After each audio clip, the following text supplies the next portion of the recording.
Early in the bright sun-yellowed morning, Stuart McIntyre swept the sidewalk before Modem TV sales service, hearing the cars along Shattuck Avenue and the secretaries hurrying on high heels to their offices, all the stirrings and fine smells of a new week, a new time in which a good salesman could accomplish things. He thought about a hot roll and coffee for his second breakfast, along about 10. He thought of customers whom he had talked to returning to buy, all of them perhaps today, his book of sales running over, like that cup in the Bible. As he swept he sang a song from a new Buddy Greco album, and he thought too how it might feel to be famous, a world-famous great singer that everyone paid to see at such places as Harrah's in Reno, or the fancy expensive clubs in Las Vegas which he had never seen but heard so much about. He was 26 years old and he had driven, late on certain Friday nights, from Berkeley along the great 10-lane highway to Sacramento and across the Sierras to Reno, where one could gamble and find girls. He worked for Jim Ferguson, the owner of Modern TV, on a salary and commission basis, and being a good salesman he made plenty. And anyhow this was 1981 and business was not bad. Another good year, booming from the start, where America got bigger and stronger and everybody took more home. "Morning, Stuart," nodding, the middle-aged jeweler from across Shattuck Avenue passed by, Mr. Crody on his way to his own little store. All the stores, the offices, opening now. It was after 9 and even Dr. Stockstill, the psychiatrist and specialist in psychosomatic disorders, appeared key in hand, to start up his high-paying enterprise in the glass-sided office building which the insurance company had built with a bit of its surplus money. Dr. Stockstill had parked his foreign car in the lot. He could afford to pay $5 a day. And now came the tall, long-legged, pretty secretary of Dr. Stockstill's, a head taller than he. And sure enough, as Stuart watched, leaning on his broom, the furtive first nut of the day sidled guiltily toward the psychiatrist's office. It's a world of nuts, Stuart thought, watching. Psychiatrists make a lot. If I had to go to a psychiatrist, I'd come and go by the back door. Nobody'd see me and jeer. He thought maybe some of them do. Maybe Stockstill has a back door. For the sicker ones, or rather, he corrected his thought, the ones who don't want to make a spectacle out of themselves. I mean the ones who simply have a problem, for instance worry about the police action in Cuba, and who aren't nuts at all, just concerned. And he was concerned, because there was still a good chance that he might be called up for the Cuban War, which had now become bogged down in the mountains once more, despite the new little anti-personnel bombs that picked out the greasy gooks no matter how well dug in. He himself did not blame the president. It wasn't the president's fault that the Chinese had decided to honor their pact. It was just that hardly anyone came home from fighting the greasy gooks free of virus-bone infections. A 30-year-old combat veteran returned looking like some dried mummy left out of doors to hang for a century, and it was hard for Stuart McIntyre to imagine himself picking up once more after that, selling stereo TV again, resuming his career in retail selling. "Morning, Stu," a girl's voice came, startling him, the small, dark-eyed waitress from Eddie's candy store. "Daydreaming so early," she smiled as she passed on by along the sidewalk. "Heck no," he said, again sweeping vigorously. Across the street, the furtive patient of Dr. Stockstill's, a man black in color, black hair and eyes, light skin, wrapped tightly in a big overcoat itself the color of deep night, paused to light a cigarette and glance about. Stuart saw the man's hollow face, the staring eyes and the mouth, especially the mouth. It was drawn tight and yet the flesh hung slack as if the pressure, the tension there, had long ago ground the teeth and the jaw away. The tension remained there in that unhappy face, and Stuart looked away. Is that how it is? He wondered, to be crazy, corroded away like that as if devoured by, he did not know what by, time or perhaps water, something slow but which never stopped. He had seen such deterioration before, in watching the psychiatrist's patients come and go, but never this bad, never this complete. The phone rang from inside Modern TV, and Stuart turned to hurry toward it. When next he looked out onto the street, the black-wrapped man had gone, and once more the day was regaining its brightness, its promise and smell of beauty. Stuart shivered, picked up his broom. "I know that man," he said to himself. I've seen his picture or he's come into the store. He's either a customer, an old one, maybe even a friend of Ferguson's, or he's an important celebrity. Thoughtfully, he swept on. To his new patient, Dr. Stockstill said, "Cup of coffee, or tea or Coke." He read the little card which Miss Purcell had placed on his desk. "Mr. Tree," he said aloud. "Any relation to the famous English literary family, Iris Tree, Max Beerbohm?" In a heavily accented voice, Mr. Tree said, "That is not actually my name, you know." He sounded irritable and impatient. "It occurred to me as I talked to your girl." Dr. Stockstill glanced questioningly at his patient. "I am world famous," Mr. Tree said. "I'm surprised you don't recognize me. You must be a recluse or worse." He ran a hand shakily through his long black hair. "There are thousands, even millions of people in the world who hate me and would like to destroy me. So naturally I have to take steps. I have to give you a made-up name." He cleared his throat and smoked rapidly at his cigarette. He held the cigarette European style, the burning end within, almost touching his palm. "Oh my God," Dr. Stockstill thought. "This man, I do recognize him. This is Bruno Bluthgeld, the physicist. And he is right. A lot of people both here and in the East would like to get their hands on him because of his miscalculation back in 1972. Because of the terrible fallout from the high-altitude blast which wasn't supposed to hurt anyone. Bluthgeld's figures proved it in advance." "Do you want me to know who you are?" Dr. Stockstill asked. "Or shall we accept you simply as Mr. Tree?" "It's up to you. Either way is satisfactory to me." "Let's simply get on," Mr. Tree grated. "All right." Dr. Stockstill made himself comfortable, scratched with his pen against the paper on his clipboard. "Go ahead." "Does an inability to board an ordinary bus, you know, with perhaps a dozen persons unfamiliar to you signify anything?" Mr. Tree watched him intently. "It might," Stockstill said. "I feel they're staring at me." "For any particular reason?" "Because," Mr. Tree said, "of the disfiguration of my face." Without an overt motion, Dr. Stockstill managed to glance up and scrutinize his patient. He saw this middle-aged man, heavyset with black hair, the stubble of a beard dark against his unusually white skin. He saw circles of fatigue and tension beneath the man's eyes, and the expression in the eyes, the despair. The physicist had bad skin and he needed a haircut, and his entire face was marred by the worry within him. But there was no disfiguration. Except for the strain visible there, it was an ordinary face. It would not have attracted notice in a group. "Do you see the blotches?" Mr. Tree said hoarsely. He pointed at his cheeks, his jaw. "The ugly marks that set me apart from everybody." "No," Stockstill said, taking a chance and speaking directly. "They're there," Mr. Tree said. "Thurrier on the inside of the skin of sea durs, but people notice them anyhow and stare. I can't ride on a bus or go into a restaurant or a theater. I can't go to the San Francisco Opera or the ballet or the symphony orchestra or even a nightclub to watch one of those folk singers. If I do succeed in getting inside, I have to leave almost at once because of the staring. And the remarks. Tell me what they say." Mr. Tree was silent. "As you said yourself," Stockstill said, "you are world-famous, and isn't it natural for people to murmur when a world-famous personage comes in and seats himself among them? Hasn't this been true for years? And there is controversy about your work, as you pointed out. Hostility, and perhaps one hears disparaging remarks. But everyone in the public eye—" "Not that," Mr. Tree broke in. "I expect that. I write articles and appear on the TV, and I expect that. I know that.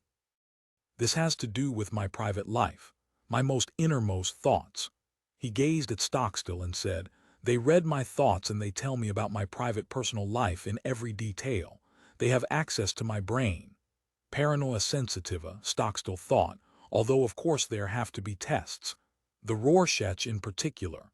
It could be advanced insidious schizophrenia. These could be the final stages of a lifelong illness process.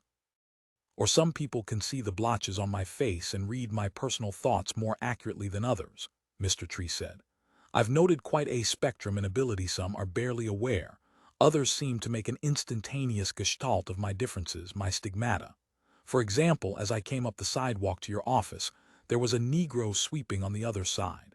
He stopped work and concentrated on me, although of course he was too far away to jeer at me. Nevertheless, he saw. It's typical of lower-class people, I've noticed, more so than educated or cultured people. I wonder why that is, Stockstill said, making notes. Presumably you would know if you're competent at all. The woman who recommended you said you were exceptionally able. Mr. Tree eyed him, as if seeing no sign of ability as yet. I think I had better get a background history from you, Stockstill said. I see that Bonnie Keller recommended me. How is Bonnie? I haven't seen her since last April or so. Did her husband give up his job with that rural grammar school as he was talking about? I did not come here to discuss George and Bonnie Keller, Mr. Tree said. I am desperately pressed, Doctor. They may decide to complete their destruction of me any time now. This harassment has gone on for so long now that he broke off. Bonnie thinks I'm ill, and I have great respect for her. His tone was low, almost inaudible. So I said I'd come here at least once. Are the Kellers still living up in West Marin? Mr. Tree nodded. I have a summer place up there, Stockstill said. I'm a sailing buff. I like to get out on Tomos Bay every chance I get. Have you ever tried sailing? No. Tell me when you were born and where. Mr. Tree said, in Budapest in 1934. Dr. Stockstill, skillfully questioning, began to obtain in detail the life history of his patient, fact by fact. It was essential for what he had to do. First diagnose and then, if possible, heal. Analysis and then therapy. A man known all over the world who had delusions that strangers were staring at him. How in this case could reality be sorted out from fantasy? That was the frame of reference which would distinguish them one from the other. It would be so easy, Stockstill realized, to find pathology here. So easy and so tempting. A man this hated.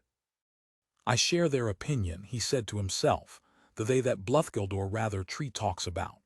After all, I'm part of society, too, part of the civilization menaced by the grandiose, extravagant miscalculations of this man. It could someday be my children blighted because this man had the arrogance to assume that he could not err. But there was more to it than that. At the time, Stockstill had felt a twisted quality about the man. He had watched him being interviewed on TV, listened to him speak, read his fantastic anti-communist speeches and come to the tentative conclusion that Bluthgeld had a profound hatred for people, deep and pervasive enough to make him want, on some unconscious level, to err, to make him want to jeopardize the lives of millions. No wonder that the director of the FBI, Richard Nixon, had spoken out so vigorously against militant amateur anti-communists in high scientific circles. Nixon had been alarmed, too, long before the tragic error of 1972. The elements of paranoia, with the delusions not only of reference but of grandeur, had been palpable. Nixon, a shrewd judge of men, had observed them, and so had many others. And evidently they had been correct. I came to America, Mr. Tree was saying, in order to escape the communist agents who wanted to murder me. They were after me even then. So of course were the Nazis. They were all after me.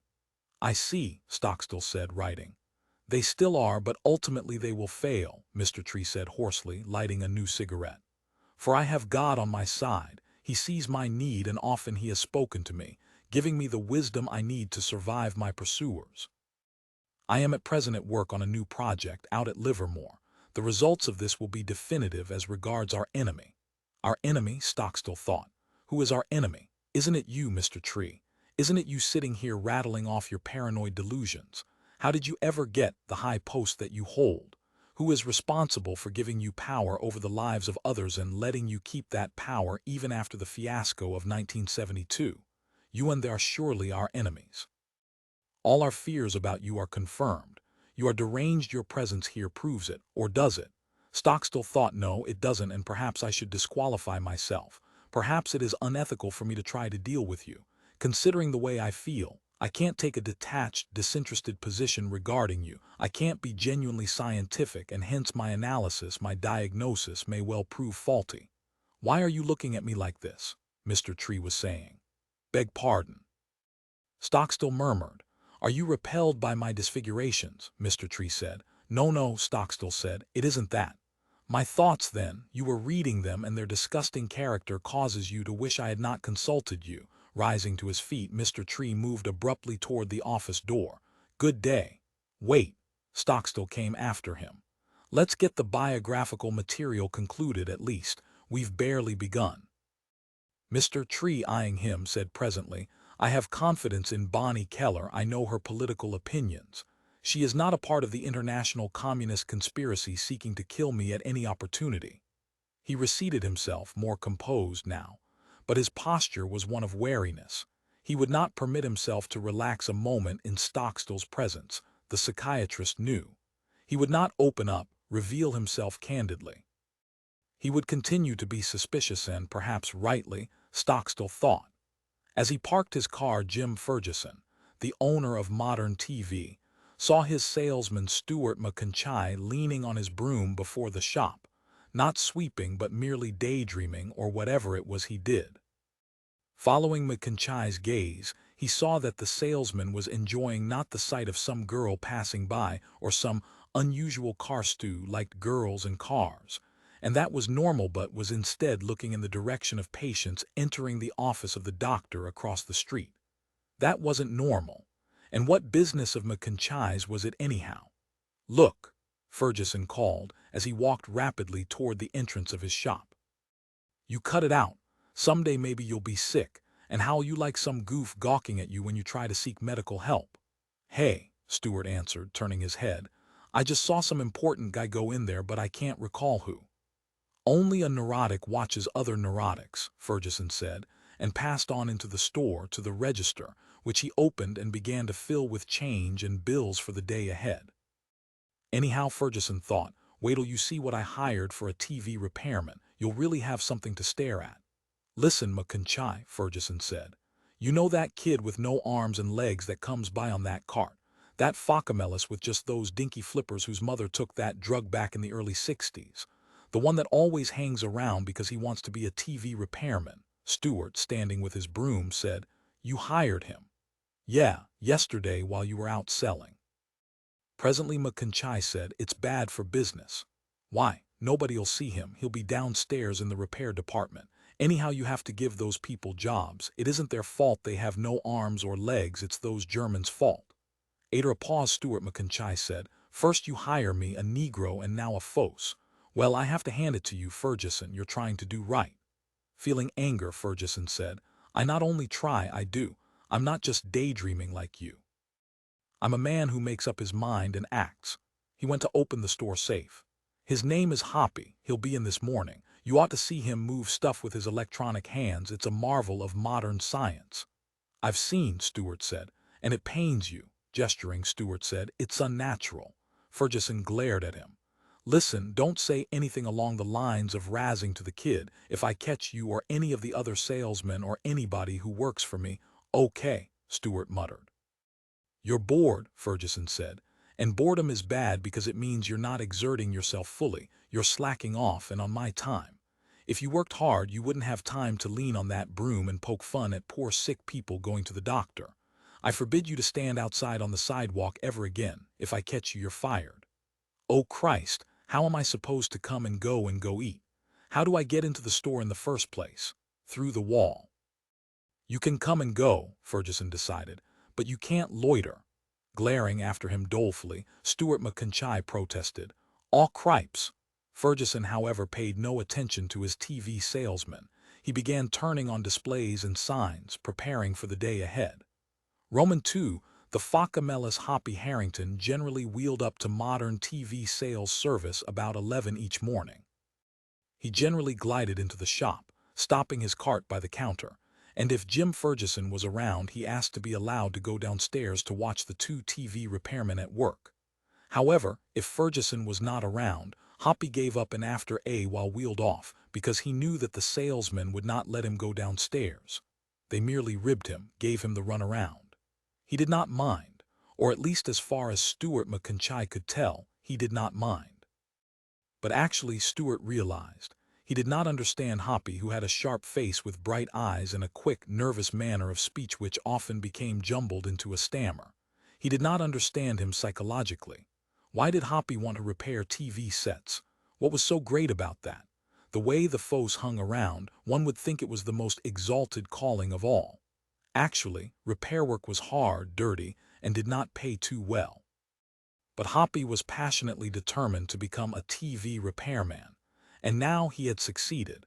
because Ferguson was determined to do right by all the minority groups in the world. Ferguson was a member of the American Civil Liberties Union and the NAACP, and the Help for the Handicapped League, the latter being, as far as Stewart could tell, nothing but a lobby group on an international scale, set up to promote soft births for all the victims of modern medicine and science, such as the multitude from the Bluthgeld catastrophe of 1972. And what does that make me? Stewart asked himself as he sat upstairs in the store's office, going over his sales book. I mean, he thought, with a phos working here, that practically makes me a radiation freak too, as if being colored was a sort of early form of radiation burn. He felt gloomy thinking about it. Once upon a time, he thought, all the people on Earth were white, and then some horse's ass set off a high-altitude bomb back, say, around 10,000 years ago, and some of us got seared, and it was permanent. It affected our genes. So here we are today. Another salesman, Jack Lighthizer, came and sat down at the desk across from him and lit a Corina cigar. I hear Jim's hired that kid on the cart, Lighthizer said. You know why he did it, don't you? For publicity. The SF newspapers'll write it up. Jim loves getting his name in the paper. It's a smart move when you get down to it. The first retail dealer in the East Bay to hire a phos. Stewart grunted. Jim's got an idealized image of himself, Lighthizer said. He isn't just a merchant, he's a modern Roman, he's civic-minded. After all, he's an educated man, he's got a master's degree from Stanford. That doesn't mean anything anymore, Stewart said. He himself had gotten a master's degree from Cal back in 1975, and look where it had got him. It did when he got it, Lighthizer said. After all, he graduated back in 1947. He was on that GI Bill they had. Below them, at the front door of Modern TV, a cart appeared, in the center of which, at a bank of controls, sat a slender figure. Stewart groaned and Lighthizer glanced at him. He's a pest, Stewart said. He won't be when he gets started working, Lighthizer said. The kid is all brain, no body at all, hardly. That's a powerful mind he's got, and he also has ambition.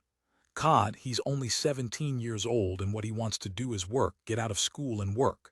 That's admirable. The two of them watched Hoppy on his cart. Hoppy was wheeling toward the stairs which descended to the TV repair department. Do the guys downstairs know yet? Stewart asked. Oh sure, Jim told them last night. They're philosophical. You know how TV repairmen are, they griped about it, but it doesn't mean anything. They gripe all the time anyhow.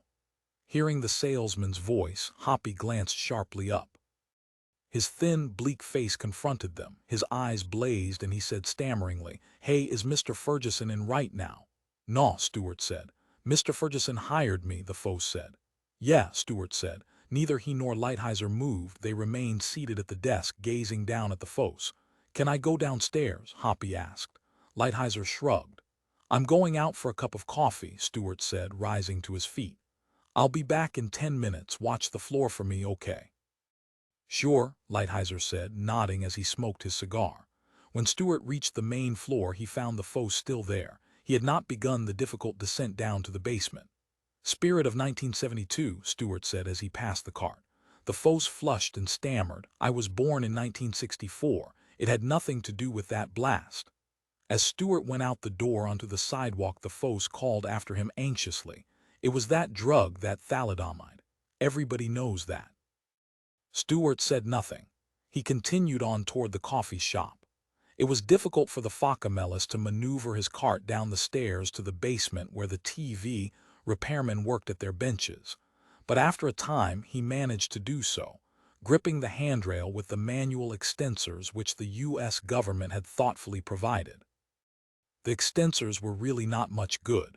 They had been fitted years ago and were not only partly worn out but were, as he knew from reading the current literature on the topic, obsolete.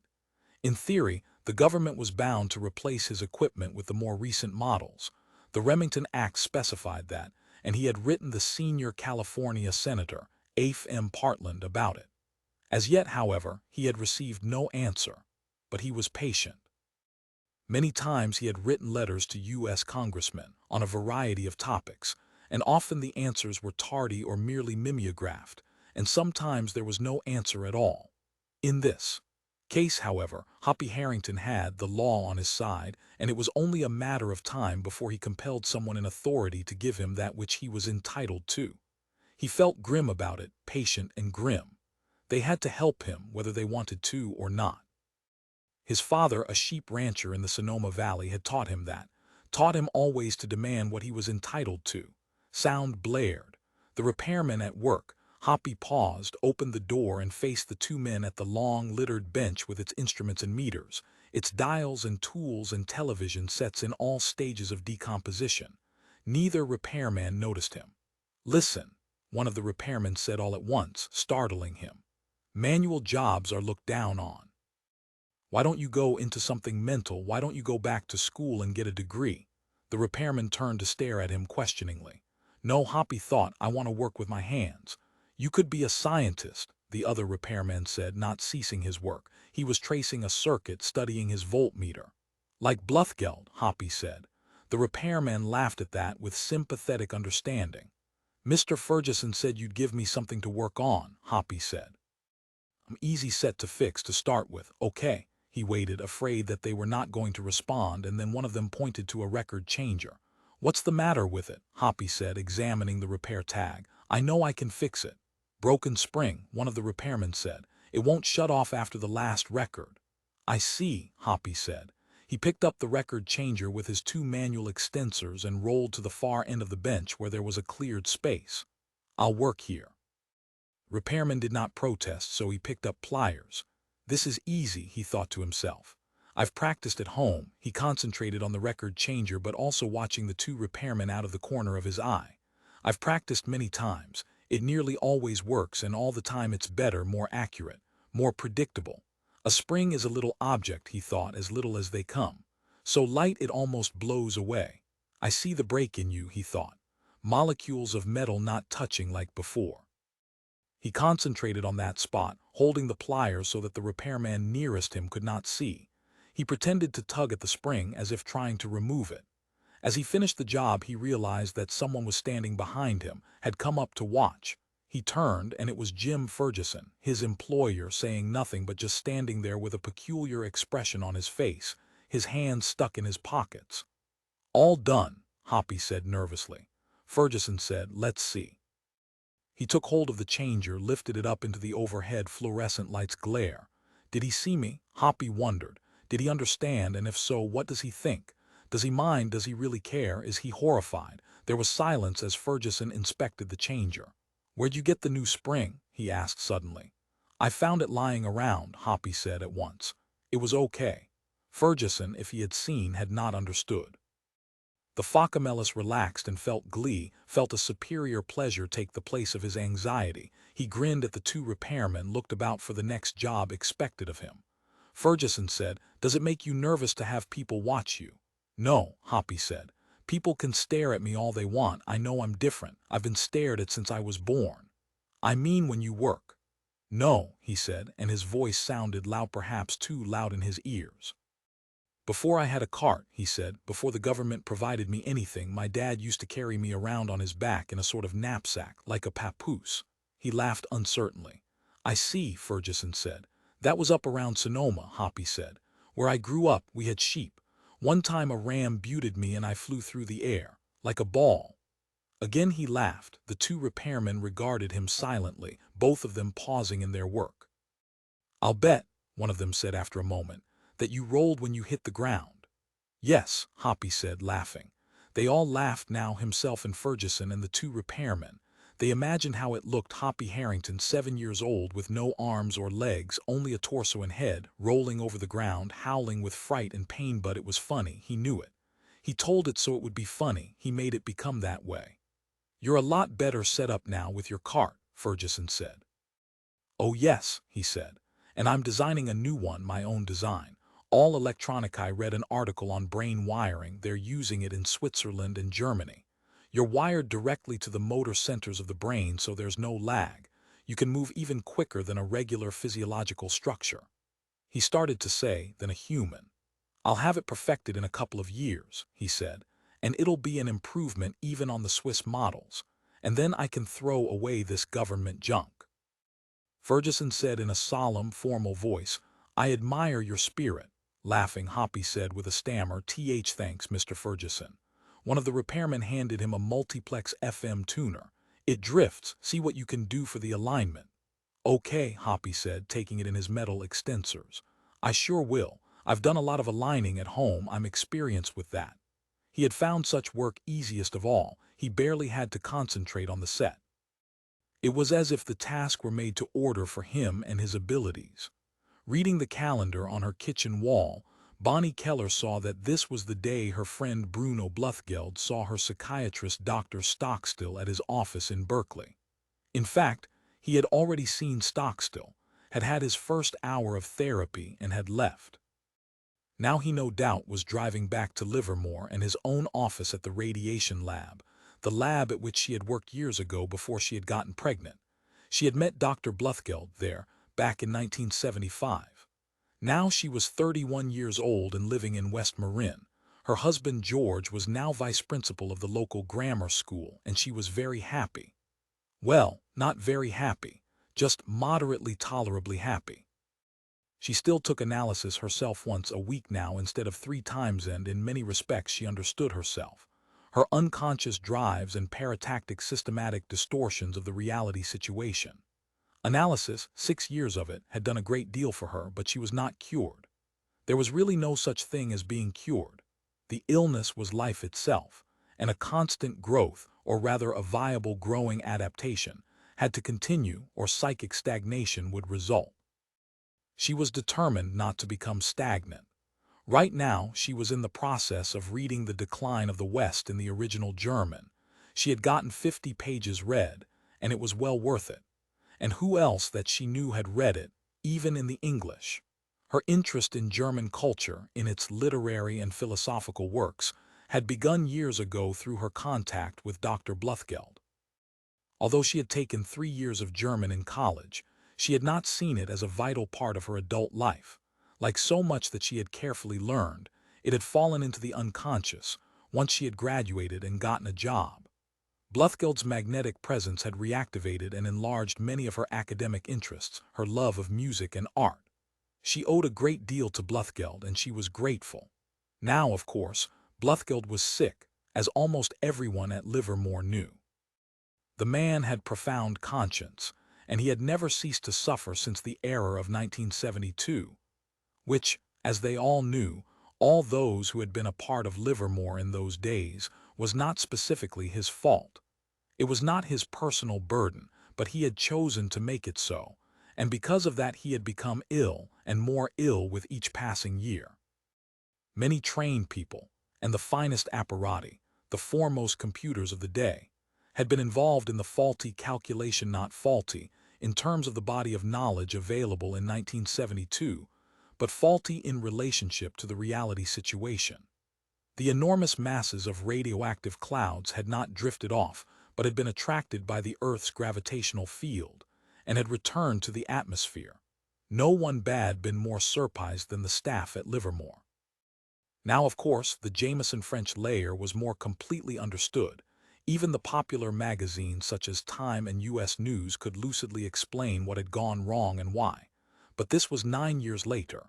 Thinking of the Jameson French layer, Bonnie remembered the event of the day which she was missing. She went at once to the TV set in the living room and switched it on. Has it been fired off yet? She wondered, examining her watch. No, not for another half hour. The screen lighted, and sure enough, there was the rocket and its tower, the personnel, trucks, gear. It was decidedly still on the ground, and probably Walter Dangerfield and Mrs. Dangerfield had not even boarded it yet. The first couple to emigrate to Mars, she said to herself archly, wondering how Lydia Dangerfield felt at this moment. The tall blonde woman, knowing that their chances of getting to Mars were computed at only about 60%. Great equipment, vast diggings and constructions awaited them, but so what if they were incinerated along the way? Anyhow, it would impress the Soviet bloc, which had failed to establish its colony on Luna. The Russians had cheerfully suffocated or starved, no one knew exactly for sure. In any case, the colony was gone. It had passed out of history as it had come in, mysteriously. The idea of NASA sending just a couple, One man and his wife instead of a group appalled her. She felt instinctively that they were courting failure by not randomizing their bets. It should be a few people leaving New York, a few leaving California, she thought as she watched on the TV screen the technicians giving the rocket last-minute inspections. What do they call that? Hedging your bets. Anyhow, not all the eggs should be in this one basket. And yet this was how NASA had always done it. One astronaut at a time from the beginning, and plenty of publicity. When Henry Chancellor, back in 1967, had burned to particles in his space platform, the entire world had watched on TV, grief-stricken, to be sure, but nonetheless they had been permitted to watch. And the public reaction had set back space exploration in the West 5 years. As you can see now, the NBC announcer said in a soft but urgent voice, final preparations are being made. The arrival of Mr. and Mrs. Dangerfield is expected momentarily. Let us review just for the sake of the record the enormous preparations made to ensure, Bonnie Keller said to herself, and with a shudder shut off the TV. I can't watch, she said to herself. On the other hand, what was there to do? Merely sit biting her nails for the next 6 hours for the next 2 weeks, in fact. The only answer would have been not to remember that this was the day the first couple was being fired off. However, it was too late now not to remember. She liked to think of them as that, the first couple. Like something out of a sentimental, old-time science fiction story. Adam and Eve once over again, except that in actuality Walt Dangerfield was no Adam. He had more the quality of the last, not the first man, with his wry, mordant wit, his halting, almost cynical manner of speech as he faced the reporters. Bonnie admired him. Dangerfield was no punk, no crew-cut-haired young blonde automaton, hacking away at the Air Force's newest task. Walt was a real person, and no doubt that was why NASA had selected him. His genes, they were probably stuffed to overflowing with 4,000 years of culture, the heritage of mankind built right in. Walt and Lydia would found a Nova Terra. There would be lots of sophisticated little Dangerfield strolling about Mars, declaiming intellectually, and yet with that amusing trace of sheer jazziness that Dangerfield had. Think of it as a long freeway, Dangerfield had once said in an interview, answering a reporter's query about the hazards of the trip. 1,000,000 miles of 10 lanes, with no oncoming traffic, no slow trucks. Think of it as being 4 o'clock in the morning, just your vehicle, no others. So like the guy says, what's to worry? And then his good smile. Bending, Bonnie turned the TV set back on, and there on the screen was the round, bespectacled face of Walt Dangerfield. He wore his space suit all, but the helmetan beside him stood Lydia, silent, as Walt answered questions.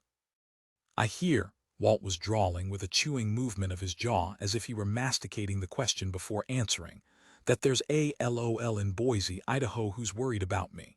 He glanced up as someone in the rear of the room asked something. A LOL, Walt said. Well, that was the great now-departed Herb Khan's term for little old ladies. There's always one of them everywhere. Probably there's one on Mars already and will be living down the street from her.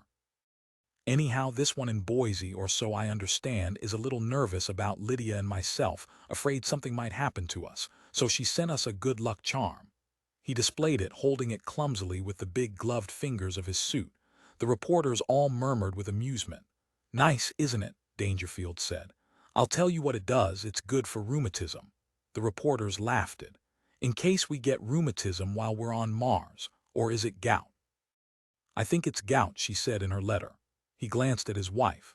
Gout was it? I guess, Bonnie thought. They don't make charms to ward off meteors or radiation. She felt sad, as if a premonition had come over her. Or was it just because this was Bruno Bluthgeld's day at the psychiatrist's?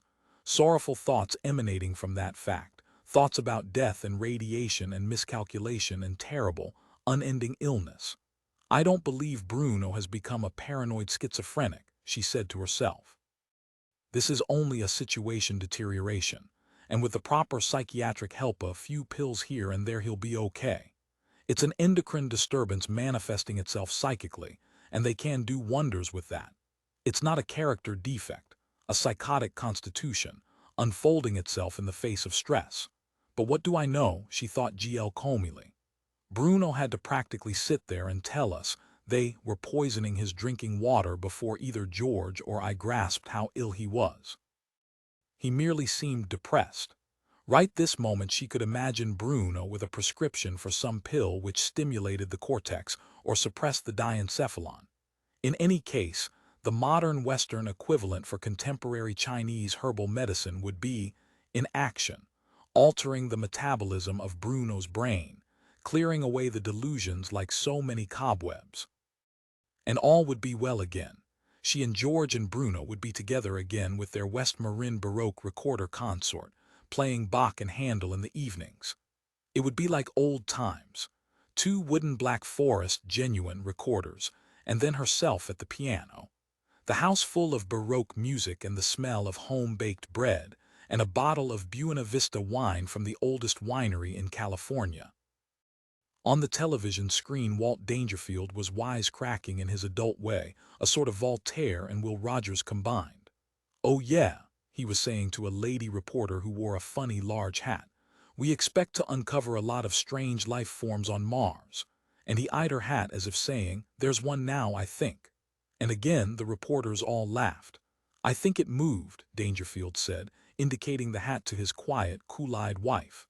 "It's coming for us, honey." He really loves her, Bonnie realized, watching the two of them. I wonder if George ever felt toward me the way Walt Dangerfield feels toward his wife. I doubt it, frankly. If he did, he never would have allowed me to have those 2 therapeutic abortions. She felt even more sad now, and she got up and walked away from the TV set, her back to it. They ought to send George to Mars, she thought with bitterness. Or better yet, send us all, George and me and the Dangerfields. George can have an affair with Lydia Dangerfield if he's able, and I can bed down with Walt. I'd be a fair to adequate partner in the great adventure. Why not? I wish something would happen, she said to herself. I wish Bruno would call and say Dr. Stockstill had cured him, or I wish Dangerfield would suddenly back out of going, or the Chinese would start World War III, or George would really hand the school board back that awful contract as he's been saying he's going to. Something, anyhow. Maybe, she thought, I ought to get out my potter's wheel and pot, back to so-called creativity or anal play or whatever it is. I could make a lewd pot. Design it, fire it in Violet Klatt's kiln, sell it down in San Anselmo at Creative Artworks, Inc. That society lady's place that rejected my welded jewelry last year. I know they'd accept a lewd pot if it was a good lewd pot. At Modern TV, a small crowd had collected in the front of the store to watch the large stereo color TV set, the Dangerfield's flight being shown to all Americans everywhere in their homes and at their places of work. Stuart McConchie stood with his arms folded, back of the crowd, also watching. The ghost of John L. Lewis, Walt Dangerfield was saying in his dry way, would appreciate the true meaning of portal to portal pay. If it hadn't been for him, they'd probably be paying me about $5 to make this trip, on the grounds that my job doesn't actually begin until I get there. He had a sobered expression now. It was almost time for him and Lydia to enter the cubicle of the ship.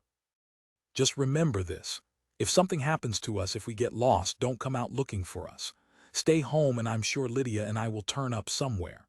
Good luck, the reporters were murmuring, as officials and technicians of NASA appeared and began bundling the Dangerfields off, out of view of the TV cameras. Won't be long, Stuart said to Lighthizer, who now stood beside him, also watching. He's a sap to go, Lighthizer said, chewing on a toothpick. He'll never come back, they make no bones about that. Why should he want to come back, Stuart said. What's so great about it here? He felt envious of Walt Dangerfield. He wished it was he, Stuart McConchie, up there before the TV cameras in the eyes of the entire world. Up the stairs from the basement came Hoppy Harrington on his cart, wheeling eagerly forward. Have they shot him off? He asked Stuart in a nervous, quick voice, peering at the screen. He'll be burned up. It'll be like that time in '65. I don't remember it naturally, but shut up, will you? Lighthizer said softly, and the Focamellis, flushing, became silent. They all watched then, each with his own private thoughts and reactions, as on the TV screen the last inspection team was lifted by an overhead boom from the nose cone of the rocket. The countdown would soon begin. The rocket was fueled. checked over, and now the two people were entering it. The small group around the TV set stirred and murmured. Sometime later today, sometime in the afternoon, their waiting would be rewarded, because Dutchman IV would take off. It would orbit the Earth for an hour or so, and the people would stand at the TV screen watching that, seeing the rocket go around and around. And then finally the decision would be made, and someone below in the blockhouse would fire off the final stage, and the orbiting rocket would change trajectory and leave the world.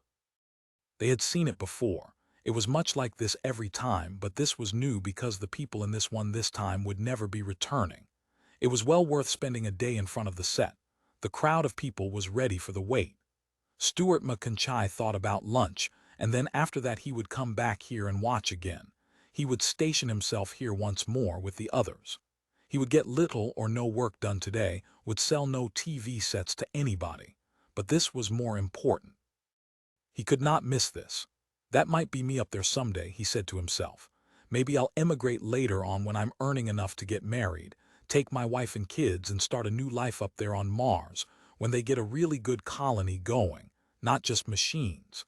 He thought of himself in the nose cone like Walt Dangerfield, strapped next to a woman of great physical attractiveness. Pioneers, he and her, founding a new civilization on a new planet. But then his stomach rumbled and he realized how hungry he was. He could not postpone lunch much longer. Even as he stood watching the great upright rocket on the TV screen, his thoughts turned towards soup and rolls and beef, stew and apple pie with ice cream on it, up at Fred's Fine Foods.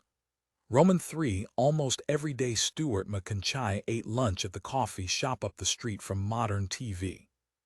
Today, as he entered Fred's Fine Foods, he saw to his irritation that Hoppy Harrington's cart was parked in the back, and there was Hoppy eating his lunch in a perfectly natural and easygoing manner, as if he were used to coming here. Goddamn, Stuart thought. He's taking over, the Fosses are taking over, and I didn't even see him leave the store. However, Stuart seated himself in a booth and picked up the menu. He can't drive me off, he said to himself as he looked to see what the special of the day was and how much it cost. The end of the month had arrived and Stuart was nearly broke. He looked ahead constantly to his twice-monthly paycheck. It would be handed out personally by Ferguson at the end of the week. The shrill sound of the Fosse's voice reached Stuart as he sipped his soup. Hoppy was telling a yarn of some sort, but to whom? To Connie, the waitress.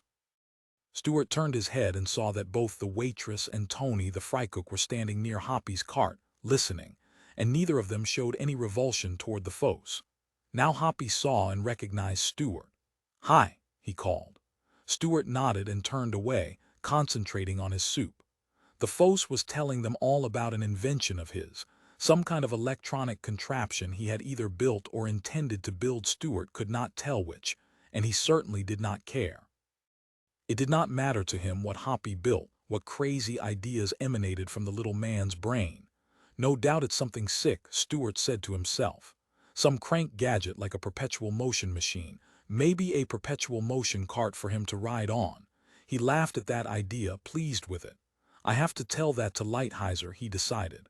Hoppy's perpetual motion, and then he thought his Foccomobile. At that, Stuart laughed aloud. Hoppy heard him laugh, and evidently thought he was laughing at something which he himself was saying. "Hey, Stuart," he called, "come on over and join me and I'll buy you a beer." The moron, Stuart thought. Doesn't he know Ferguson would never let us have a beer on our lunch hour? It's a rule. If we have a beer, we're supposed to never come back to the store and he'll mail us our check. "Listen," he said to the Fosse, turning around in his seat, "when you've worked for Ferguson a little longer, you'll know better than to say something stupid like that."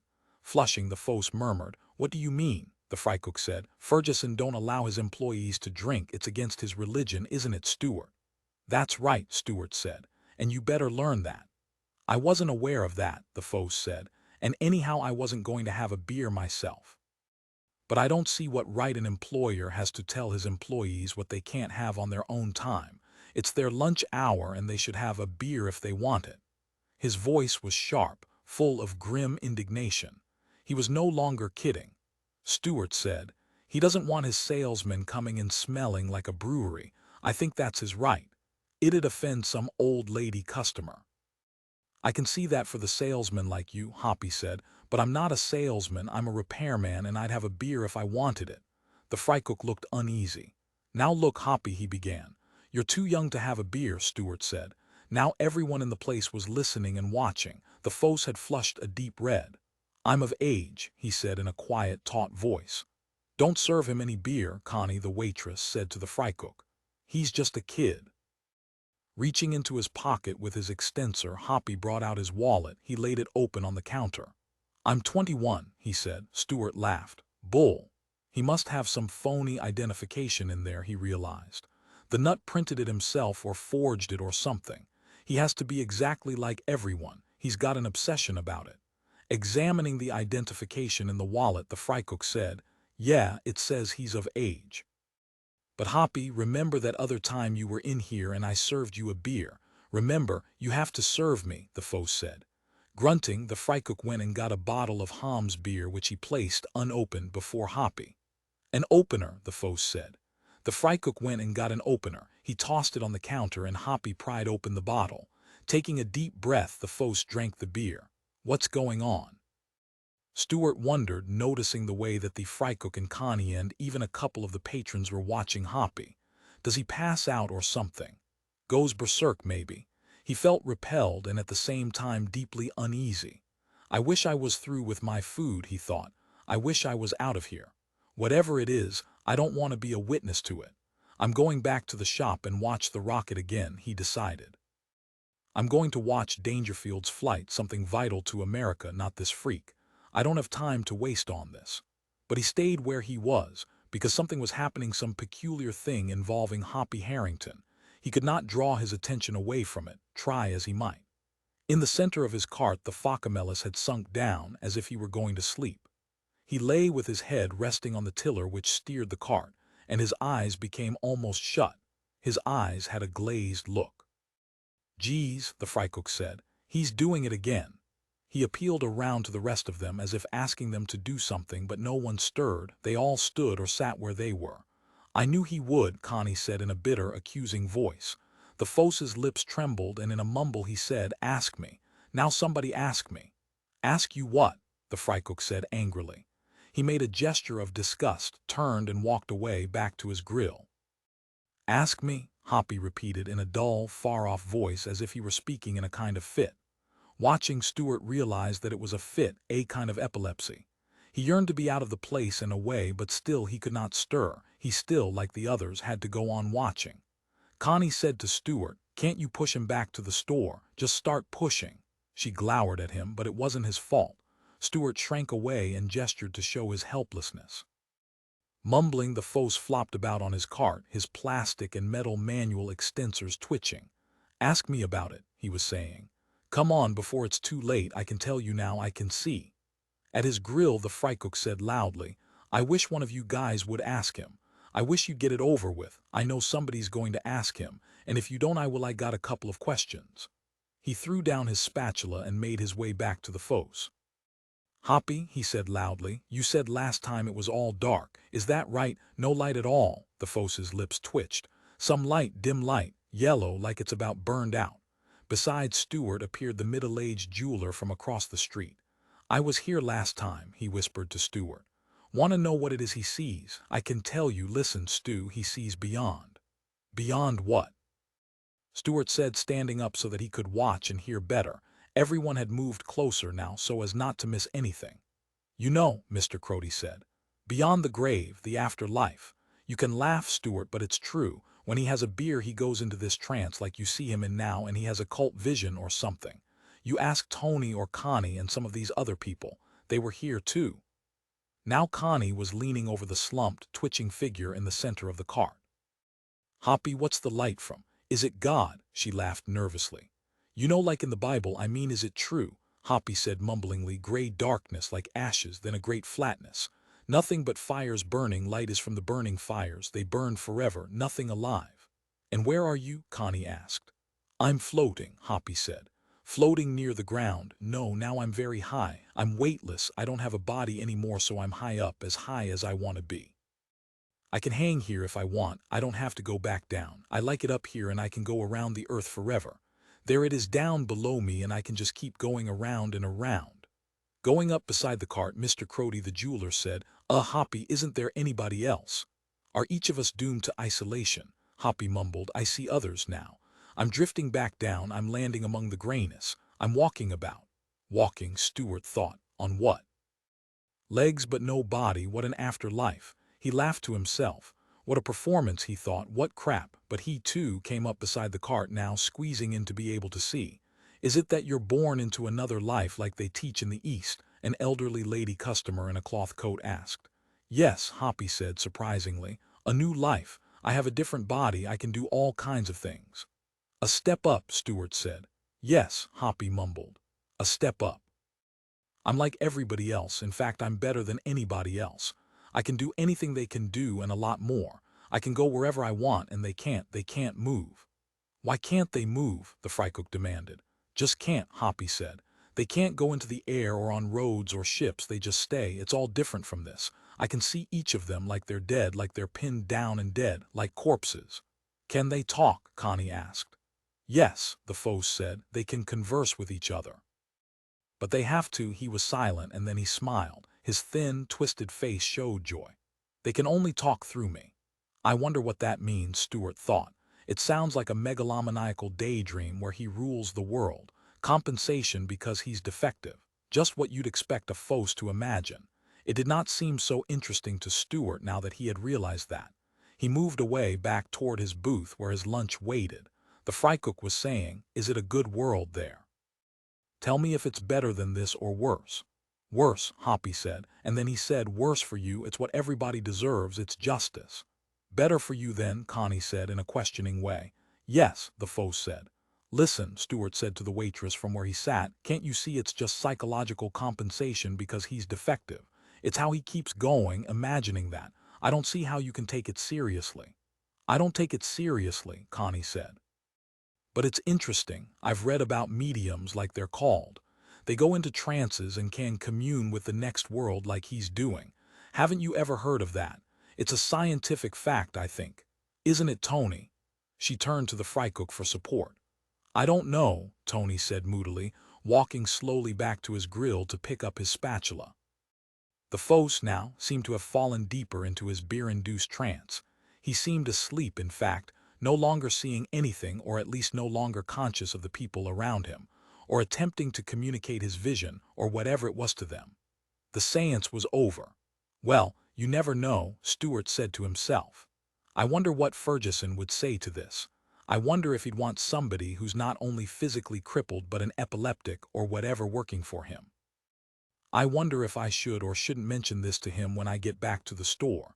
If he hears, he'll probably fire Hoppy right on the spot. I wouldn't blame him. So maybe I better not say anything, he decided. The Fos's eyes opened. In a weak voice he said, Stuart. What do you want? Stuart answered. The Fos sounded frail, almost ill, as if the experience had been too much for his weak body. Listen, I wonder. He drew himself up, then rolled his cart clowly over to Stuart's booth. In a low voice he said, I wonder, could you push me back to the store? Not right now, but when you're through eating, I'd really appreciate it. Why? Stuart said. Can't you do it? I don't feel good, the Fos said. Stuart nodded.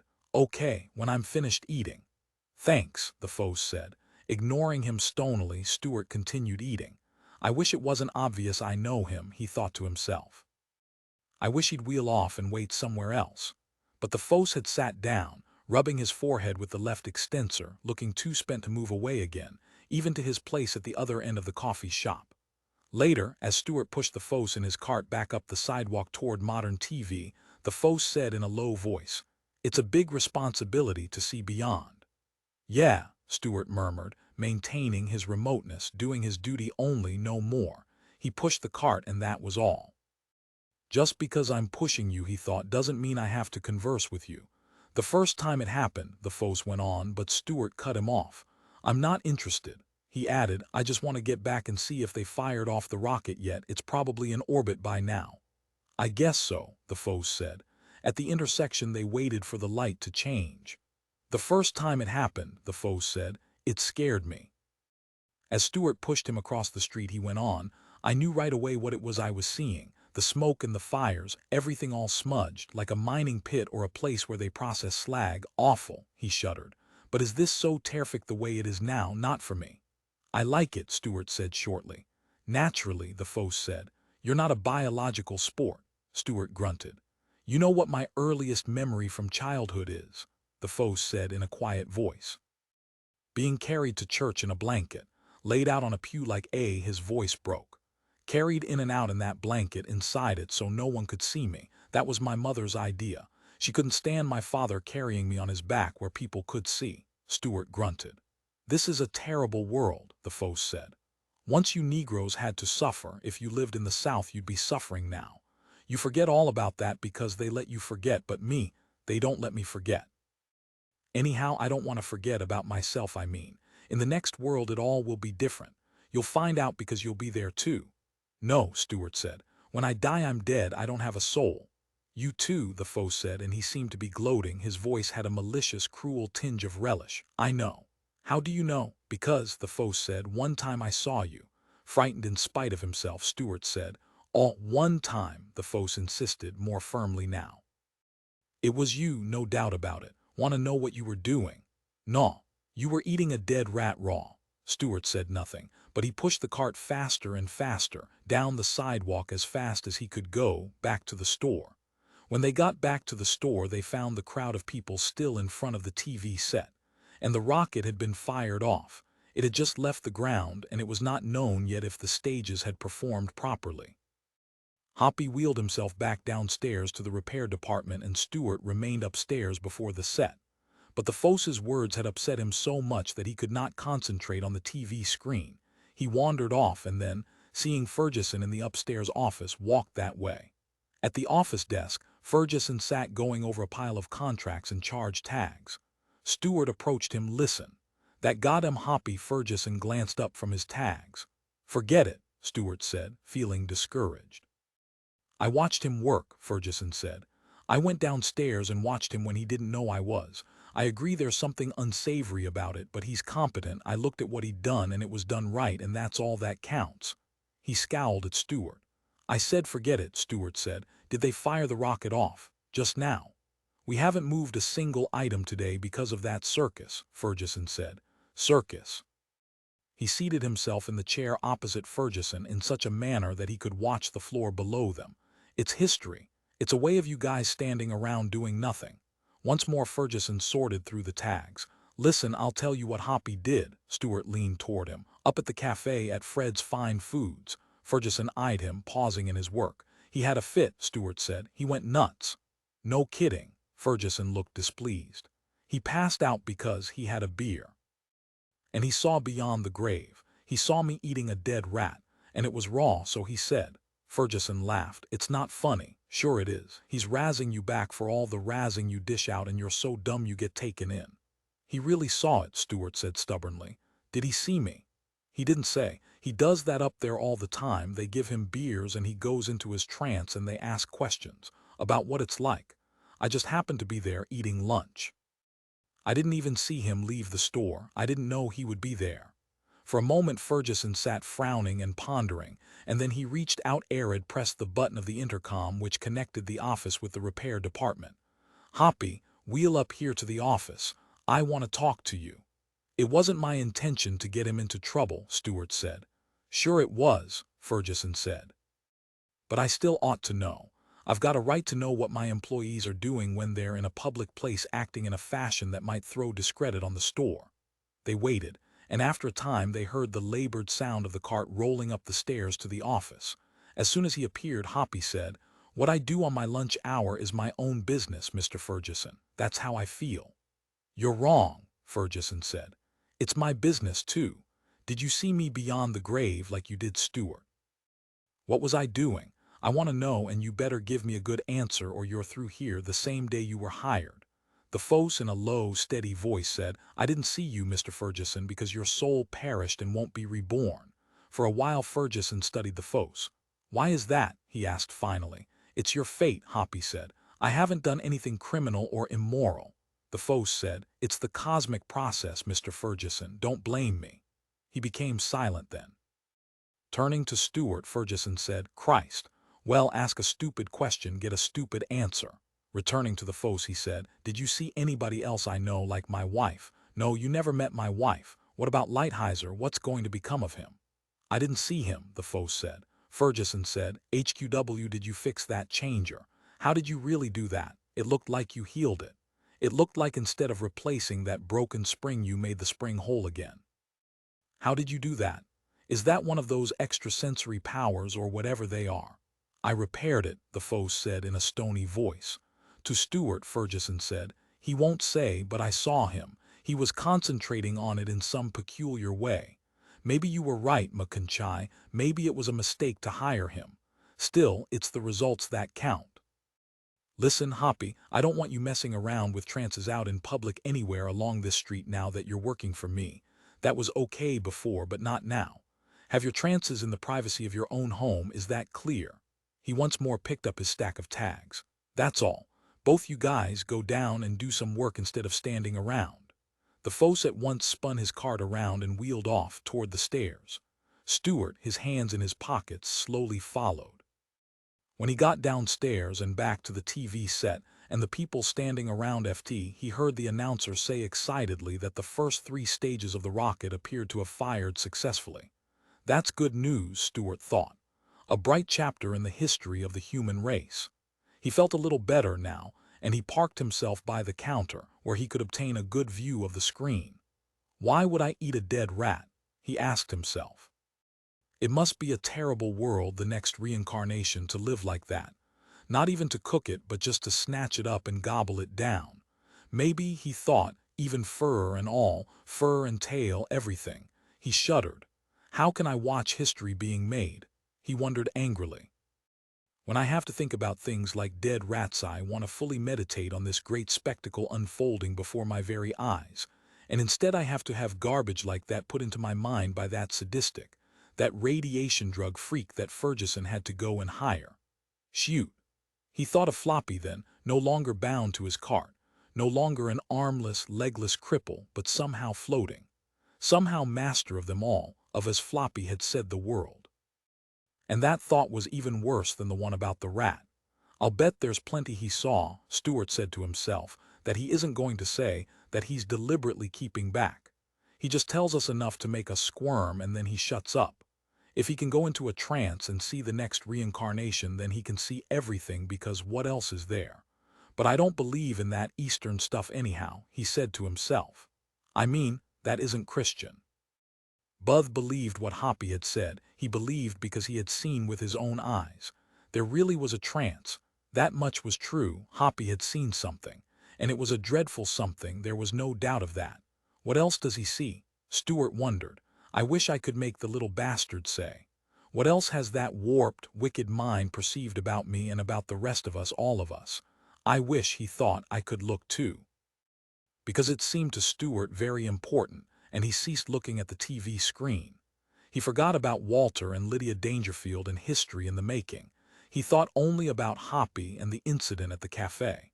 He wished he could stop thinking about it, but he could not. He thought on and on.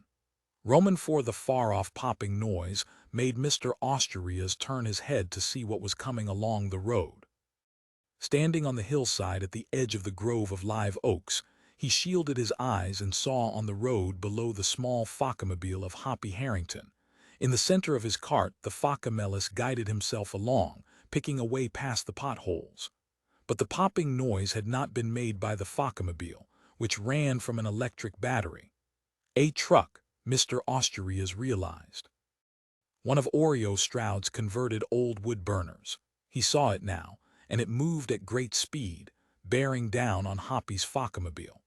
The Foccamelis did not seem to hear the big vehicle behind him. The road belonged to Orion Stroud. He had purchased it from the county the year before, and it was up to him to maintain it and also to allow traffic to move along it other than his own trucks. He was not permitted to charge a toll. And yet, despite the agreement, the W-pod burning truck clearly meant to sweep the Foccamobile from its path. It headed straight without slowing. God, Mr. Osturias thought. He involuntarily raised his hand, as if warding off the truck. Now it was almost upon the cart, and still Hoppy paid no heed. Hoppy, Mr. Osturias yelled, and his voice echoed in the afternoon quiet of the woods, his voice and the pop-popping of the truck's engine. The Focamellis glanced up, did not see him, continued on with the truck now so close that Mr. Osturias shut his eyes. When he opened them again, he saw the Foco mobile off onto the shoulder of the road. The truck roared on and Floppy was safe. He had gotten out of the way at the last moment. Grinning after the truck, Hoppy waved an extensor. It had not bothered him, not frightened him the least, although he must have known that the truck intended to grind him flat. Hoppy turned, waved at Mr. Osturias, who he could not see but who he knew to be there. His hands trembled, the hands of the grade school teacher. He bent, picked up his empty basket, stepped up the hillside toward the first old oak tree with its damp shadows beneath. Mr. Osturias was out picking mushrooms. He turned his back on the road and went up into the gloom, knowing that Hoppy was safe, and so he could forget him and what he had just now seen. His attention returned swiftly to the image of great orange Cantharellus cibarius, the chanterelle mushrooms. Yes, the color glowed, a circle in the midst of the black humus, the pulpy, spirited flower very low, almost buried in the rotting leaves. Mr. Osturias could taste it already. It was big and fresh, this chanterelle. The recent rains had called it out. Bending, he broke its stalk far down so as to get all there was for his basket. One more and he had his evening meal. Crouching, he looked in every direction, not moving. Another, less bright, perhaps older. He rose, started softly toward it as it might escape or he might somehow lose it. Nothing tasted as good as the chanterelle to him, not even the fine shaggy manes. He knew the locations of many stands of chanterelles here and there in West Marin County, on the oak-covered hillsides in the woods. In all, he gathered 8 varieties of forest and pasture mushrooms. He had been almost that many years learning where to expect them, and it was well worth it. Most people feared mushrooms, especially since the emergency. They feared the new, mutant ones above all because the books could not help them. For instance, Mr. Osturias thought, the one he now broke. Wasn't the color a little off? Turning it over, he inspected the veins. Perhaps a pseudo-chanterelle, not seen before in this region, toxic or even fatal, a mutation. He sniffed it, catching the scent of mold. Should I be afraid to eat this fellow? He asked himself. If the Focamellis can calmly face his danger, I should be able to face mine. He put the chanterelle in his basket and walked on. From below, from the road, he heard a strange sound, a grating, rough noise. Pausing, he listened. The noise came again, and Mr. Osturias strode quickly back the way he had come until he emerged from the oaks and once more stood above the road. The Focamobile was still pulled off onto the shoulder. It had not gone on, and in it sat the armless, legless handyman bent over. What was he doing? A convulsion jerked Hoppy about, lifting his head, and Mr. Osturias saw to his amazement that the Focamellis was crying. Fear, Mr. Osturias realized. The Focamellis had been terrified by the truck but had not shown it, had by enormous effort hidden it until the truck was out of sight until, the Focamellis had imagined, everyone was out of sight and he was alone, free to express his emotions. If you're that frightened, Mr. Osturias thought, then why did you wait so long to pull out of the truck's way? Below him, the Focamellis' thin body shook, swayed back and forth. The bony, hawk-like features bulged with grief. I wet-eyed what Dr. Stockstill, our local medical man, would make of this, Mr. Osturias thought. After all, he used to be a psychiatrist before the emergency. He always has all sorts of theories about Hoppy, about what makes him plunk along. Touching the 2 mushrooms in his basket, Mr. Osturias thought, were very close all the time to death. But then was it so much better before? Cancer-producing insecticides, smog that poisoned whole cities, freeways and airline crashes. It hadn't been so safe then, it hadn't been any easy life. One had to hop aside both then and now. We must make the best of things, enjoy ourselves if possible, he said to himself. Again he thought of the savory frying pan of chanterelles, flavored with actual butter and garlic and ginger and his homemade beef broth. What a dinner it would be! Who could he invite to share it with him? Someone he liked a lot or someone important. If he could only find one more growing, I could invite George Keller, he thought. George, the school superintendent, my boss. Or even one of the school board members. Even Orion Stroud, that big, round, fat man himself. And then, too, he could invite George's wife, Bonnie Keller, the prettiest woman in West Marin, perhaps the prettiest woman in the county. There, he thought, is a person who has managed to survive in this present society of. Both of the Kellers, in fact, had done well since E-Day. If anything, they were better off than before. Glancing up at the sun, Mr. Osturias computed the time. Possibly it was getting close to 4 o'clock, time for him to hurry back to town to listen to the satellite as it passed over. Must not miss that, he told himself as he began to walk. Not for $1,000,000 silver, as the expression used to go. Of human bondage 40 parts had been read already, and it was getting really interesting. Everyone was attending this particular reading, no doubt of it. The man in the satellite had picked a terrific one this time to read. I wonder if he knows. Mr. Osturias asked himself. No way for me to tell him, just listen, can't reply from down here in West Marin. Too bad. It might mean a lot to him to know. Walt Dangerfield must be terribly lonely up there alone in the satellite, Mr. Osturias said to himself, circling the earth day after day. Awful damn tragedy when his wife died. You can tell the difference. He's never been the same again. If only we could pull him down. But then, if we did, we wouldn't have him up there talking to us. No, Mr. Osturias concluded. It wouldn't be a good idea to reach him because that way he'd be sure never to go back up. He must be half crazy to get out of the thing by now, after all these years. Gripping his basket of mushrooms, he hurried in the direction of Point Reyes Station, where the one radio could be found, their one contact with Walt Dangerfield in the satellite, and through him the outside world. The compulsive, Dr. Stockstill said, lives in a world in which everything is decaying. This is a great insight. Imagine it. Then we must all be compulsives, Bonnie Keller said, because that's what's going on around us. Isn't it? She smiled at him, and he could not help returning it. You can laugh, he said, but there's need for psychiatry, maybe more so even than before. There's no need for it at all, Bonnie contradicted flatly. I'm not so sure there was any need for it even then, but at the time I certainly thought so. I was devoted to it, as you well know.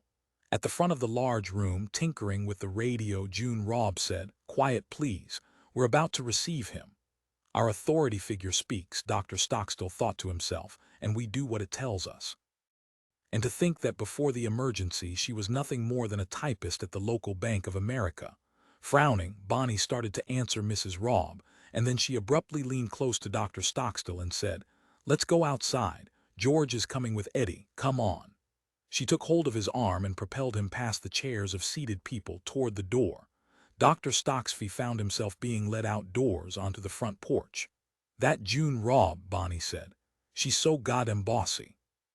She peered up and down the road which led past the Foresters' Hall. I don't see my husband and daughter. I don't even see our good teacher. Osturias, of course, is out in the woods gathering poisonous toadstools to do us all in, and God knows what Hoppy is up to at the moment. Some peculiar puttering about.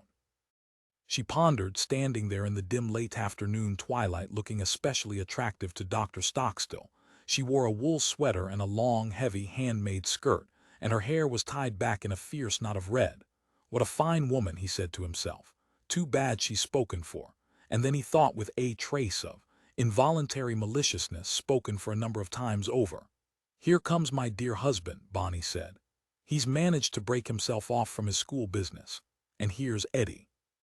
Along the road walked the tall, slender figure of the grammar school principal. Beside him, hoarding his hand, came the diminutive edition of Bonnie, the little red-haired child with the bright, intelligent, oddly dark eyes.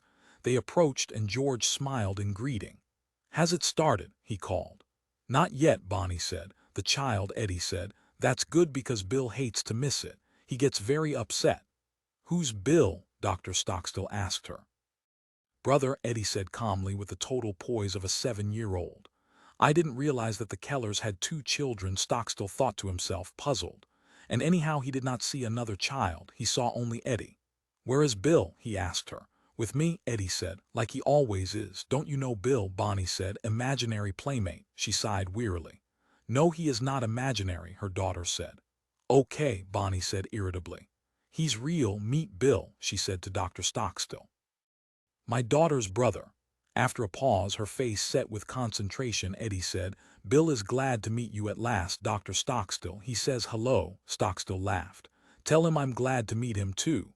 "Here comes Asturias," George Keller said, pointing. "With his dinner," Bonnie said in a grouchy voice. "Why doesn't he teach us to find them? Isn't he our teacher? What's a teacher for?" "I must say, George, sometimes I wonder about a man who, if he taught us," Stockstill said, "we'd eat all the mushrooms up." He knew her question was merely rhetorical anyhow. Although they did not like it, they all respected Mr. Asturia's retention of secret laureate was his right to keep his mycological wisdom to himself. Each of them had some sort of equivalent fund to draw from. Otherwise, he reflected, they would not now be alive. They would have joined the great majority, the silent dead beneath their feet, the millions who could either be considered the lucky ones or the unlucky ones, depending on one's point of view. Sometimes it seemed to him that pessimism was called for, and on those days he thought of the dead as lucky. But for him pessimism was a passing mood. He certainly did not feel it now as he stood in the shadows with Bonnie Keller, only a foot or so from her, near enough to reach out easily and touch her. But that would not do. She would pop him one on the nose, he realized. A good hard blow, and then George would hear too, as if being hit by Bonnie was not enough. Aloud he chuckled. Bonnie eyed him with suspicion. "Sorry," he said. "I was just wool gathering." Mr. Asturias came striding up to them, his face flushed with exertion. "Let's get inside," he puffed, "so we don't miss Dangerfield's reading." "You know how it comes out," Stockstill said. "You know Mildred comes back and re-enters his life again and makes him miserable. You know the book as well as I do, we all do." He was amused by the teacher's concern. "I'm not going to listen tonight," Bonnie said. "I can't stand to be shushed by June Robb." With a glance at her, Stockstill said, "Well, you can be community leader next month." "I think June needs a little psychoanalysis," Bonnie said to him. "She's so aggressive, so masculine, it's not natural. Why don't you draw her aside and give her a couple of hours' worth?" Stockstill said, "Sending another patient to me, Bonnie. One still recall the last one." It was not hard to recall, because it had been the day the bomb had been dropped on the Bay Area. Years ago, he thought to himself. In another incarnation, as Hoppy would put it. "You would have done him good," Bonnie said, "if you had been able to treat him, but you just didn't have the time." "Thanks for sticking up for me," he said with a smile. Mr. Asturias said, "By the way, doctor, I observed some odd behavior on the part of our little Phocomelus today. I wanted to ask your opinion about him when there's the opportunity. He perplexes me, I must admit, and I'm curious about him." The ability to survive against all odds, Hoppy certainly has that. It's encouraging if you see what I mean for the rest of us. If he can make it, the school teacher broke off. "But we must get inside." To Bonnie, Stockstill said, "Someone told me that Dangerfield mentioned your old buddy the other day." "Mentioned Bruno?" Bonnie at once became alert. "Is he still alive, is that it? I was sure he was." "No, that's not what Dangerfield said. He said something caustic about the first great accident. You recall, 1972. "Yes," she said tightly, "I recall." Dangerfield, according to whoever told me, actually, he recalled perfectly well who had told him Dangerfield's bon mot. It had been June Robb, but he did not wish to antagonize Bonnie any further. What he said was this: "We're all living in Bruno's accident now. We're all the spirit of 72. Of course, that's not so original. We've heard that said before. No doubt I've failed to capture the way Dangerfield said it. It's his style, of course, how he says things. No one can give things the twist he gives them." At the door of the Foresters' Hall, Mr. Asturias had halted, had turned, and was listening to them. Now he returned. "Bonnie," he said, "did you know Bruno Bluthgeld before the emergency?" "Yes," she said. "I worked at Livermore for a while." "He's dead now, of course," Mr. Asturias said. "I've always thought he was alive somewhere," Bonnie said remotely. "He was or is a great man, and the accident in 72 was not his fault. People who know nothing about it hold him responsible." Without a word, Mr. Asturias turned his back on her, walked off up the steps of the hall, and disappeared inside. "One thing about you," Stockstill said to her, "you can't be accused of concealing your opinions." "Someone has to tell people where to head in," Bonnie said. "He's read in the newspapers all about Bruno." "The newspapers." "That's one thing that's better off now. The newspapers are gone, unless you count that dumb little news views, which I don't. I will say this about Dangerfield. He isn't a liar. Together, she and Stockstill followed after Mr. Osturias, with George and Eddie following into the mostly filled Forrester's Hall to listen to Dangerfield broadcasting down to them from the satellite. As he sat listening to the static and the familiar voice, Mr. Osturias thought to himself about Bruno Bluthgeld and how the physicist was possibly alive. Perhaps Bonnie was right. She had known the man, and from what he had overheard of her conversation with Stockstill, a risky act these days overhearing, but he could not resist it. She had sent Bluthgeld to the psychiatrist for treatment, which bore out one of his own very deeply held convictions. That Dr. Bruno Bluthgeld had been mentally disturbed during his last few years before the emergency had been palpably, dangerously insane, both in his private life and, what was more important, in his public life. But there had really been no question of that. The public, in its own fashion, had been conscious that something fundamental was wrong with the man. In his public statements there had been an obsessiveness, a morbidity, a tormented expression that had drenched his face, convoluted his manner of speech. And Bluthgeld had talked about the enemy, with its infiltrating tactics, its systematic contamination of institutions at home, of schools and organizations of the domestic life itself. Bluthgeld had seen the enemy everywhere, in books and in movies and people, in political organizations that urged views contrary to his own. Of course, he had done it, put forth his views in a learned way. He was not an ignorant man spouting and ranting in a backward southern town. No, Bluthgeld had done it in a lofty, scholarly, educated, deeply worked-out manner. And yet in the final analysis it was no more sane, no more rational or sober, than had been the drunken ramblings of the boozer and woman chaser, Joe McCarthy, or of any of the others of them.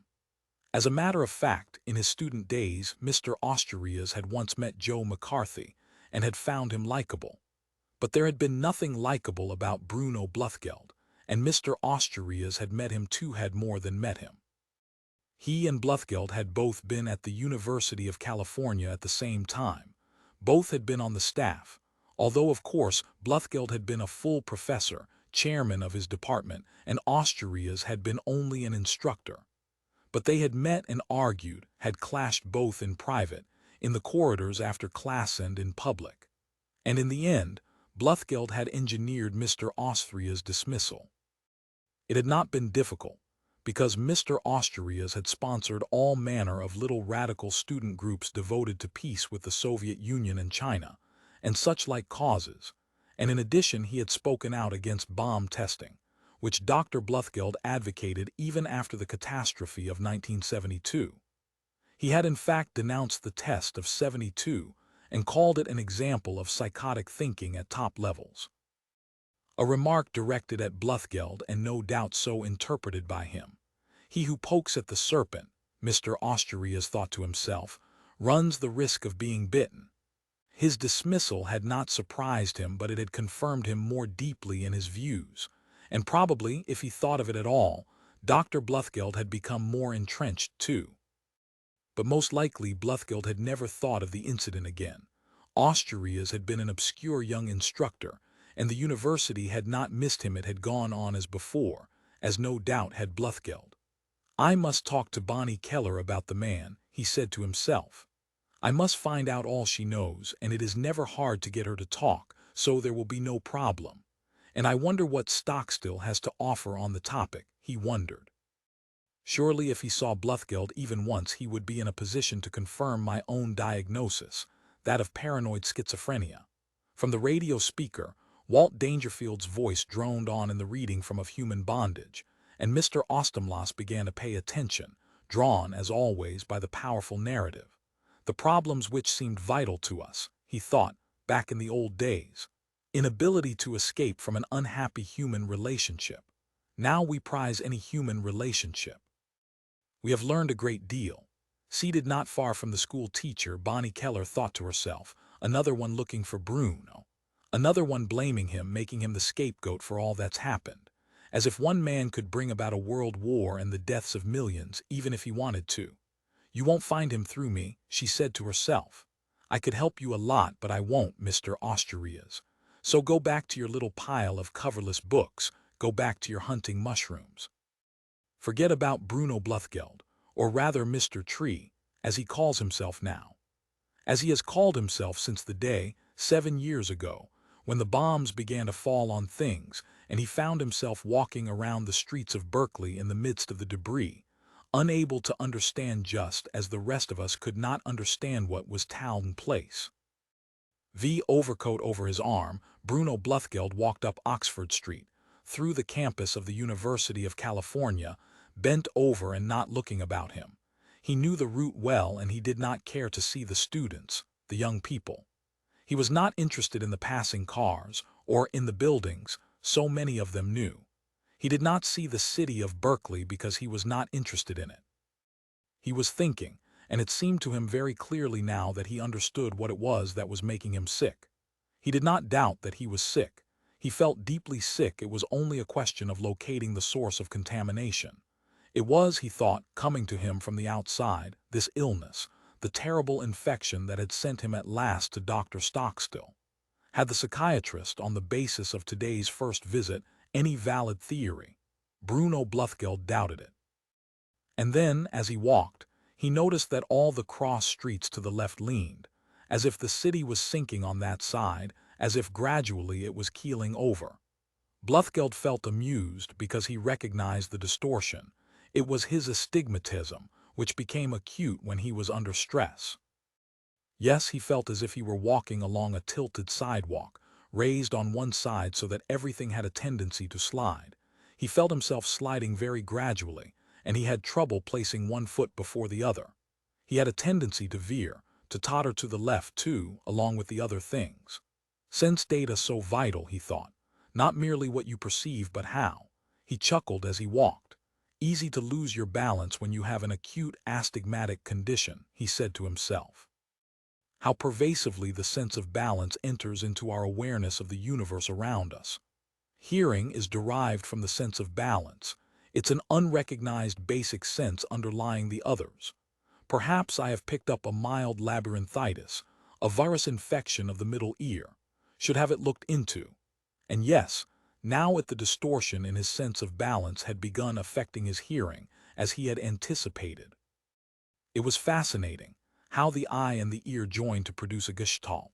First his eyesight, then his balance. Now he heard things askew. He heard, as he walked, a dull, deep echo which rose from his own footsteps, from his shoes striking the pavement. Not the sharp, brisk noise that a woman's shoe might make, but a shadowy, low sound, a rumble, almost as if it rose from a pit or cave. It was not a pleasant sound. It hurt his head, sending up reverberations that were acutely painful. He slowed, altered his pace, watched his shoes strike the pavement so as to anticipate the sound. I know what this is due to, he said to himself. He had experienced it in the past, this echoing of normal noises in the labyrinths of his ear passages. Like the distortion in vision, it had a simple physiological basis, although for years it had puzzled and frightened him. It was due simply to tense posture, skeletal tension, specifically at the base of the neck. In fact, by turning his head from side to side, he could test his theory out. He heard the neck vertebrae give a little crack, a short, sharp sound that set up immediately the most immensely painful reverberations in his ear channels. I must be dreadfully worried today, Bruno Bluthgeld said to himself. For now an even graver alteration in his sense perceptions was setting in, and one unfamiliar to him.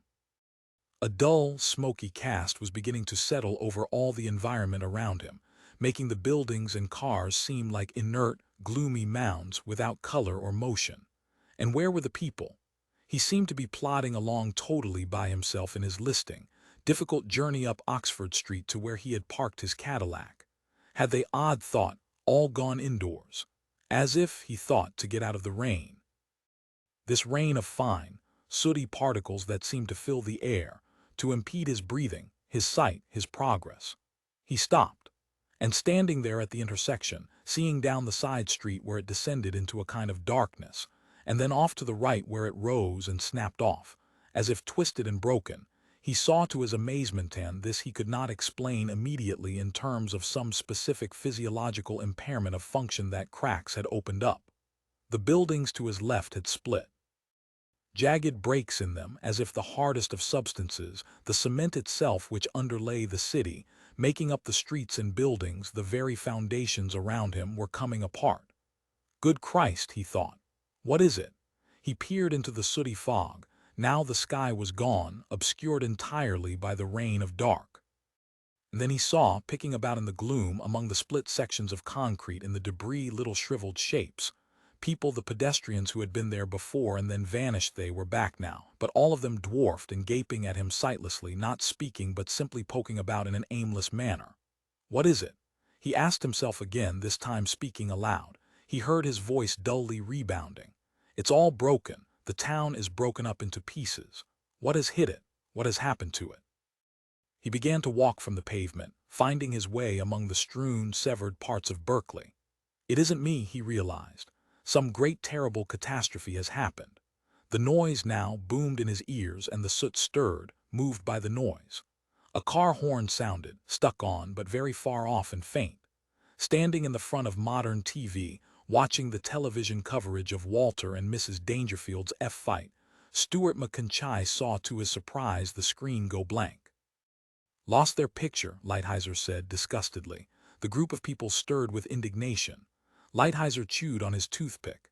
It'll come back on, Stuart said, bending to switch to another channel. It was, after all, being covered by all networks. All channels were blank, and there was no sound either. He switched it once more. Still nothing. Up from the basement came one of the repairmen, running toward the front of the store and yelling, "Red alert!" "What's that?" Lighthizer said wonderingly, and his face became old and unhealthy looking. Seeing it, Stuart McConchie knew without the words or the thoughts ever occurring in his mind. He did not have to think. He knew, and he ran out of the store onto the street. He ran onto the empty sidewalk and stood. And the group of people at the TV set, seeing him and the repairman running, began to run too in different directions. Some of them across the street, out into traffic. Some of them in circles. Some of them away in a straight line, as if each of them saw something different, as if it was not the same thing happening to any two of them.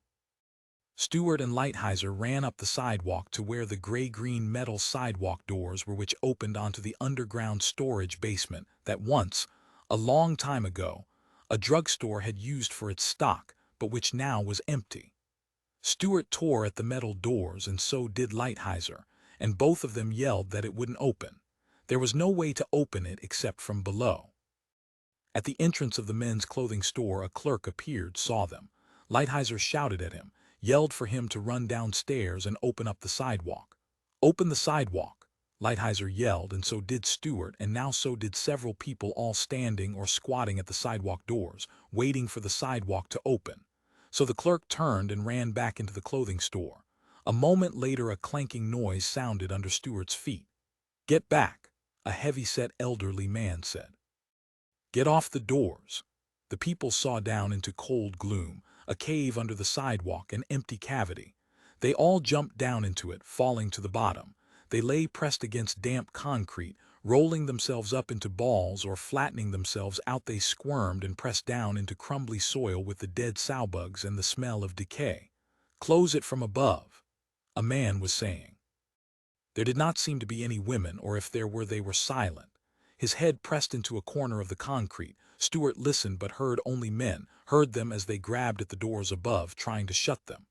More people came down now, falling and tumbling and yelling as if DWNP'd from above. "How long, O Lord?" a man was saying. Stuart said, "Now." He knew it was now. He knew that the bombs were going off. He felt them. It seemed to occur inside him.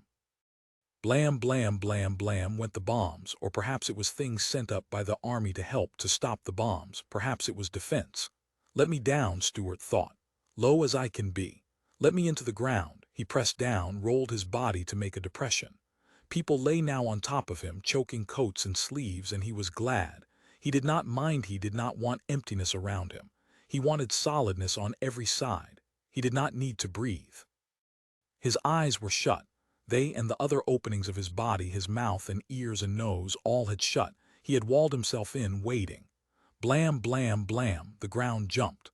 "We'll get by," Stewart said. "Down here, safe in the earth. Safe inside where it's safe, it'll pass by overhead." The wind. The wind above on the surface passed by at huge speed. He knew it moved up there, the air itself, driven along altogether as a body. In the nose cone of Dutchman IV, Walt Dangerfield, while still experiencing the pressure of many gravities on his body, heard in his earphones the voices from below, from the control bunker. "Third stage successful, Walt. You're in orbit. We'll fire off the final stage at 1545 instead of 1544, they tell me." "Orbital velocity," Dangerfield said to himself, straining to see his wife. She had lost consciousness. He looked away from her at once, concentrating on his oxygen supply, knowing she was all right but not wanting to witness her suffering. "Okay," he thought, "we're both okay. In orbit, waiting for the final thrust. It wasn't so bad." The voice in his earphones said, "A perfect sequence so far, Walt. The president is standing by. You have 8 minutes 6 seconds before the initial corrections for the fourth stage firing." If in correcting minor, static erased the voice, he no longer heard it. If in correcting minor but vital errors in attitude, Walter Dangerfield said to himself, "There is a lack of complete success. We will be brought back down as they did before in the Robotrons. And later on we will try it again. There is no danger. Re-entry is an old story." He waited. The voice in his earphones came on again. "Walter, we are under attack down here." "What?" he said. "What did you say?" "God save us," the voice said. It was a man already dead. The voice had no feeling. It was empty, and then it was silent. "Gone." "From whom?" Walt Dangerfield said into his microphone. He thought of pickets and rioters. He thought of bricks, angry mobs. Attacked by nuts or something, is that it? He struggled up, disconnected himself from the straps, saw through the port the world below. Clouds and the ocean, the globe itself. Here and there on it matches were lit. He saw the puffs, the flares. Fright overcame him as he sailed silently through space, looking down at the pinches of burning scattered about. He knew what they were. "It's death," he thought. Death lighting up spots, burning up the world's life, second by second. He continued to watch. There was, Dr. Stockstill knew, a community shelter under one of the big banks, but he could not remember which one. Taking his secretary by the hand, he ran from the building and across Center Street, searching for the black and white sign that he had noticed 1,000 times, that had become part of the perpetual background of his daily business existence on the public street.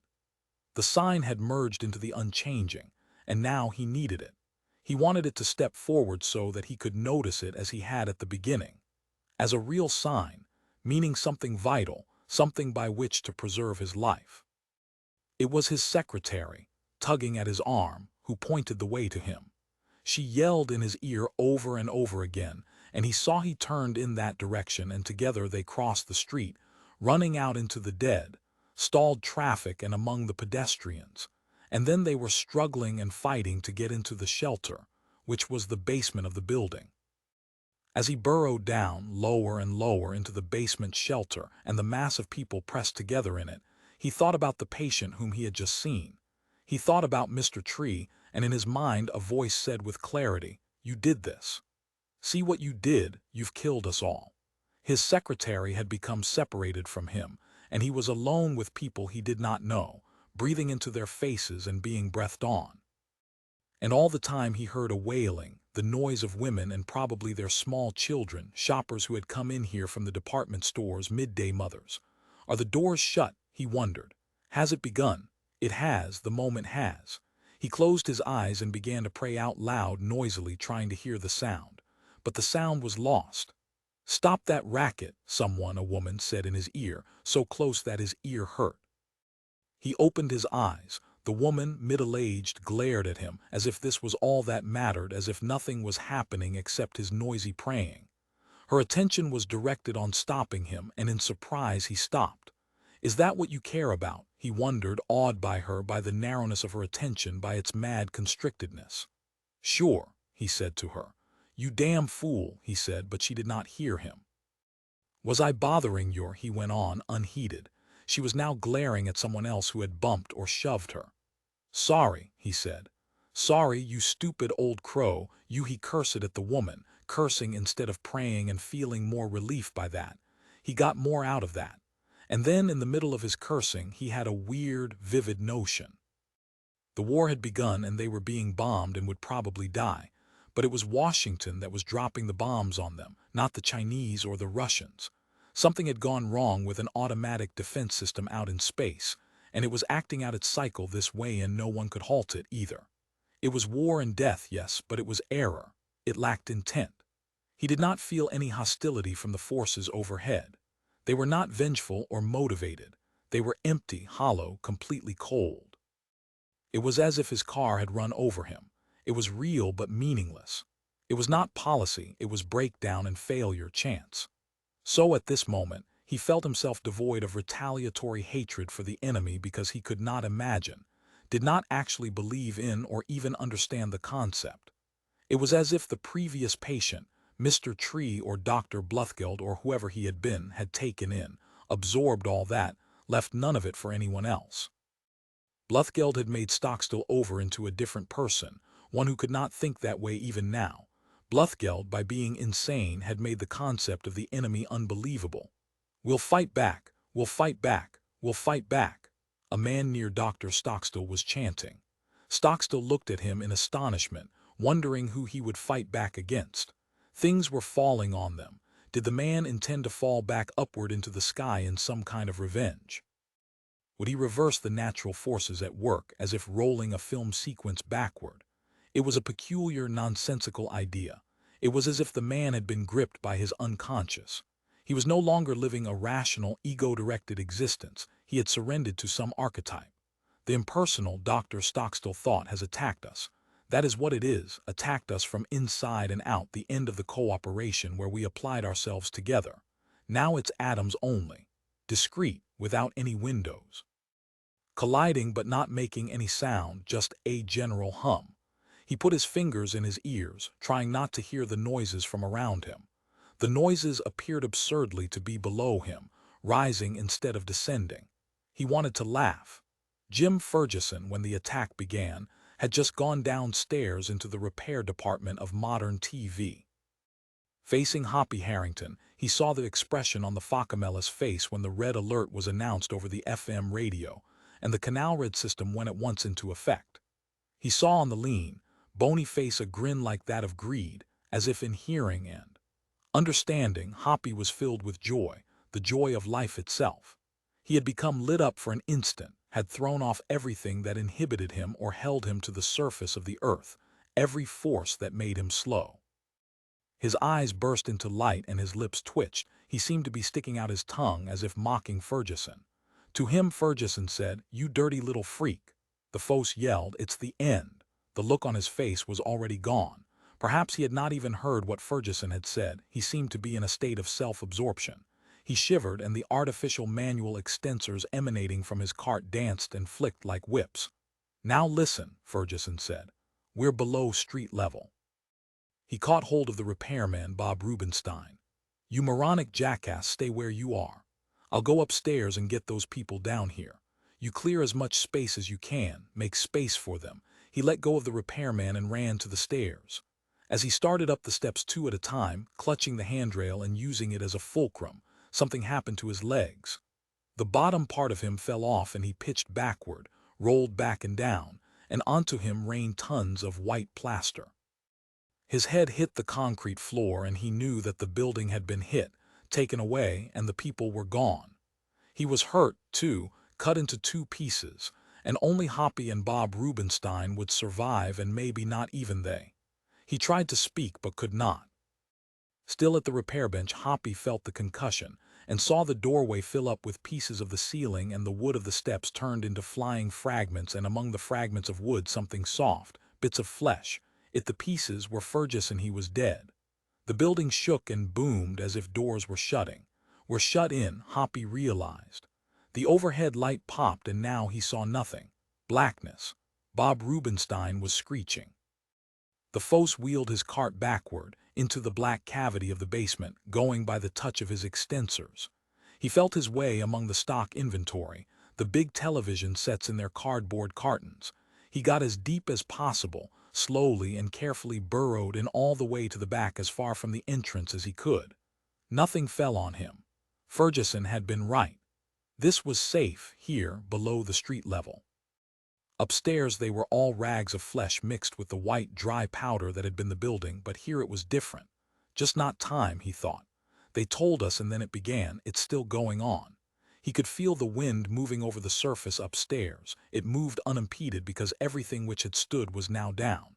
We must not go up even later because of radiation, he realized.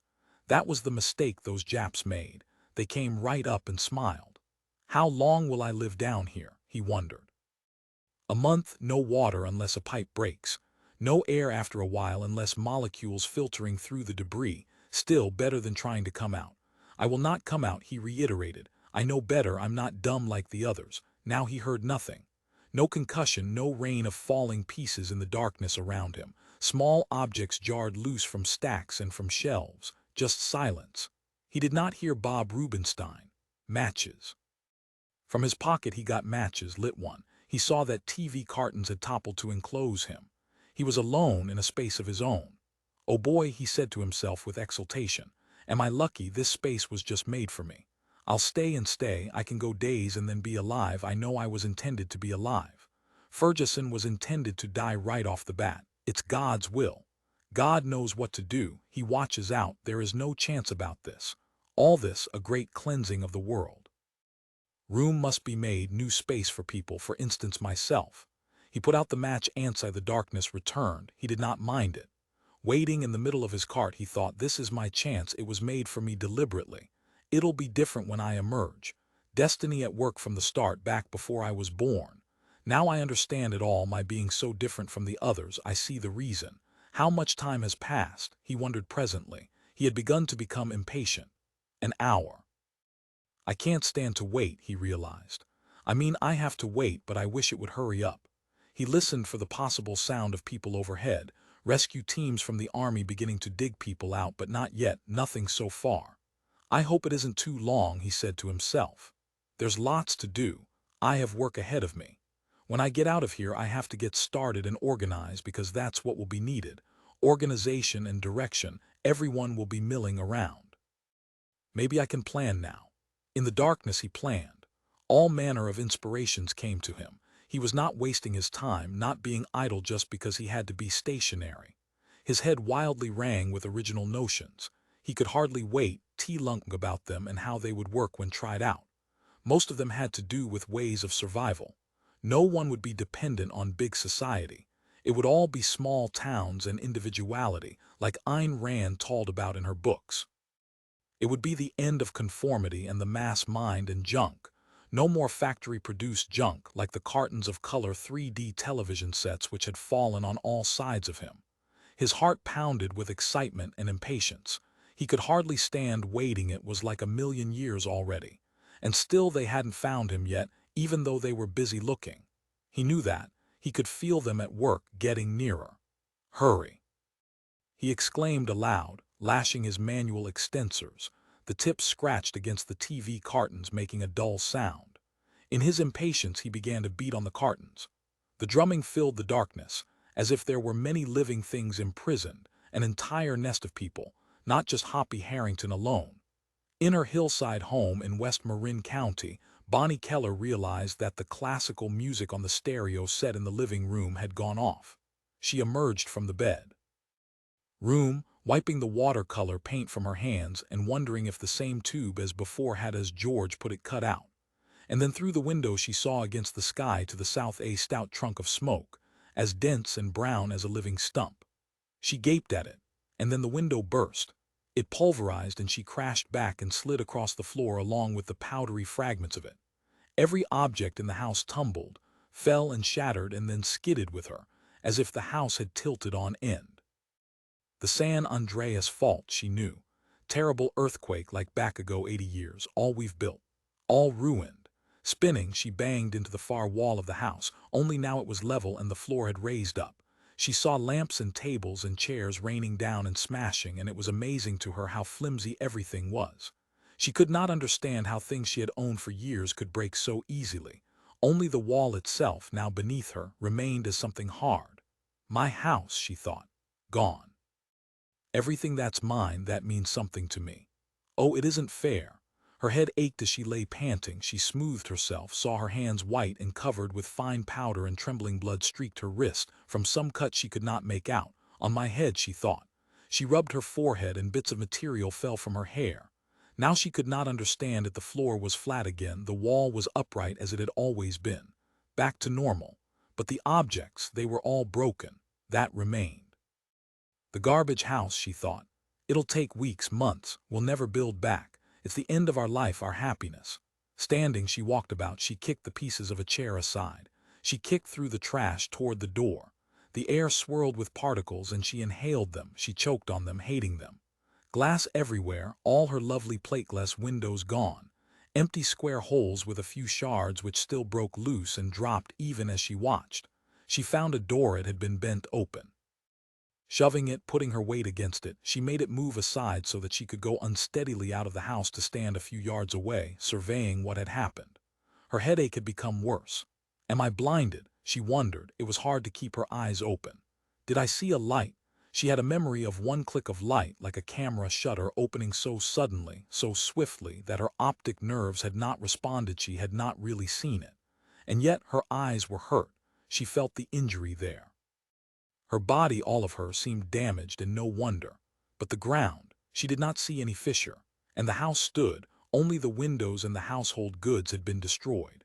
The structure, the empty container, remained with nothing left in it. Walking slowly along, she thought, I better go get help. I need medical help. And then, as she stumbled and half fell, she looked around her, up into the air, and saw once again the column of brown smoke from the south. Did San Francisco catch fire already? She asked herself.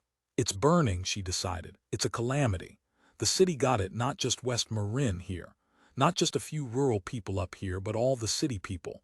There must be thousands dead. They'll have to declare a national emergency and get the Red Cross and Army. We'll remember this to the day we die. Walking, she began to cry, holding her hands to her face, not seeing where she was going, not caring. She did not cry for herself or her ruined house now. She cried for the city to the south. She cried for all the people and things in it and what had happened to them.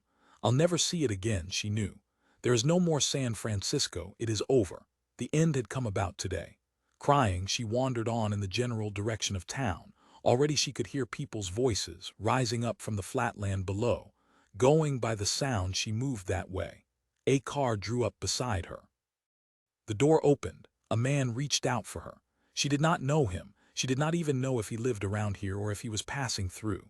Anyhow, she hugged him. All right, the man said, squeezing her around the waist. Sobbing, she struggled closer to him, pressing herself against the car seat and drawing him over her. Later, she once more found herself walking, this time down a narrow road with oak trees, the gnarled old live oaks which she loved so much, on both sides of her. The sky overhead was bleak and gray, swept by heavy clouds which drifted in monotonous procession toward the north. This must be Bear Valley Ranch Road, she said to herself.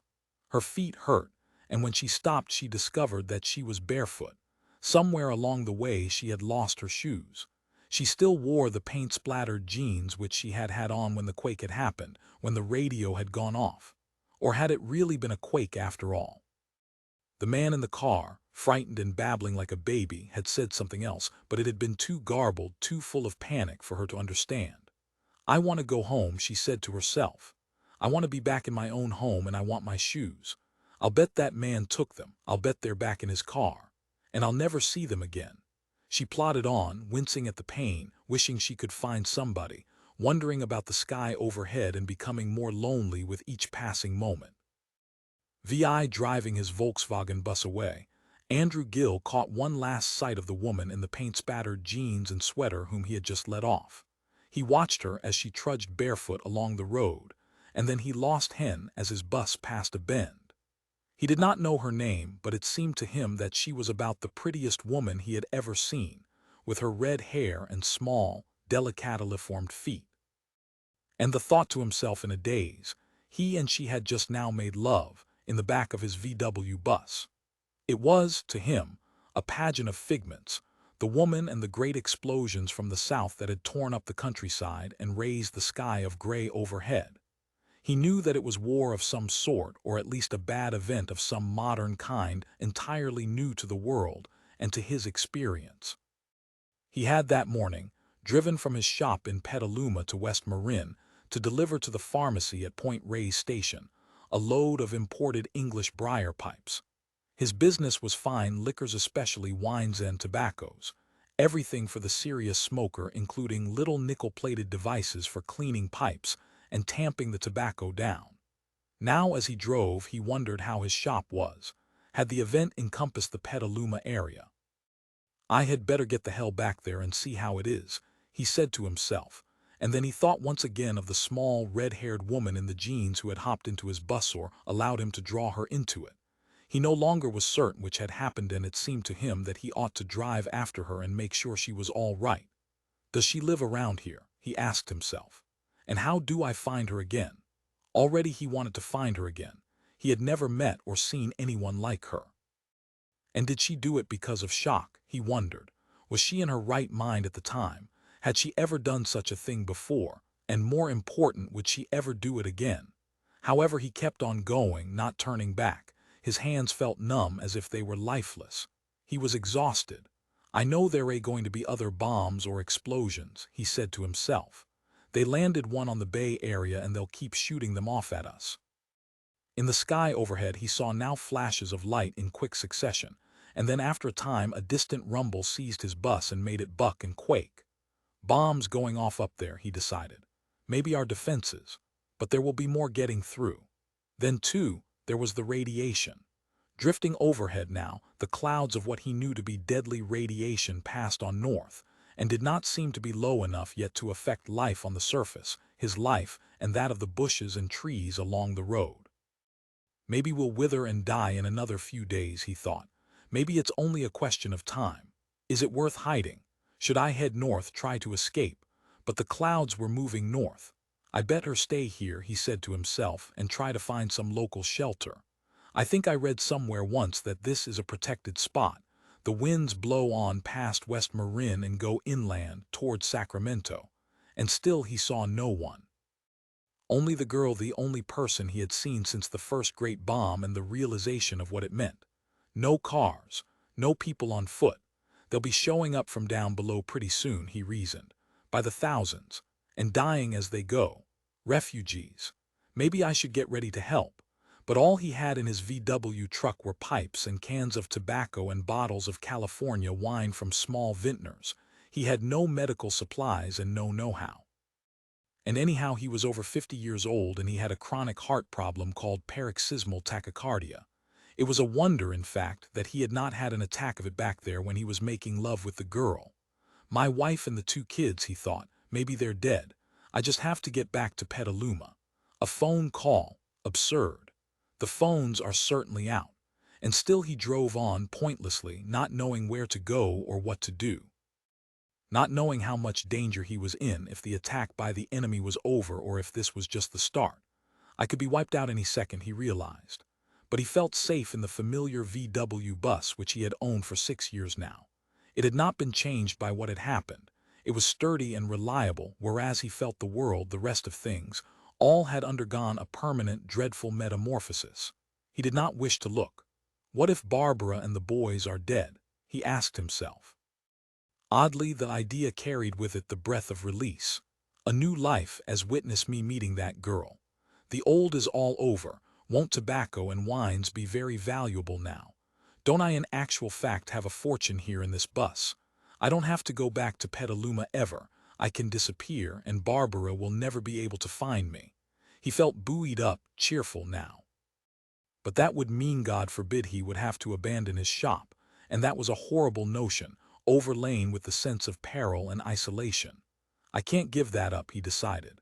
"That represents 20 years of gradually building up a good customer relationship, of genuinely finding out people's wants and serving them. However, he thought, those people are possibly dead now, along with my family. I have to face it. Everything has changed, not merely the things I don't care for." Driving slowly along, he tried to cogitate over each possibility, But the more he cogitated, the more confused and uneasy he became. I don't think any of us will survive, he decided. We probably all have radiation exposure. My relationship with that girl is the last notable event in my life, and the same for her. She is no doubt doomed too. Christ, he thought bitterly.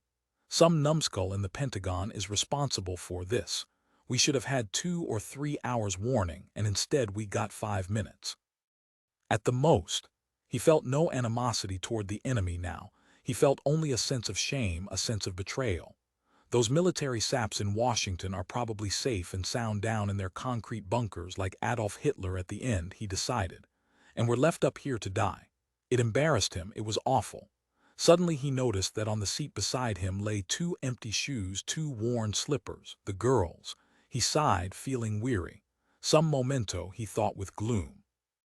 And then he thought in excitement, it's not a memento. It's a sign for me to stay here in West Marin, to begin all over again here. If I stay here, I'll run into her again. I know I will. It's just a question of being patient. That's why she left her shoes. She already knew it, that I'm just beginning my life here, that after what's happened I can't leave. The hell with my shop, with my wife and children in Petaluma. As he drove along, he began to whistle with relief and glee. There was no doubt in the mind of Bruno Bluthgeld now. He saw the unceasing stream of cars all going one way, going north toward the highway that emptied into the countryside. Berkeley had become a sieve, out of which at every hole leaked the people pressing upward from beneath, the people from Oakland and San Leandro and San Jose. They were all passing through along the streets that had become one-way streets now.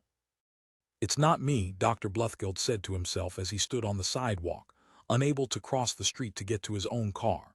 And yet he realized, even though it is real, even though it is the end of everything, the destruction of the cities and the people on every side, I am responsible. He thought, in some way I made it happen. I must make amends, he told himself. He clasped his hands together, tense with concern. It must unhappen, he realized. I must shut it back off. What has happened is this, he decided. They were developing their arrangements to injure me, but they hadn't counted on my ability, which in me seems to lie partly in the subconscious. I have only a dubious control over it.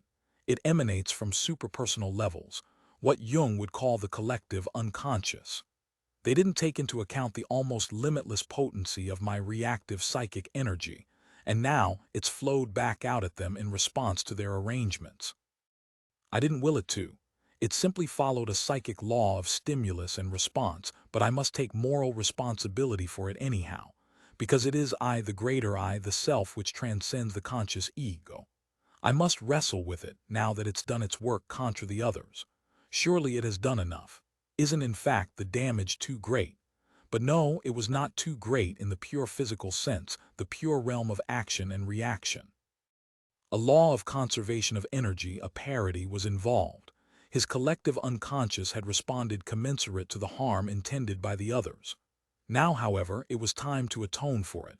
That was, logically, the next step. It had expended itself. Or had it? He felt doubt and a deep confusion. Had the reactive process, his metabiological defense system, completed its cycle of response, or was there more? He sniffed the atmosphere, trying to anticipate. The sky, an admixture of particles, debris light enough to be carried. What lay behind it, concealed as in a womb? The womb, he thought, of pure essence within me as I stand here debating. I wonder if these people driving by in these cars, these men and women with their blank faces, I wonder if they know who I am. Are they aware that I am the omphalos, the center of all this cataclysmic disruption?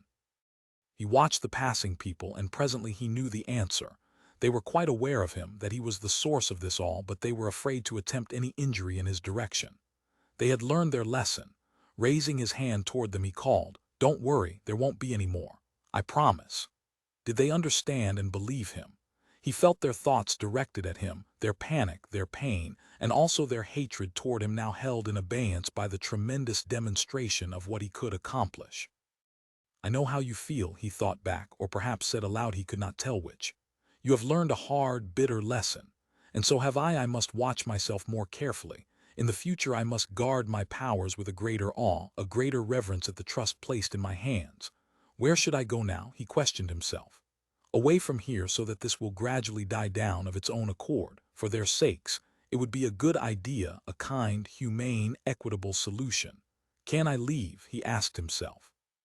Of course, because the forces at work were to at least some extent disposable, he could summon them once he was aware of them as he was now. What had been wrong before had simply been his ignorance of them. Perhaps, through intense psychoanalysis, he would have gotten to them in time and this great disturbance might have been avoided. But too late to worry about that now. He began to walk back the way he had come. I can pass over this traffic and absent myself from this region, he assured himself. To prove it, he stepped from the curb out into the solid stream of cars. Other people were doing so too, other individuals on foot, many of them carrying household goods, books, lamps, even a bird in a cage or a cat. He joined them, waving to them to indicate that they should cross with him, follow him because he could pass on through at will. The traffic had almost halted. It appeared to be due to cars forcing their way in from a side street ahead, but he knew better.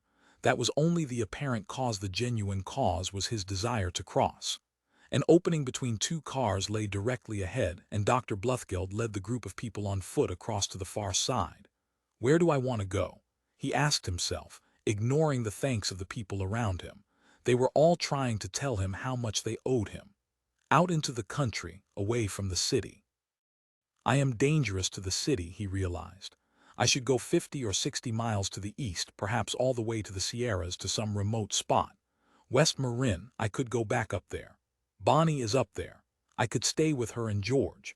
I think that would be far enough away, but if it is not, I will continue on. I must absent myself from these people, who do not deserve to be punished any further.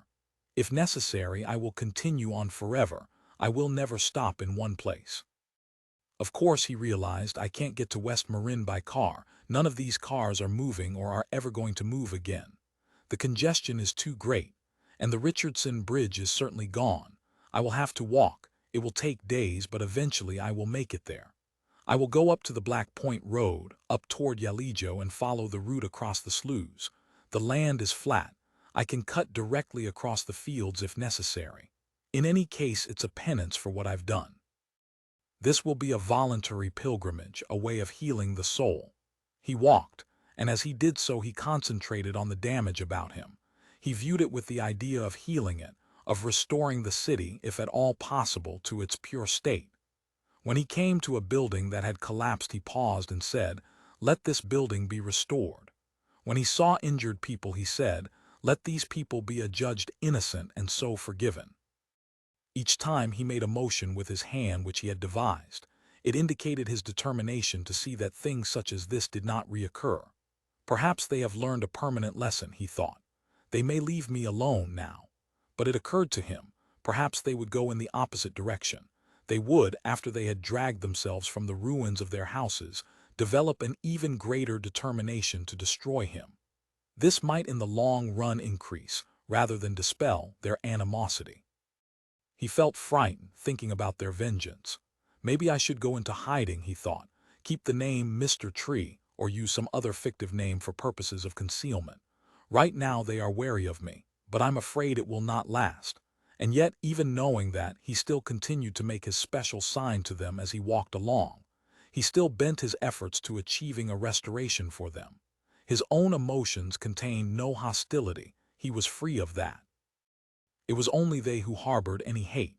At the edge of the bay, Dr. Bluthgeld emerged from the traffic to see the white, shattered, glass-like city of San Francisco lying everywhere on the far side of the water. Nothing stood. Overhead, smoke and yellow fire manifested themselves in a way that he could not believe. It was as if the city had become a stick of stove wood, incinerated without leaving a trace. And yet there were people coming out of it. He saw on the water bobbing chunks. The people had floated every kind of object out and were clinging to them, trying to push across to Marin County. Dr. Bluthgeld stood there, unable to go on, his pilgrimage forgotten. First he had to cure them, and then if possible cure the city itself. He forgot his own needs. He concentrated on the city, using both hands. Making new gestures which he had never hit on before, he tried everything, and after a long time he saw the smoke begin to clear. That gave him hope.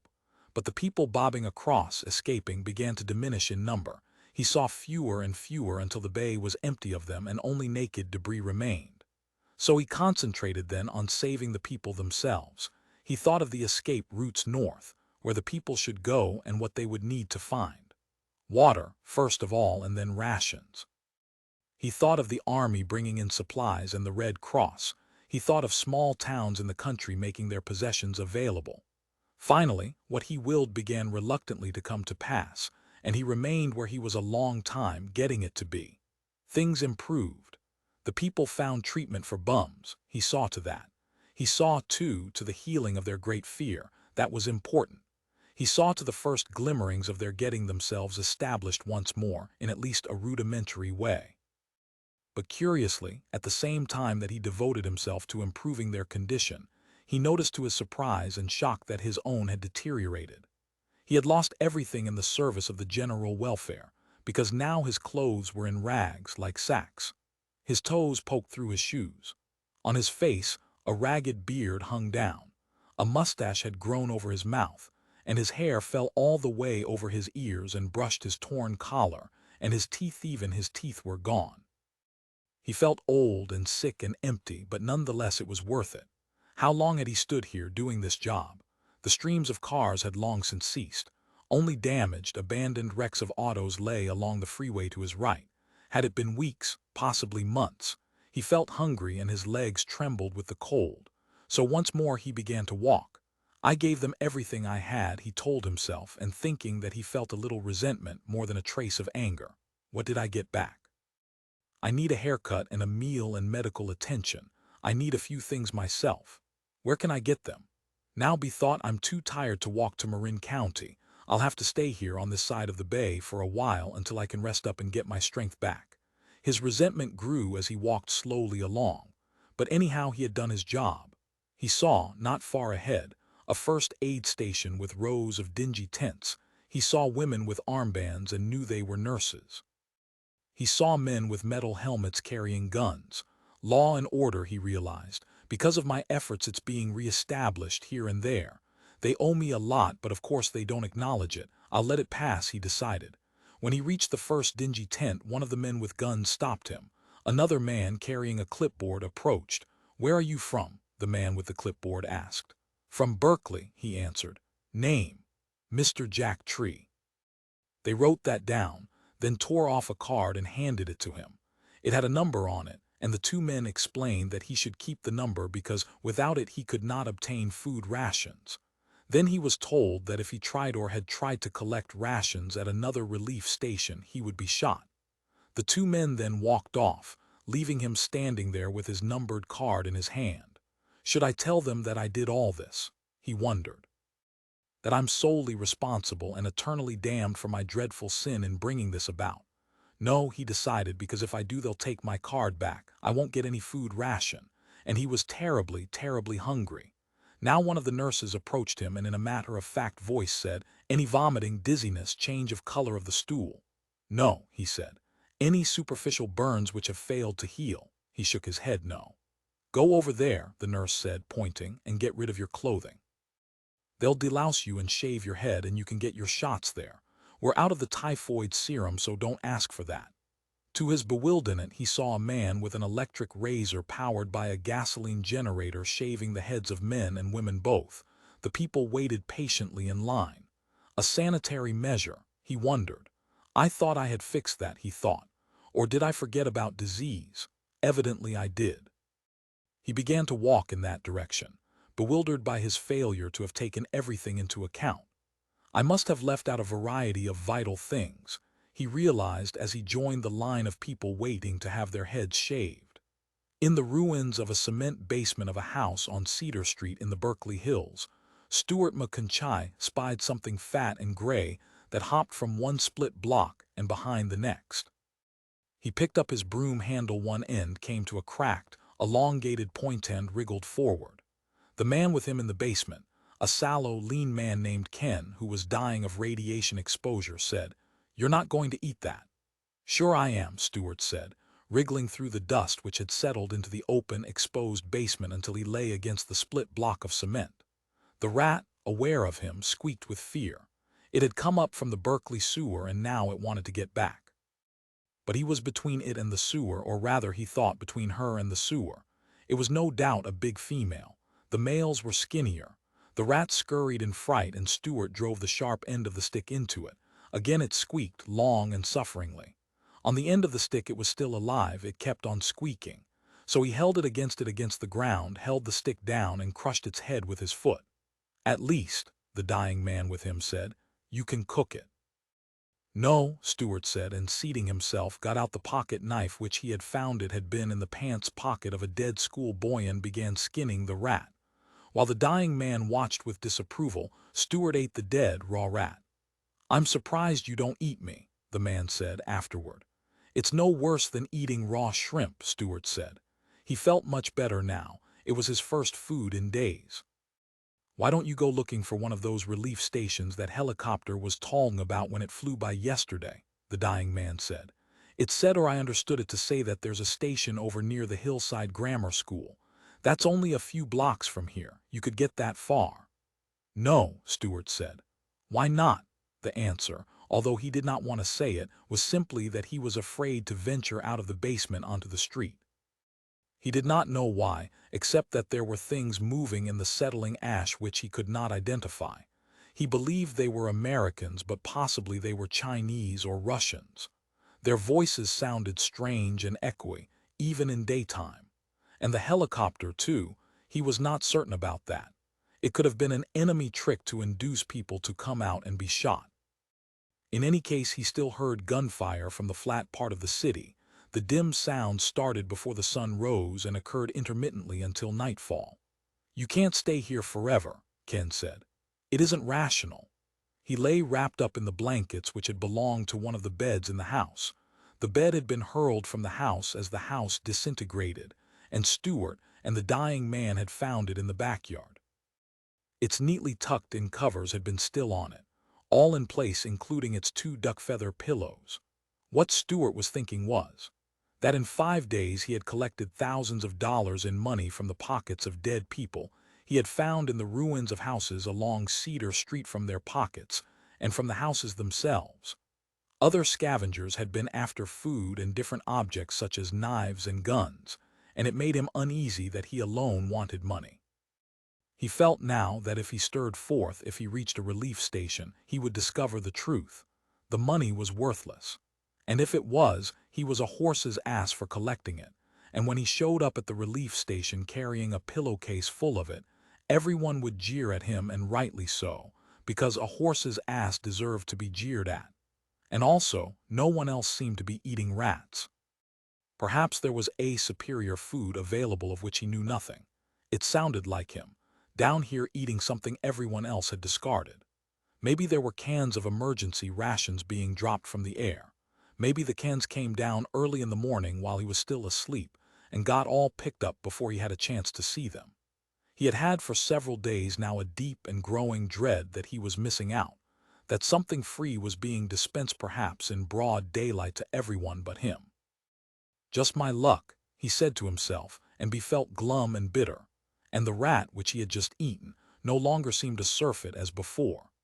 Hiding, these last few days, down in the ruined cement basement of the house on Cedar Street, Stuart had had a good deal of time to think about himself, and he had realized that it had always been hard for him to make out what other people were doing.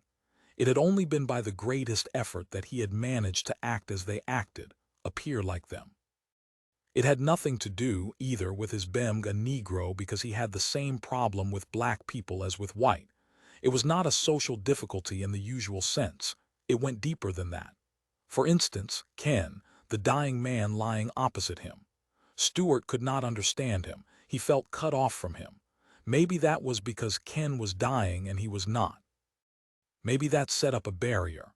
The world was clearly divided into 2 new camps now.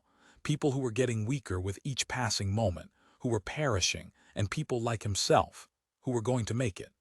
There was no possibility of communication between them because their worlds were too different. And yet that was not it only between himself and Ken. There was still more, the same old problem that the bomb attack had not created but merely brought to the surface. Now the gulf was wider. It was obvious that he did not actually comprehend the meaning of most activities conducted around him. He had been brooding, for instance, about the yearly trip to the Department of Motor Vehicles for his auto license renewal. As he lay in the basement, it seemed to him more clearly each moment that the other people had gone to the Department of Motor Vehicles office over on Sacramento Street for a good reason, but he had gone because they had gone. He had, like a littler kid, merely tagged along. And now there was no one present to tag after. Now he was alone. And therefore he could not think up any action to follow. He could not make any decision or follow any plan for the life of him. So he simply waited, and as he waited, wondered about the copter which flew overhead now and then and about the vague shapes in the street, and more than anything else if he was a horse's ass or not. And then, all at once, he thought of something. He remembered what Hoppy Harrington had seen in his vision at Fred's Fine Foods. Hoppy had seen him, Stuart McConchie, eating rats, but in the excitement and fear of all that had happened since, Stuart had forgotten. This now was what the foes had seen. This was the vision, not the afterlife at all.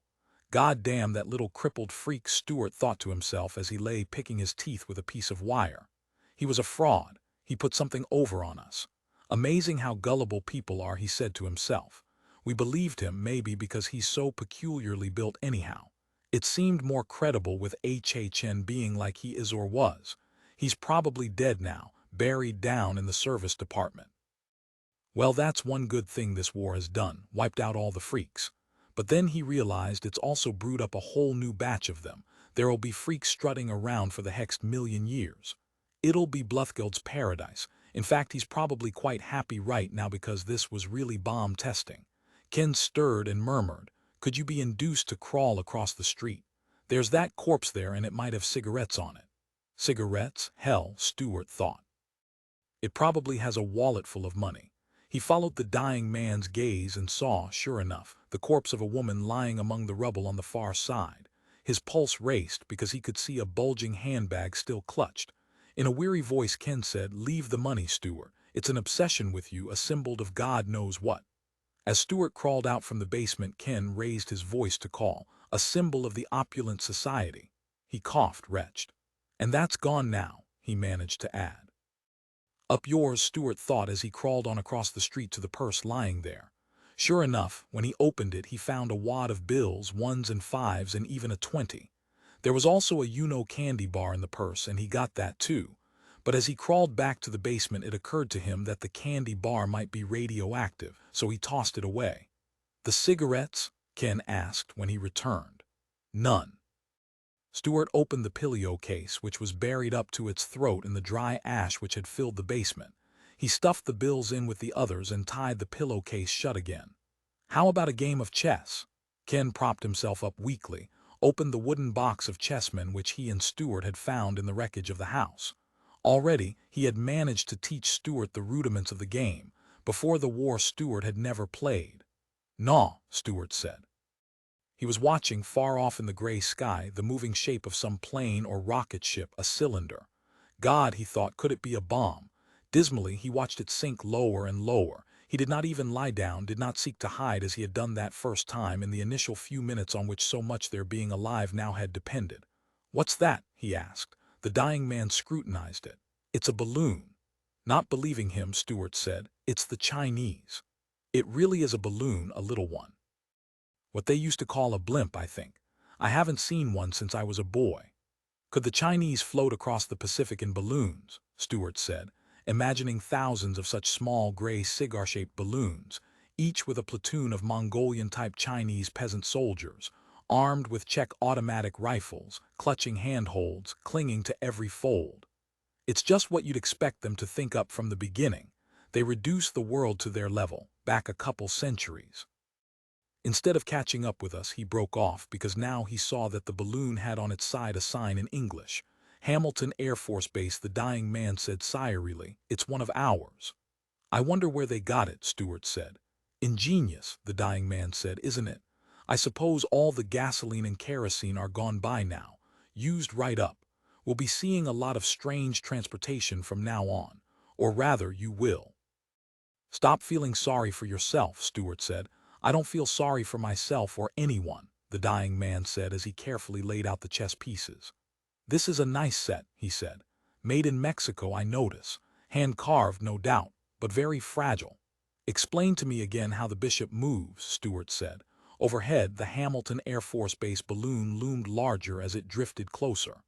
The two men in the basement bent over their chessboard, paying no attention to it. Possibly it was taking pictures, or possibly it was on a strategic mission. It might have a whale-to-talkie aboard and was in contact with the 6th Army unit south of San Francisco. Who knew? Who cared? The balloon drifted by as the dying man advanced his king's pawn 2 spaces to open the game. "The game begins," the dying man said, and then he added in a low voice, "For you anyhow, Stewart. A strange, unfamiliar new game ahead. You can even bet your pillowcase of money if you want." Grunting, Stewart pondered his own men and decided to move a rook's pawn as his opening gambitan knew, as soon as he had touched it, that it was an idiotic move. "Can I take it back?" he asked hopefully. "When you touch a piece you must move it," Ken said, bringing out one of his knights. "I don't think that's fair. I mean, I'm just learning," Stewart said. He glared at the dying man, but the sallow face was adamant.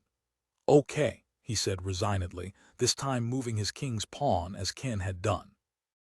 "I'll watch his moves and do what he does," he decided. "That way I'll be safer." From the balloon, now directly overhead, bits of white paper scattered, drifted and fluttered down. Stewart and the dying man paused in their game. One of the bits of paper fell near them in the basement, and Ken reached out and picked it up. He read it, passed it to Stewart. "Burlingame," Stewart said, reading it.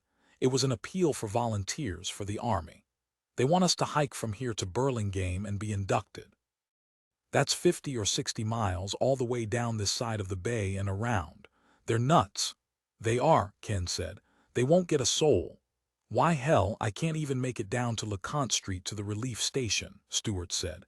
He felt indignant and he glared at the Hamilton Field balloon as it drifted on. "They're not going to get me to join up," he said to himself. "Fork that." "It says," Ken said, reading the back of the proclamation, "that if you reach Burlingame they guarantee you water, food, cigarettes, anti-plague shots, treatment for radiation burns. How about that, but no girls? Can you get interested in sex?" He was amazed. "Christ, I haven't felt the slightest urge since the first bomb fell. It's like the thing dropped off in fear, fell right off." "That's because the diencephalic center of the brain suppresses the sex instinct in the face of danger," Ken said. "But it'll return." "No," Stewart said, "because any child born would be a freak. There shouldn't be any intercourse for, say, around 10 years. They ought to make it a law. I can't stand the idea of the world populated by freaks because I have had personal experience. One worked at Modern TV sales with me, or rather in the service department. One was enough. I mean, they ought to hang that Bluthgeld up by his balls for what he did." "What Bluthgeld did in the 70s, Ken said, is insignificant when compared to this." He indicated the ruins of the basement around them. "I'll grant you that," Stewart said, "but it was the start." Overhead now, the balloon was drifting back the way it had come. Perhaps it had run out of little messages and was returning to Hamilton Field, over on the other side of the bay or wherever it was. Gazing up at it, Stewart said, "Talk to us some more." "It can't," Ken said. That's all it had to say. "It's a very simple creature. Are you going to play or should I move your pieces? Either is satisfactory to me."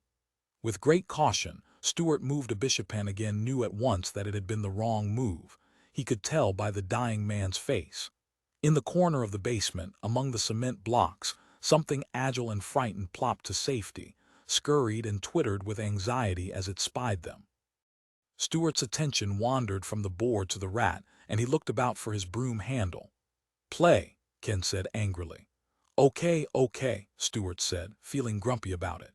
He made a random move, his attention still on the rat Roman 7 in front of the pharmacy in Point Reyes Station. At 9 in the morning, Eldon Blaine waited. Under his arm he held tightly his worn briefcase tied together with string. Meanwhile, inside the building, the pharmacist removed chains and struggled with the metal doors. Eldon listened to the sound and felt impatience. "Just a minute," the pharmacist called, his voice muffled. As he at last got the doors open, he apologized. "This was formerly the back end of a truck. You have to use both your hands and feet to make it work."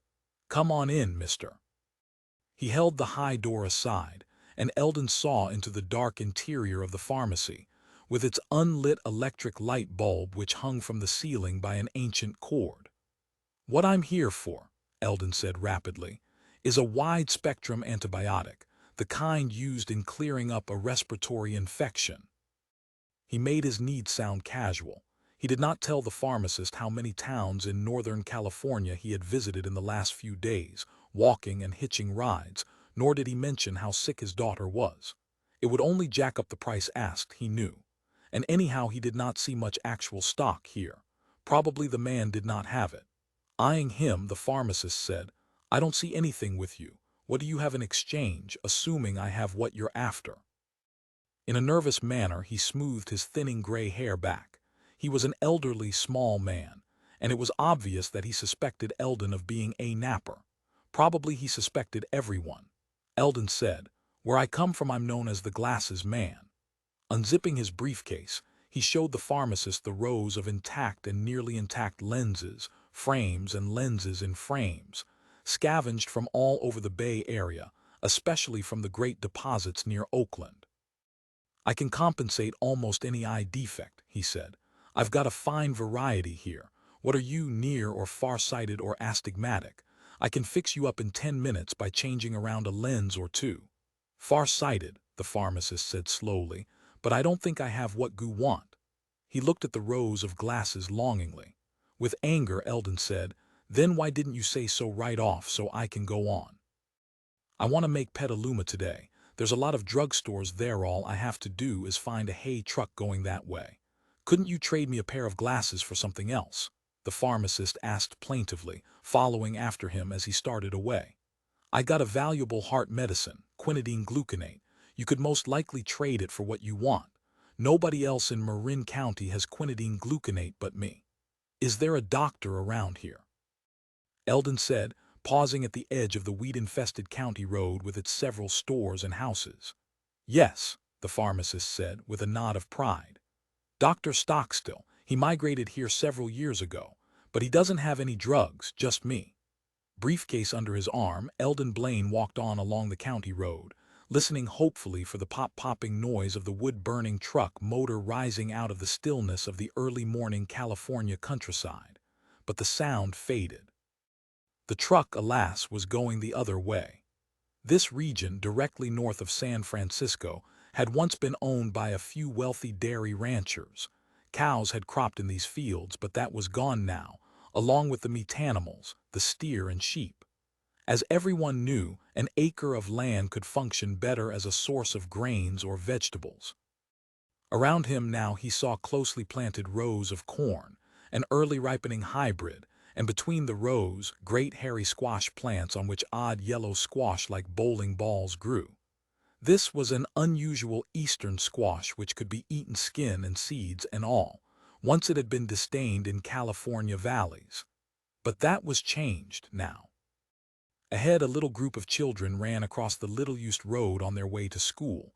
Eldon Blaine saw their tattered books and lunch pails, heard Sir voices, thought to himself how calming this was, other children well and busy, unlike his own child. If Gwen died, others would replace her. He accepted that unemotionally. One learned how. One had to. The school, off to the right in the saddle of two hills. Most of it the remains of a single-story modern building, put up no doubt just before the war by ambitious, public-spirited citizens who had bonded themselves into a decade of indebtedness, without guessing that they would not live to make payment. Thus they had, without intending it, gotten their grammar school free. Its windows made him laugh. Salvaged from every variety of old rural building, the windows were first tiny, then huge, with ornate boards holding them in place. Of course the original windows had been blown instantly out. Glass, he thought. So rare these days. If you own glass in any form you are rich. He gripped his briefcase tighter as he walked. Several of the children, seeing a strange man, stopped to peer at him with anxiety augmented by curiosity. He grinned at them, wondering to himself what they were studying and what teachers they had. An ancient senile old lady drawn out of retirement to sit once more behind a desk. A local man who happened to hold a college degree, or most likely some of the mothers themselves, banded together, using a precious anload of books from the local library. A voice from behind him called. It was a woman, and as he turned he heard the squeak-squeak of a bicycle. "Are you the glasses man?" She called again, severe and yet attractive, with dark hair, wearing a man's cotton shirt and jeans, pedaling along the road after him, bouncing up and down with each rut. "Please stop. I was talking to Fred Quinn, our druggist, just now, and he said you were by." She reached him, stopped her bicycle, panting for breath. "There hasn't been a glasses man by here in months. Why don't you come oftener?" Eldon Blaine said. "I'm not here selling, I'm here trying to pick up some antibiotics." He felt irritated. "I have to get to Petaluma," he said, and then he realized that he was gazing at her bike with envy. He knew it showed on his face. "We can get them for you," the woman said. She was older than he had first thought. Her face was lined and a little dark, and he guessed that she was almost 40. "I'm on the planning committee for everyone here in West Marin. I know we can scare up what you need if you'll just come back with me and wait. Give us 2 hours. We need several pairs." "I'm not going to let you go." Her voice was thin, not coaxing. "You're not Mrs. Robb, are you?" Eldon Blaine asked. "Yes," she said. "You recognized me how?" he said. "I'm from the Bolinas area. We know all about what you're doing up here. I wish we had someone like you on our committee." He felt a little afraid of her. Mrs. Robb always got her own way, he had heard. She and Larry Robb had organized West Main after the cooling off. Before, in the old days, she had not amounted to anything, and the emergency had given her her chance, as it had many people, to show what she was really made of. As they walked back together, Mrs. Robb said, "Who are the antibiotics for? Not yourself. You look perfectly healthy to me." "My little girl is dying," he said. She did not waste sympathetic words. There were none left in the world any more. She merely nodded. "Infectious hepatitis?" she asked. "How's your water supply? Do you have a chlorinator? If not, no, it's like strep throat," he said. "We heard from the satellite last night that some German drug firms are in operation again, and so if we're lucky we'll be seeing German drugs back on the market, at least on the East Coast." "You get the satellite?" Excitedly, he said. "Our radio went dead, and our handy is down somewhere near South San Francisco, scavenging for refrigeration parts, and won't be back probably for another month. Tell me, what's he reading now? The last time we picked him up, it was so darn long ago, he was on Pascal's Provincial Letters." Mrs. Robb said, "Dangerfield is now reading of human bondage." "Isn't that about that fellow who couldn't shake off that girl he met?" Eldon said. "I think I remember it from the previous time he for it several years ago. She kept coming back into his life. Didn't she finally ruin his life in the end?" "I don't know. I'm afraid we didn't pick it up the previous time." "That Dangerfield is really a great disc jockey," Eldon said. "The best I've ever heard, even before the emergency. I mean, we never miss him. We generally get a turnout of 200 people every night at our fire station. I think one of us could fix that damn radio, but our committee ruled that we had to let it alone and wait until the handy's back, if he ever is. The last one disappeared on a scavenging trip." Mrs. Robb said, "Now perhaps your community understands the need of standby equipment, which I've always said is essential. Could we send a representative up to listen with your group and report back to us?" "Of course," Mrs. Robb said. "But it wouldn't be the same," he agreed. "It's not," he gestured. What was it about Dangerfield, sitting up there above them in the satellite as it passed over them each day? Contact with the world. Dangerfield looked down and saw everything, the rebuilding, all the changes, both good and bad. He monitored every broadcast, recording and preserving and then playing back, so that through him they were joined. In his mind, the familiar voice, now gone so long from their community he could summon it still, hear the rich low chuckle, the earnest tones, the intimacy, and never anything phony. No slogans, no 4th of July expostulations, none of the stuff that had gotten them all where they were now.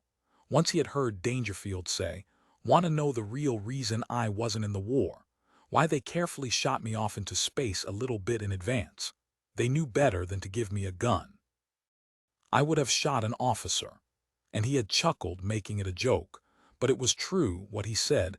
Everything he told them was true, even when it was made funny.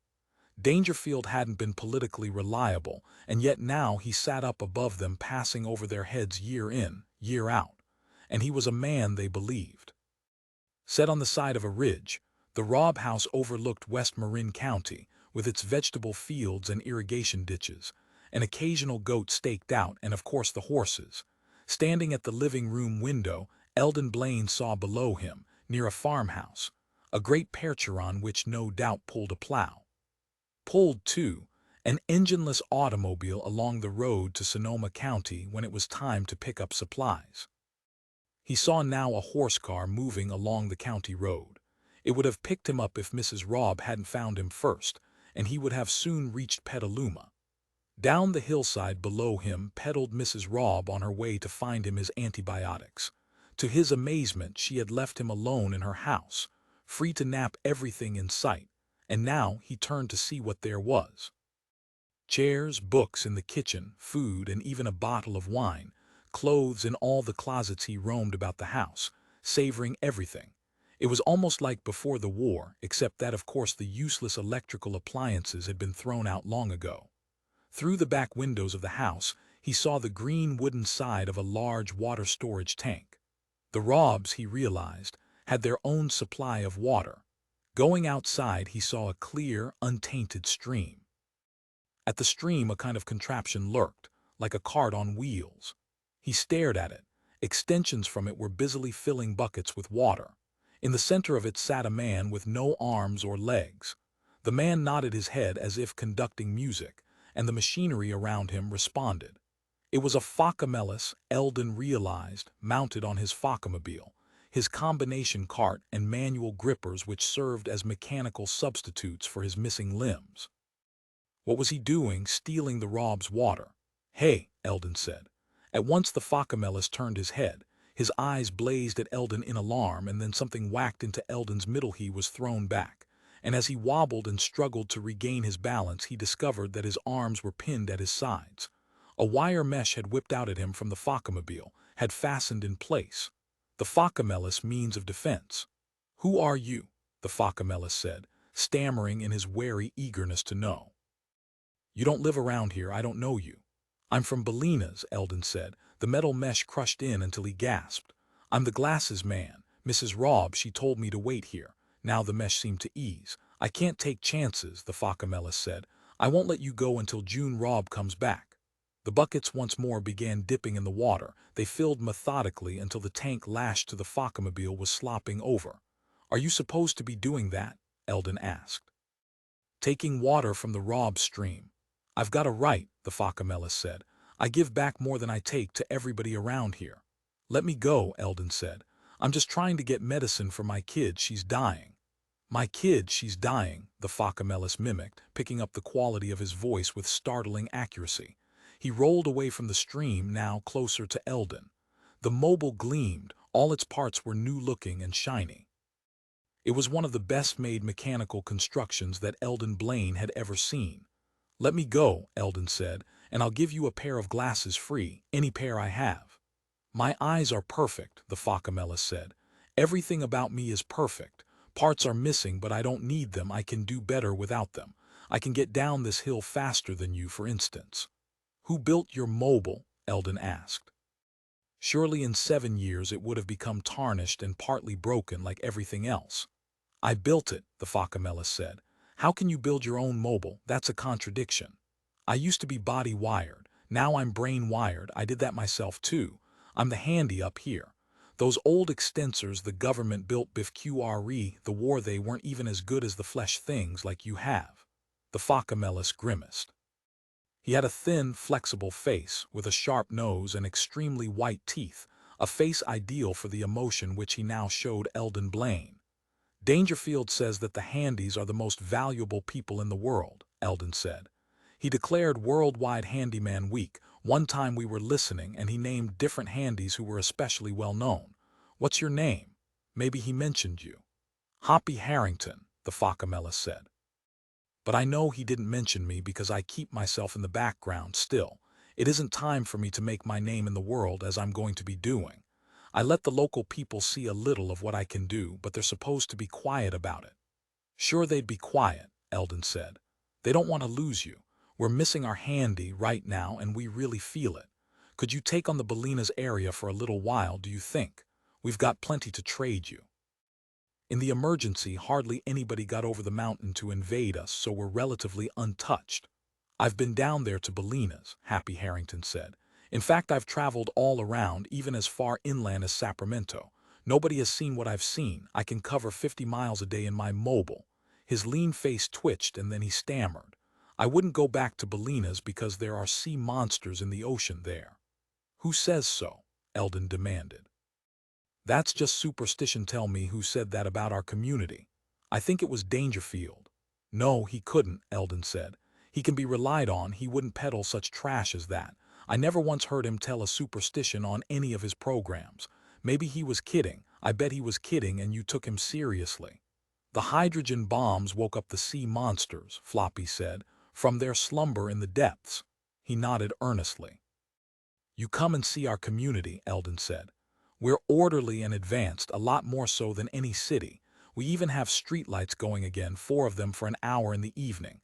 I'm surprised a handy would believe such superstition. The Focamellis looked chagrined. You never can be sure, he murmured. I guess maybe it wasn't Dangerfield I heard it from. Below them, on the ascending road, a horse moved. The sound of its hoofs reached them and they both turned. A big fleshy man with a red face came riding up and up toward them, peering at them. As he rode he called, "Glasses man, is that you?" "Yes," Eldon said as the horse veered into the grass-extinguished driveway of the Robb house.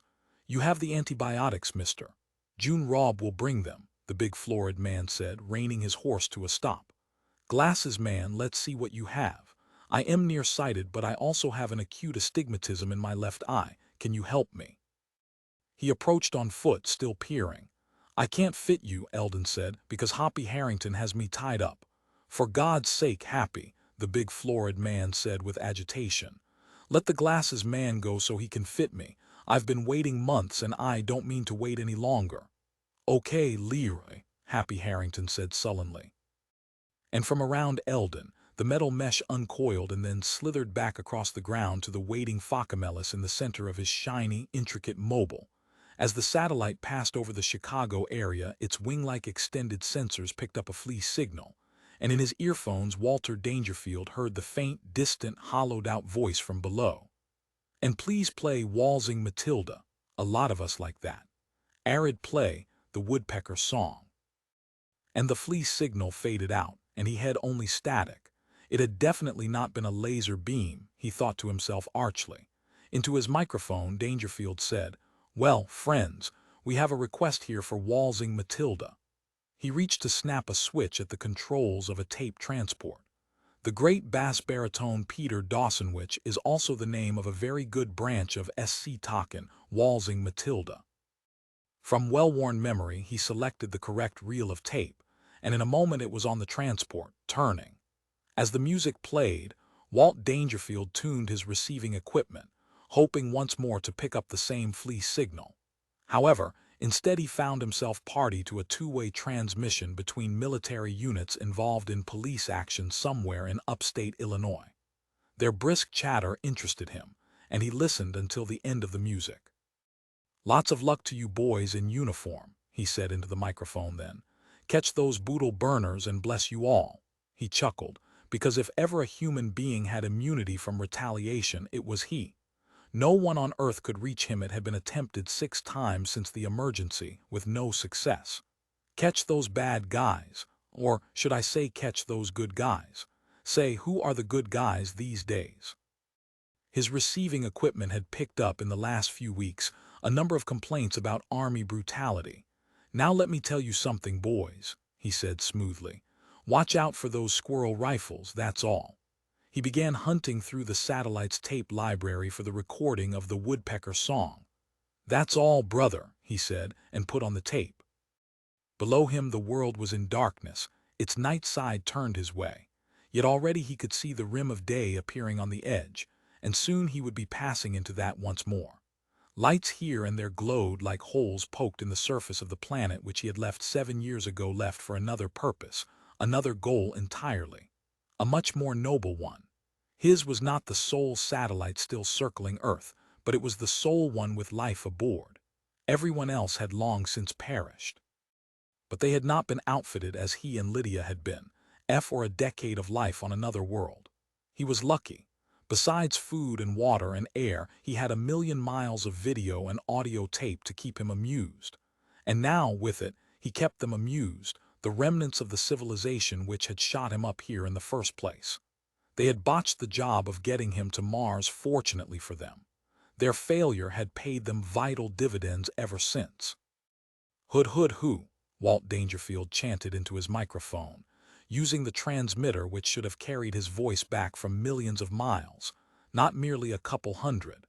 Things you can do with the timer out of an old RCA washer combination. This item arrives from a handy in the Geneva area. Thanks to you, Georg Schilper. I know everyone will be pleased to hear you give this timely tip in your own words. He played into his transmitter the tape recording of the handyman himself speaking. The entire Great Lakes region of the United States would now know Georg Schilper's bit of lore, and would no doubt wisely apply it at once.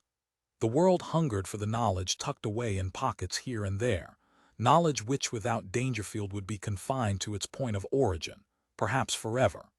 After the tape of Georg Schilper, he put on his canned reading from Of Human Bondage and rose stiffly from his seat. There was a pain in his chest which worried him. It had appeared one day, located beneath his breastbone, and now for the 100th time he got down one of the microfilms of medical information and began scanning the section dealing with the heart. "Does it feel like the heel of a hand squeezing my breath out of me?" he asked himself. Someone pushing down with all his weight. It was difficult to recall what weight felt like in the first place. Or does it merely burn? And if so, when? Before meals or altar. Last week he had made contact with a hospital in Tokyo, had described his symptoms. The doctors were not sure what to tell him. What you need, they had said, is an electrocardiogram, but how could he give himself a test like that up here? How could anyone anymore? The Japanese doctors were living in the past, or else there had been more of a revival in Japan than he realized, than anyone realized. Amazing, he thought suddenly, that I've survived so long. It did not seem long, though, because his time sense had become faulty. And he was a busy man. At this moment, 6 of his tape recorders monitored 6 much-used frequencies, and before the reading from the Moam book had ended he would be obliged to play them back. They might contain nothing, or they might contain hours of meaningful talk. One never knew. If only, he thought, I had been able to make use of the high-speed transmission. But the proper decoders were no longer in existence below. Hours could have been compressed into seconds, and he could have given each area in turn a complete account. As it was, he had to dole it out in small clusters, with much repetition. Sometimes it took months to read through a single novel this way. But at least he had been able to lower the frequency on which the satellite's transmitter broadcast to a band which the people below could receive on a common AM radio. That had been his one big achievement. That by itself had made him into what he was. The reading of the Moam book ended, then automatically restarted itself. It droned from the start once more for the next area below. Walt Dangerfield ignored it and continued to consult his medical reference microfilms. I think it's only spasms of the pyloric valve, he decided, if I had phenobarbital here. But it had been used up several years ago. His wife, in her last great suicidal depression, had consumed it and then taken her life anyhow. It had been the abrupt silence of the Soviet space station, oddly enough, that had started her depression. Up until then she had believed that they would all be reached and brought safely back down to the surface. The Russians have starved to death, all 10 of them, but no one had foreseen it because they had kept up their duty-oriented line of scientific patter right into the last few hours. "Hood, hood, hoo," Dangerfield said to himself as he read about the pyloric valve and its spasms. "Folks," he murmured, "I have this funny pain brought on by overindulgence. What I need is 4-way relief, don't you agree?" He snapped on his microphone, cutting out the tape in progress. "Remember those old ads?" he asked his darkened, unseen audience below. "Before the war, let's see, how did they go? Are you building more H-bombs but enjoying it less?" He chuckled. "Has thermonuclear war got you down? New York, can you pick me up yet? I want every one of you within the reach of my voice, all 65 of you, to quick light up a match so I'll know you're there." In his earphones a loud signal came in. Dangerfield, this is the New York Port Authority. Can you give us any idea of the weather? Oh, Dangerfield said, we've got fine weather coming. You can put out to sea in those little boats and catch those little radioactive fish. Nothing to worry about. Another voice, fainter, came in now. Mr. Dangerfield, could you possibly please play some of those opera arias you have? We'd especially appreciate Thy Tiny Hand is Frozen from La Boheme. Heck, I can sing that, Dangerfield said, reaching for the tape as he hummed tenorishly into the microphone. Returning to Bellina's that night, Eldon Blaine fed the first of the antibiotics to his child and then quickly drew his wife aside. Listen, they have a top-notch handy up in West Marin which they've been keeping quiet about, and only 20 miles from here. I think we should send a delegation up there to nap him and bring him down here. He added, he's a fos, and you should see the mobile he built for himself. None of the handies we've had could do anything half that good. Putting his wool jacket back on, he went to the door of their room. I'm going to ask the committee to vote on it. But our ordinance against funny people, Patricia protested. And Mrs. Wallace is chairman of the committee this month. You know how she feels. She'd never let any more fosses come here and settle. I mean, we have 4 as it is, and she's always complaining about them. That ordinance refers only to funny people who could become a financial burden to the community, Eldon said. I ought to know. I helped draft it. Hoppy Harrington is no burden. He's an asset. The ordinance doesn't cover him, and I'm going to stand up to Mrs. Wallace and fight it out. I know I can get official permission. I've got it all worked out how we'll do the napping. They invited us to come up to their area and listen to the satellite, and we'll do that. We'll show up, but not just to listen to Dangerfield. While they're involved in that, we'll nap happy. We'll put his Focke-mobile out of action and haul him down here, and they'll never know what happened. Finders keepers, losers weepers, and our police force will protect us. Patricia said, I'm scared of fosses. They have peculiar powers, not natural ones. Everybody knows it. He probably built his mobile by means of magic. Laughing with derision, Eldon Blaine said, so much the better. Maybe that's what we need.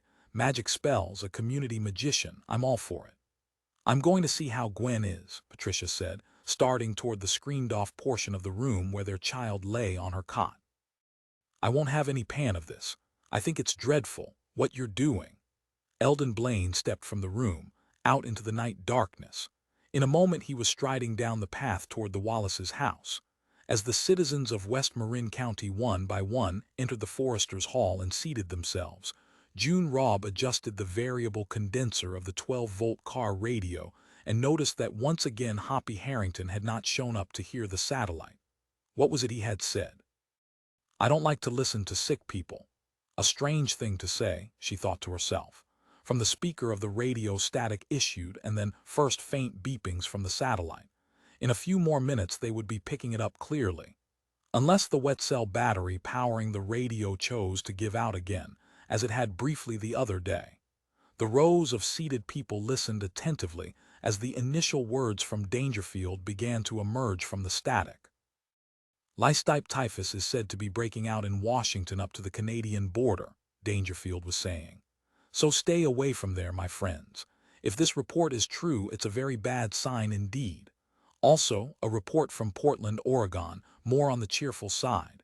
2 ships have arrived from the Orient. That's welcome news, isn't it? 2 big freighters just plain packed with manufactured articles from little factories in Japan and China, according to what I hear. The listening roomful of people stirred with excitement. And here's a household tip from a food consultant in Hawaii, Dangerfield said, but now his voice faded out. Once more the listening people heard only static. June Robb turned up the volume, but it did no good. Disappointment showed clearly on all the faces in the room. If Hoppy were here, she thought, he could tune it so much better than I can. Feeling nervous, she looked to her husband for support. Weather conditions, he said from where he sat in the first row of chairs. We just have to be patient. But several people were glaring at her with hostility, as if it was her fault that the satellite had faded out. She made a gesture of helplessness. The door of the Forester's Hall opened and 3 men awkwardly entered. 2 were strangers to her and the third was the glasses man. Ill at ease, they searched for seats while everyone in the room turned to watch. Who are you fellows? Mr. Spaulding, who operated the feed barn, said to them. "Did anyone say you could come in here?" June Robb said. "I invited this delegation from Bolinas to make the trip up here and listen with us. Their radio set is not working." "SHBH," several people said, because once again the voice from the satellite could be heard. "Anyhow," Dangerfield was saying, "I get the pain mostly when I've been asleep and before I eat. It seems to go away when I eat, and that makes me suspect it's an ulcer, not my heart. So if any doctors are listening and they have access to a transmitter, maybe they can give me a buzz and let me know their opinion. I can give them more information if it'll help them." Astonished, June Robb listened as the man in the satellite went on to describe in greater and greater detail his medical complaint. Was this what Happy meant? She asked herself.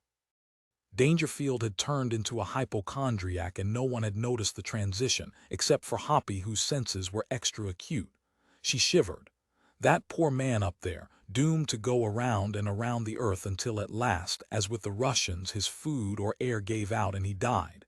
And what will we do then, she asked herself, without Dangerfield? How can we keep going?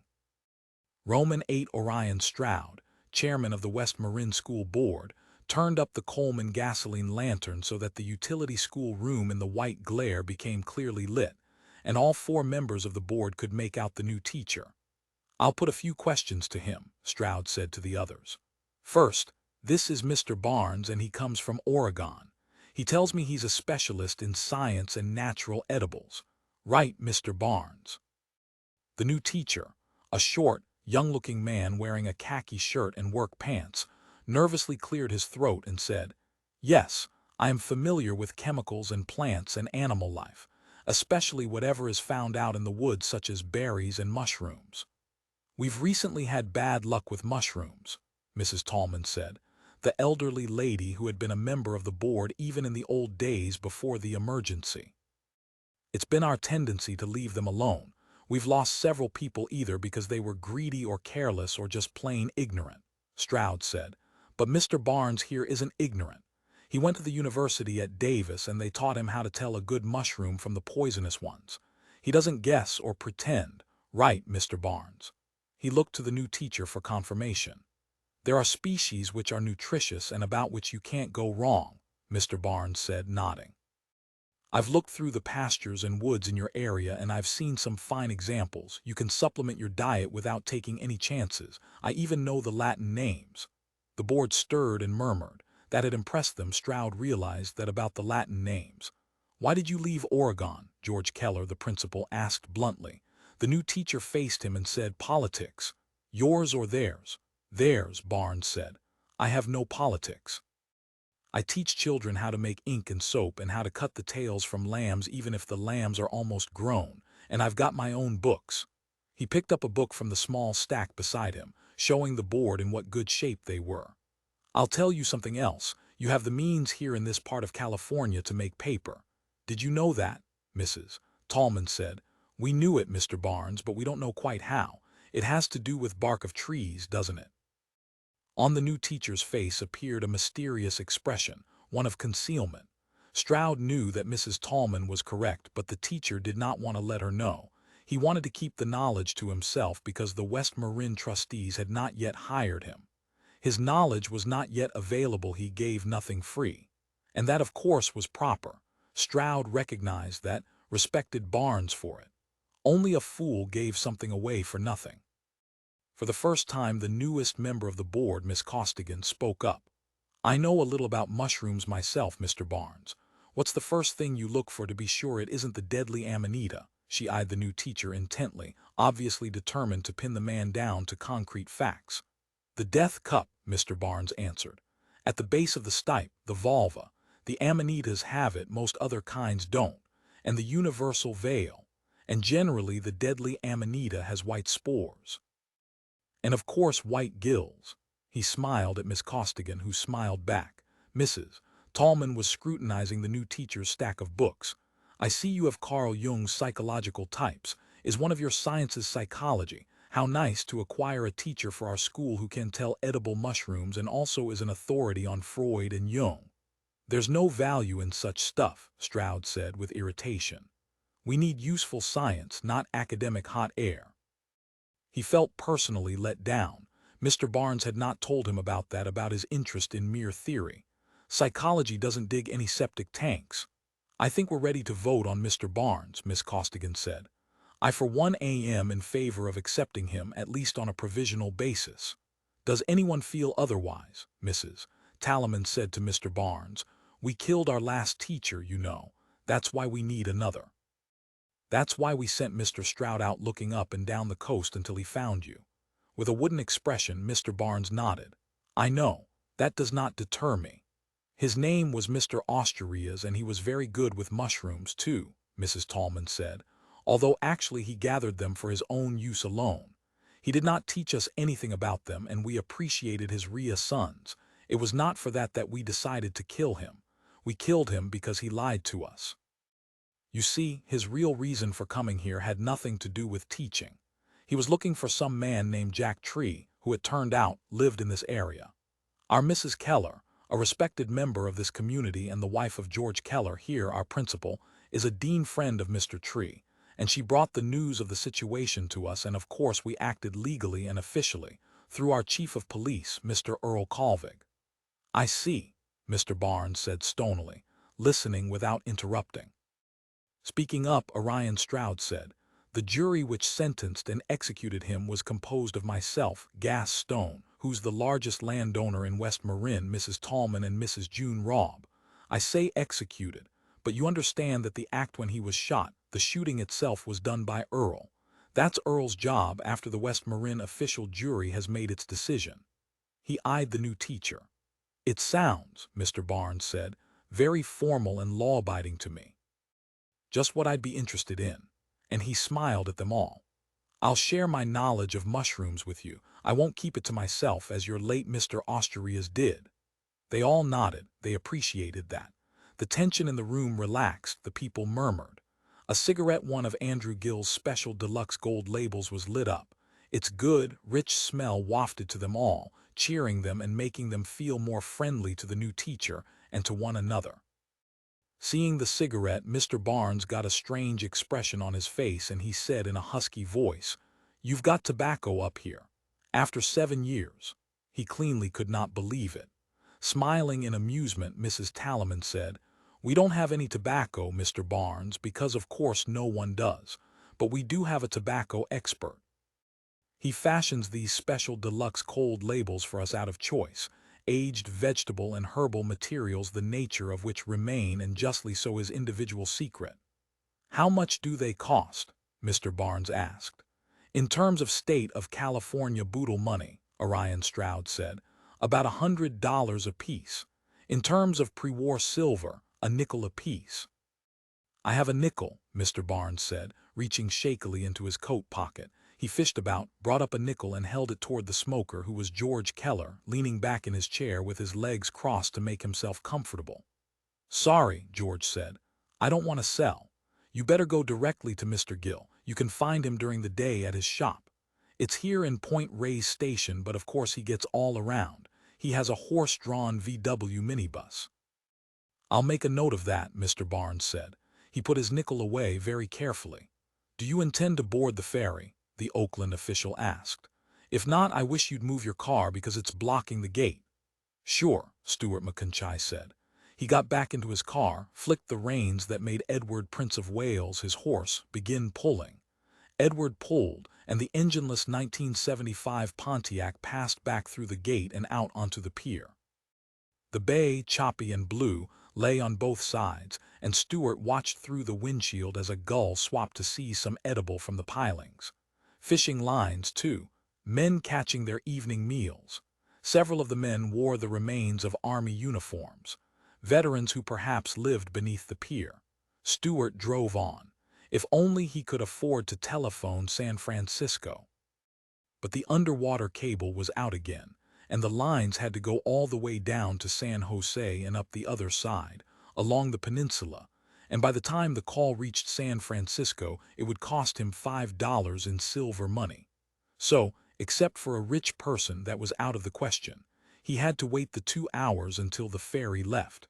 But could he stand to wait that long? He was after something important. He had heard a rumor that a huge Soviet-guided missile had been found, one which had failed to go off. It lay buried in the ground near Belmont, and a farmer had discovered it while plowing. The farmer was selling it off in the form of individual parts, of which there were thousands in the guidance system alone. The farmer wanted a penny a part, your choice. And Stewart, in his line of work, needed many such parts, but so did lots of other people. So it was first come, first serve. Unless he got across the bay to Belmont fairly soon, it would be too late. There would be no electronic parts left for him and his business. He sold, another man made them, small electronic traps. Vermin had mutated and now could avoid or repel the ordinary passive trap, no matter how complicated. The cats in particular had become different, and Mr. Hardy built a superior cat trap, even better than his rat and dog traps. It was theorized by some that in the years since the war cats had developed a language. At night people heard them mewing to one another in the dankness, a stilted, brisk series of gruff sounds unlike any of the old noises.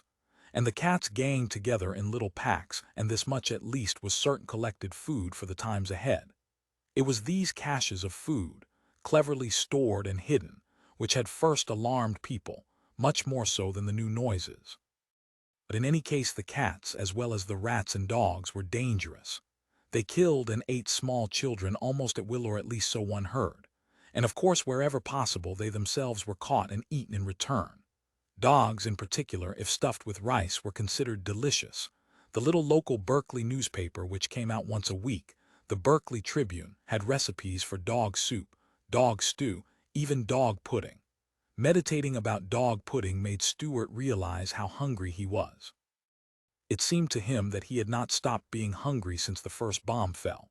His last really adequate meal had been the lunch at Fred's Fine Foods that day. He had run into the Fos doing his phony vision act. And where, he wondered suddenly, was that little Fos now? He hadn't thought of him in years. Now, of course, one saw many Foses, and almost all of them on their mobiles, exactly as Hoppy had been, placed dead center, each in his own little universe, like an armless, legless god. The sight still repelled Stewart, but there were so many repellent sights these days. It was one of many, and certainly not the worst. What he objected to the most, he had decided, was the sight of symbiotics ambling along the street. Several people fused together at some part of their anatomy, sharing common organs. It was a sort of Bluthgeld elaboration of the old Siamese twins. But these were not limited to two. He had seen as many as 6 joined. And the fusions had occurred not in the womb but shortly afterward. It saved the lives of imperfects, those born lacking vital organs, requiring a symbiotic relationship in order to survive. One pancreas now served several people. It was a biological triumph. But in Stewart's view, the imperfects should simply have been allowed to die. On the surface of the bay to his right, a legless veteran propelled himself out onto the water aboard a raft, rowing himself toward a pile of debris that was undoubtedly a sunken ship. On the hulk a number of fishing lines could be seen. They belonged to the veteran, and he was in the process of checking them. Watching the raft go, Stewart wondered if it could reach the San Francisco side. He could offer the man 50 cents for a one-way trip. Why not? Stewart got out of his car and walked to the edge of the water. "Hey," he yelled, "come here." From his pocket he got a penny. He tossed it down onto the pier, and the veteran saw it, heard it. At once he spun the raft about and came paddling rapidly back, straining to make speed, his face streaked with perspiration. He grinned up at Stewart, cupping his ear. "Fish," he called. "I don't have one yet today, but maybe later. Or how about a small shark, guaranteed safe?" He held up the battered Geiger counter, which he had connected to his waist by a length of rope in case it fell from the raft or someone tried to steal it, Stewart realized. "No," Stewart said, squatting down at the edge of the pier. "I want to get over to San Francisco. I'll pay you a quarter for one way. But I got to leave my lines to do that," the veteran said, his smile fading. "I got to collect them all, or somebody'd steal them while R was gone." 35 cents, Stewart said. In the end they agreed at a price of 40 cents. Stewart locked the legs of Edward, Prince of Wales, together so no one could steal him, and presently he was out on the bay, bobbing up and down aboard the veteran's raft, being rowed to San Francisco. "What field are you in?" the veteran asked him. "You're not a tax collector, are you?" He eyed him calmly. "No," Stewart said. "I'm a small trap man." "Listen, my friend," the veteran said. "I got a pet rat lives under the pilings with me. He's smart, he can play the flute. I'm not putting you under an illusion, it's true. I made a little wooden flute and he plays it through his nose. It's practically an Asiatic nose flute like they have in India. Well, I did have him, but the other day he got run over. I saw the whole thing happen. I couldn't go get him or nothing. He ran across the pier to get something, maybe a piece of cloth. He has this bed I made for him, but he got cold all the time because when they mutated this particular line, they lost their hair." "I've seen those," Stewart said, thinking how well the hairless brown rat evaded even Mr. Handy's electronic vermin trap. "Actually, I believe what you said," he said. "I know rats pretty well, but they're nothing compared to those little striped gray-brown tabby cats. I'll bet you had to make the flute, he couldn't construct it himself." "True," the veteran said, "but he was an artist. You ought to have heard him play. I used to get a crowd at night after we were finished with the fishing. I tried to teach him the Bach Chaconne in D. I caught one of those tabby cats once," Stewart said, "that I kept for a month until it escaped. It could make little sharp-pointed things out of tin can lids. It bent them or something, I never did see how it did it, but they were wicked." Veteran Rowing said, "What's it like south of San Francisco these days? I can't come up on land." He indicated the lower part of his body. "I stay on the raft. There's a little trap door when I have to go to the bathroom. What I need is to find a dead foe sometime and get his cart. They call them focomobiles." "I knew the first foe," Stewart said, "before the war. He was brilliant. He could repair anything." He lit up an imitation tobacco cigarette. The veteran gaped at it longingly. "South of San Francisco, it's, as you know, all flat. So it got hit bad and it's just farmland now.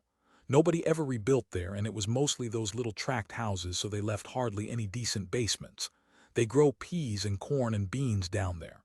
What I'm going to see is a big rocket a farmer just found. I need relays and tubes and other electronic gear for Mr. Hardy's traps."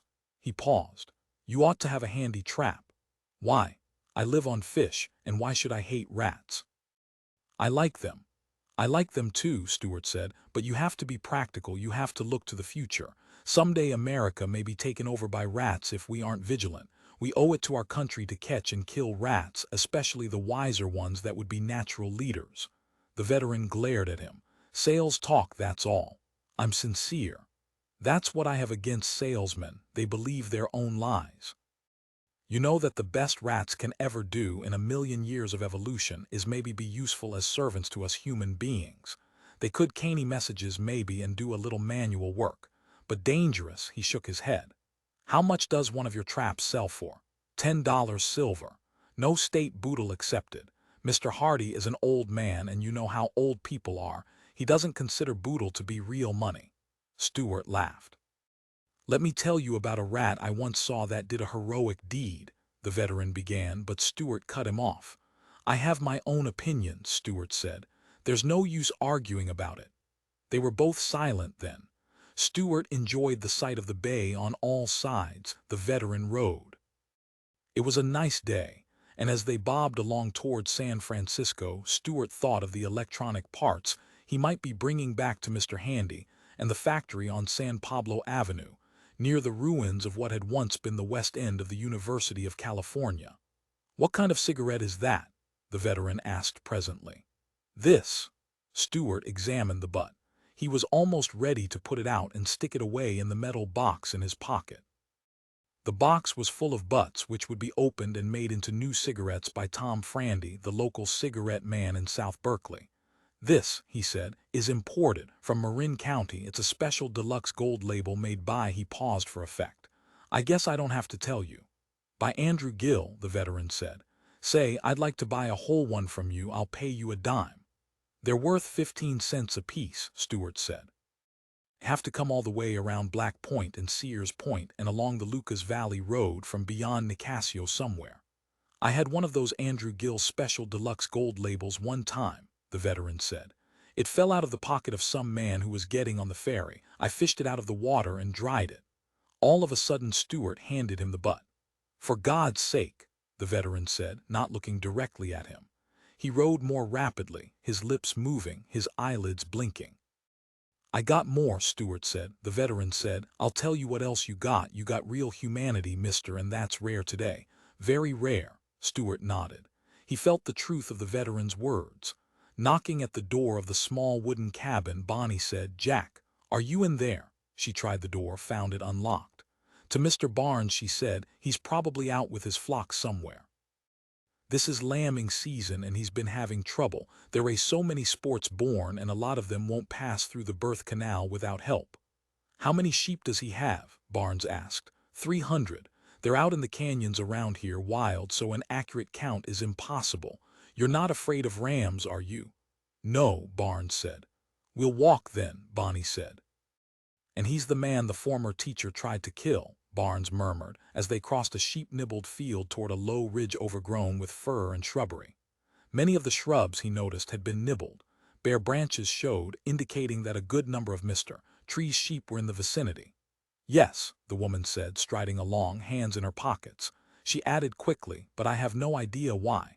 Jack is just a sheep rancher. I know it's illegal to raise sheep on ground that could be plowed. But as you can see, very little of his land could be plowed. Most of it is canyon. Maybe Mr. Osturias was jealous." Mr. Barnes thought to himself, "I don't believe her." However, he was not particularly interested. He meant to avoid his predecessor's mistake in any case, whoever or whatever Mr. Tree was. He sounded, to Barnes, like something that had become part of the environment, no longer fully peripatetic and human. His notion of Mr. Tree made him uncomfortable. It was not a reassuring image that he held in his mind. "I'm sorry Mr. Gill couldn't come with us," Barnes said. He still had not met the famous tobacco expert of whom he had heard even before coming to West Marin. "Did you tell me you have a music group? You play some sort of instruments?" It had sounded interesting because he, at one time, had played the cello. "We play recorders," Bonnie said. "Andrew Gill and Jack Tree. And I play the piano. We play early composers such as Henry Purcell and Johann Pachelbel. Dr. Stockstill now and then joins us, but—" She paused, frowning. "He's so busy, he has so many towns to visit, he's just too exhausted in the evenings." "Can anyone join your group?" Barnes inquired hopefully.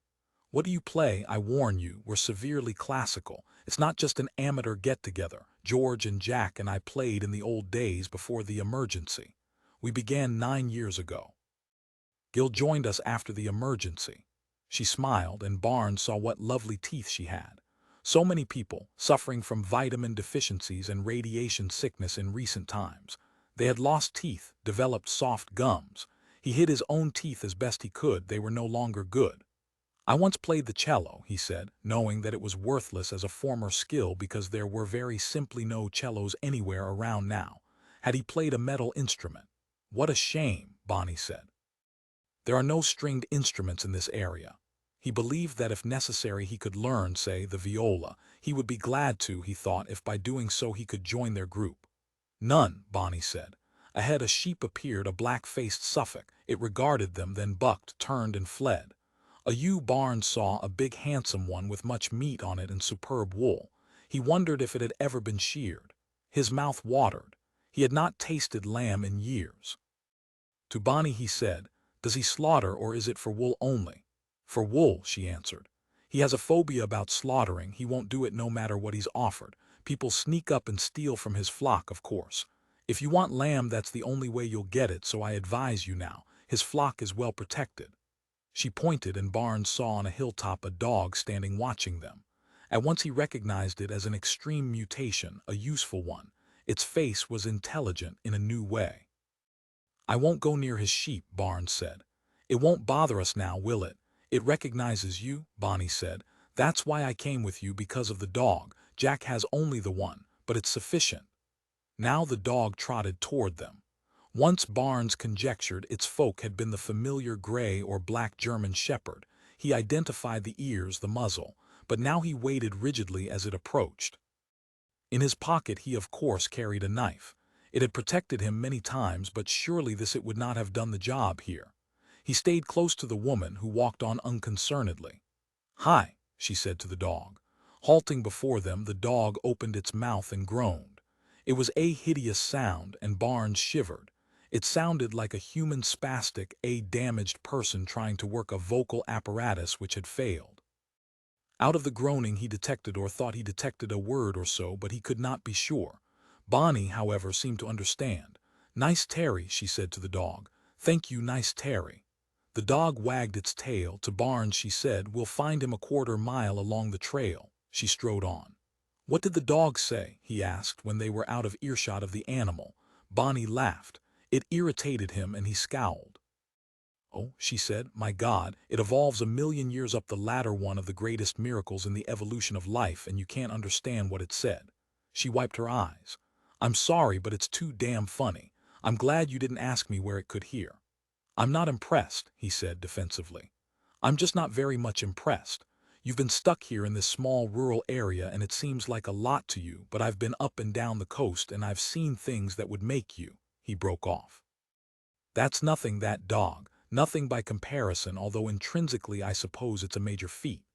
Bonnie told hold of his arm, still laughing. "Yes, you're from the great outside. You've seen all there is, you're right. What have you seen, Barnes? You know my husband is your boss and Orion Stroud is his boss. Why did you come here? Is this so remote, so rustic? I think this is a fine place to live. We have a stable community here. But as you say, we have few wonders. We don't have the miracles and freaks as you have in the big cities where the radiation was stronger. Of course we have Hoppy." "Hell," Barnes said, "Fosses are a dime a dozen, you see them everywhere now." "But you took a job here," Bonnie said, eyeing him. "I told you. I got into political trouble with little two-bit local authorities who considered themselves kings in their own little kingdom." Thoughtfully, Bonnie said, "Mr. Osturias was interested in political matters, and in psychology as you are." She continued to survey him as they walked along. "He was not good-looking, and you are. He had a little round head like an apple, and his legs wobbled when he ran. He never should have run."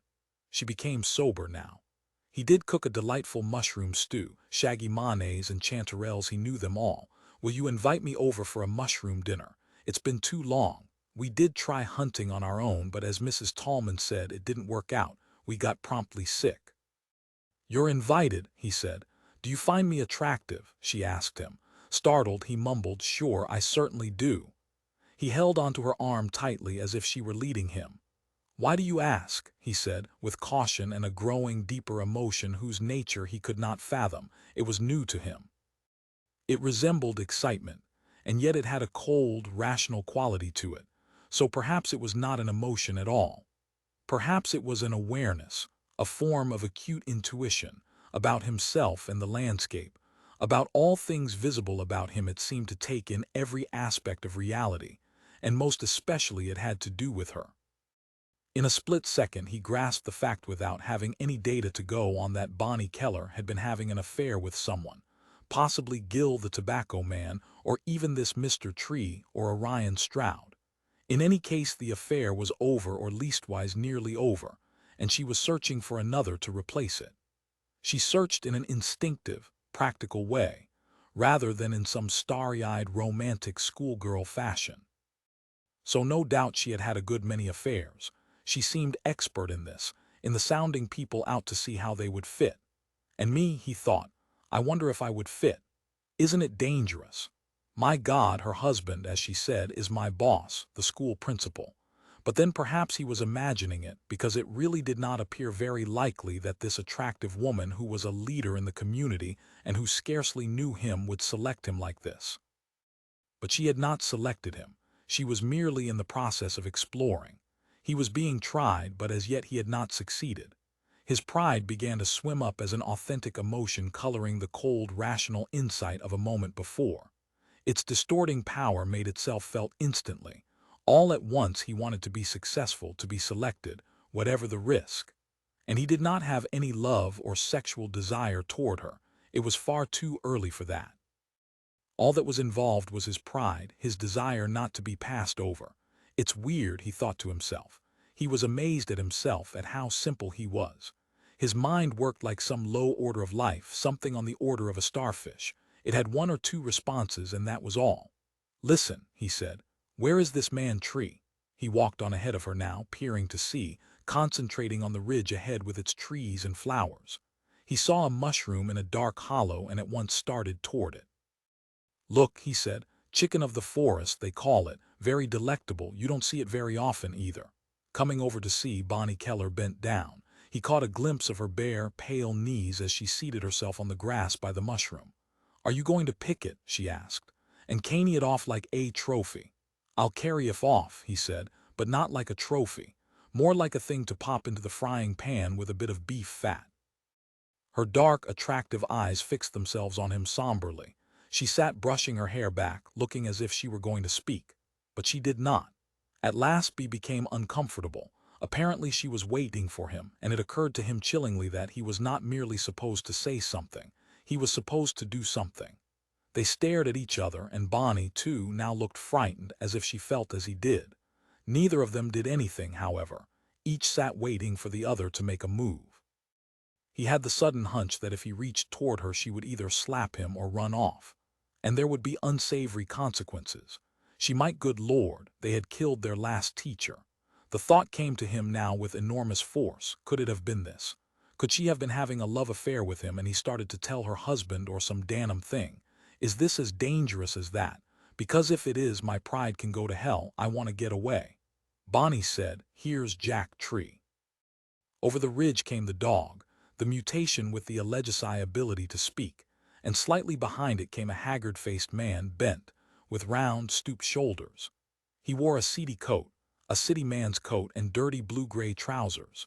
In no way did he look like a farmer. He looked, Mr. Barnes thought, like a middle-aged insurance clerk who had been lost in the forest for a month or so. The man had a black-smeared chin which contrasted in an unpleasant manner with his unnaturally white skin. Immediately Mr. Barnes experienced dislike. But was it because of Mr. Tree's physical appearance? God knew he had seen maimed, burned, damaged, and blighted humans and creatures in profusion during the last years. No, his reaction to Mr. Tree was based on the man's peculiar shambling walk. It was the walk not of a well man but of a violently sick man. A man sick in a sense that Barnes had never experienced before. "Hi," Bonnie said, rising to her feet. Dog frisked up, acting in a most natural manner now. "I'm Barnes, the new school teacher," Barnes said, rising too and extending his hand. "I'm Tree," the sick man said, also extending his hand. When Barnes took it he found it unaccountably moist. It was difficult if not impossible for him to hold on to it. He let it drop at once. Bonnie said, "Jack, Mr. Barnes here is an authority on removing lambs' tails after they're grown, and the danger of tetanus is so great." "I see," Tree nodding. But he seemed only to be going through the motions. He did not seem really to care or even to understand. Reaching down, he thumped the dog. "Barnes," he said to the dog distinctly, as if he were teaching the dog the name. The dog groaned. "Brnnnz," it barked, eyeing its master with gleaming hopefulness. "Right," Mr. Tree said, smiling. He displayed almost no teeth at all, just empty gums. Worse even than me, Barnes thought. The man must have been down below near San Francisco when the big bomb fell. That's one possibility, or it could simply be diet, as in my case. Anyhow, he avoided looking. He walked away, hands in his pockets. "You've got a lot of land here," he said over his shoulder. "Through what legal agency did you acquire title?" "The County of Marin." "There's no title," Mr. Tree said. "I just have use. The West Marin Citizens Council and the Planning Committee allow me, through Bonnie's good offices." "That dog fascinates me," Barnes said, turning. "It really talks. It said my name clearly." "Say good day to Mr. Barnes," Mr. Tree said to the dog. The dog woofed, then groaned, "GDD day, Mr. Barnes." It woofed again, this time eyeing him for his reaction. To himself, Barnes sighed. "Really terrific," he said to the dog. It whined and skipped about with joy. At that, Mr. Barnes felt some sympathy for it. Yes, it was a remarkable feat. Yet the dog repelled him, as did Tree himself. Both of them had an isolated, warped quality, as if by being out here in the forest alone they had been cut off from normal reality. They had not gone wild. They had not reverted to anything resembling barbarism. They were just plain unnatural. He simply did not like them. But he did like Bonnie, and he wondered how the hell she had gotten mixed up with a freak like Mr. Tree. Did owning a lot of sheep make the man a great power in this small community? Was it that? Or was there something more, something which might explain the former dead teacher's action in trying to kill Mr. Tree? His curiosity was aroused. It was the same instinct, perhaps, that came into play when he spotted a new variety of mushroom and felt the intense need to catalog it, to learn exactly which species it was.